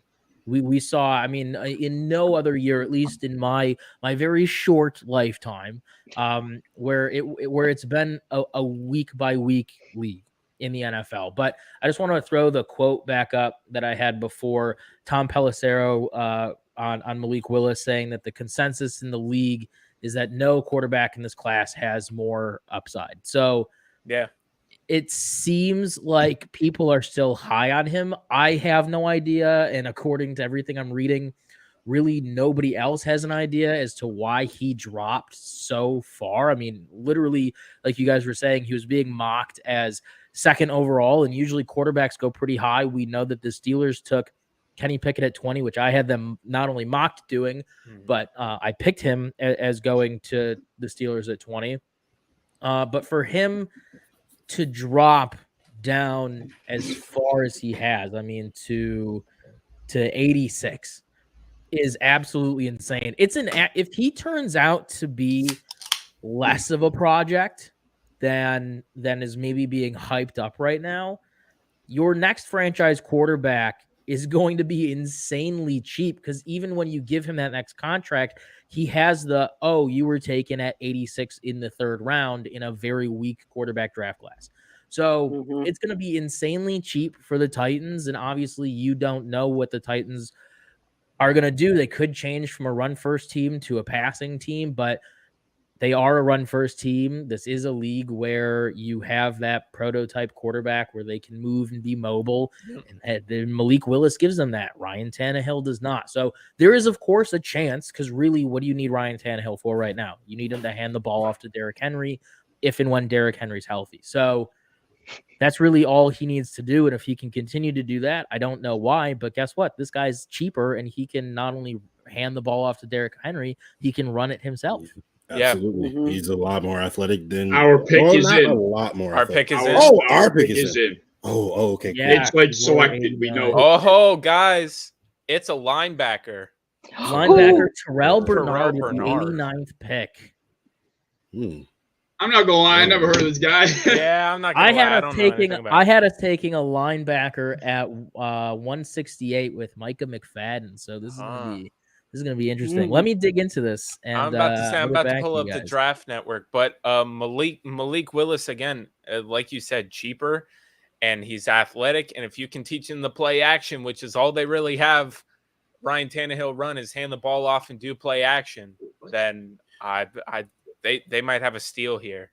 So while I look up some information on Terrell Bernard, I'm going to ask Charlie Gross, if you're Ryan Tannehill, you have led this team back from basically mediocrity, right? And you took them to the playoffs 3 straight times. And this past time, you were even the #1 overall seed. Why are people disrespecting Ryan Tannehill so much? And do you think it's warranted?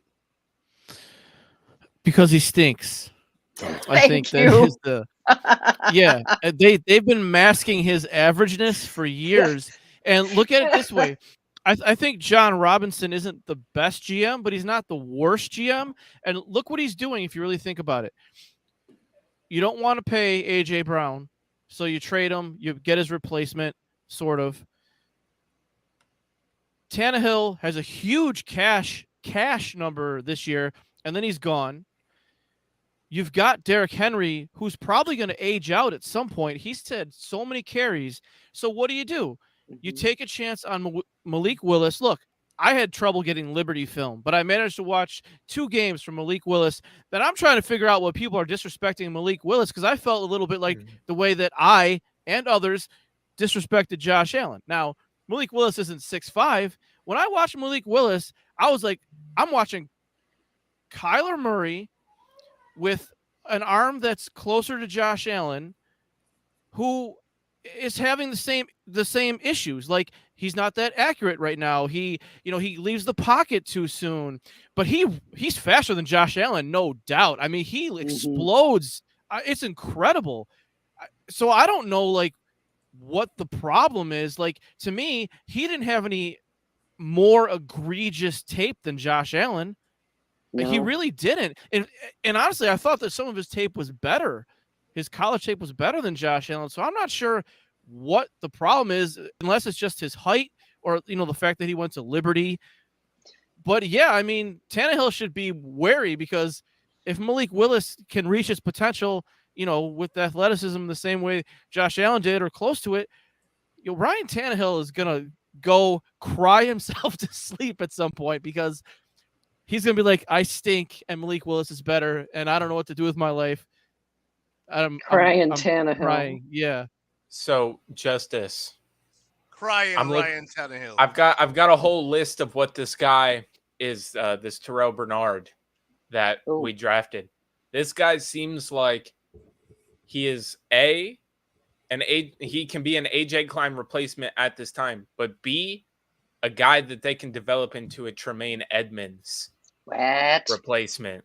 Whoa. So here you go. He's got a good here. He's very flexible, solid athletic ability, changes directions well with good lateral movement, good fluidity with hips, very quick to diagnose and penetrate, has a quick trigger, and is decisive. Active run defender in the box with quick hands, quick eyes to diagnose blocking schemes and reactions. Like, this he seems to be really smart, but he's just not big. But he delivers big hits, uses hands well to fend off bigger offensive linemen, good coverage player with necessary athletic traits.